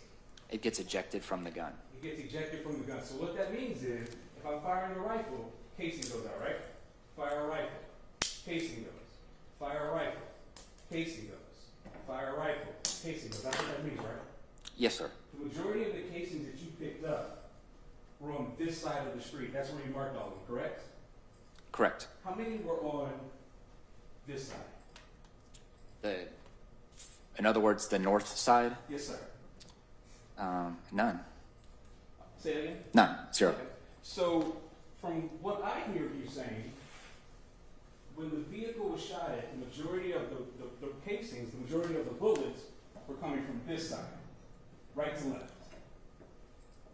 I didn't say anything about a vehicle, sir, so I'm not sure what the question is exactly. So, Oh, I apologize. Let me back up. Did anyone from Atlanta PD or any other law enforcement agency tell you where the vehicle was when it was actually shot? no, sir. Did anyone from the Fulton County District Attorney's Office tell you where the vehicle was when it was actually shot? No, sir. Okay. So all you know is where the shell casings were, but not where the vehicle actually was. Correct. I just did the crime scene sketch. And from your testimony, all the shell casings are pretty much bruised around this area, and it could have been multiple AR-type rifles that fired it, correct? You don't know how many? Right. That would have to come from a NIBIN report.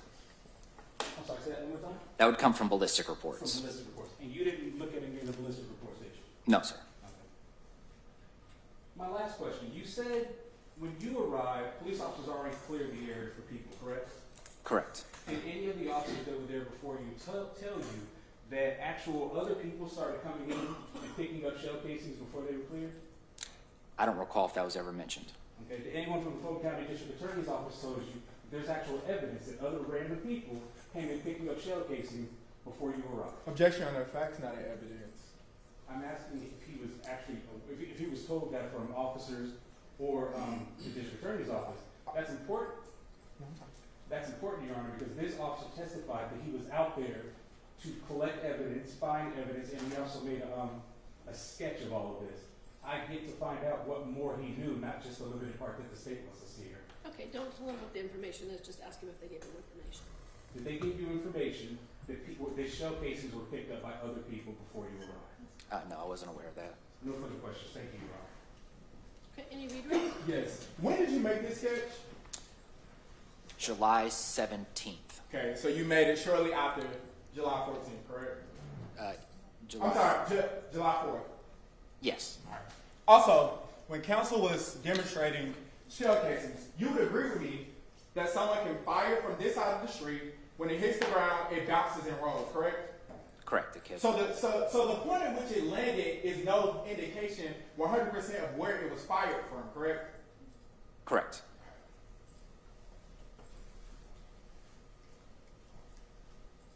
But you will agree that there's no dispute that these shell casings were fired from an AR or a rifle style.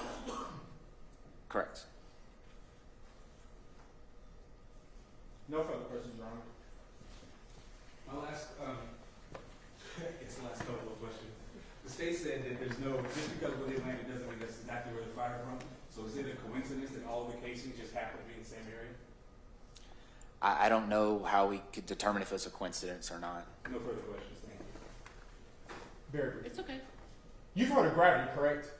I'm familiar with gravity. And would you agree with me that gravity pulls objects in the same direction, correct? Yes. Okay. No further questions. No further questions? Okay, can this witness be excused? Yes, Your Honor. Yes, Okay, thank you.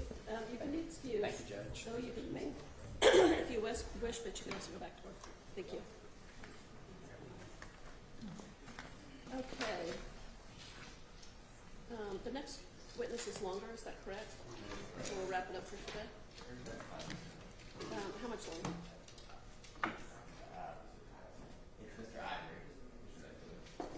into tomorrow, probably.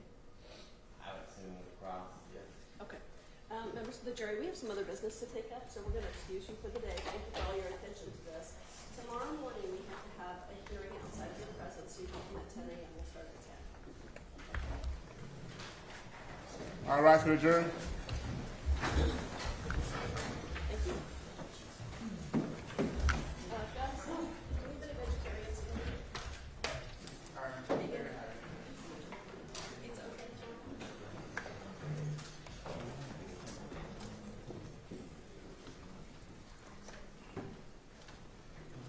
Also, is there anyone in this group that is going to be celebrating next Tuesday? Rosh Hashanah?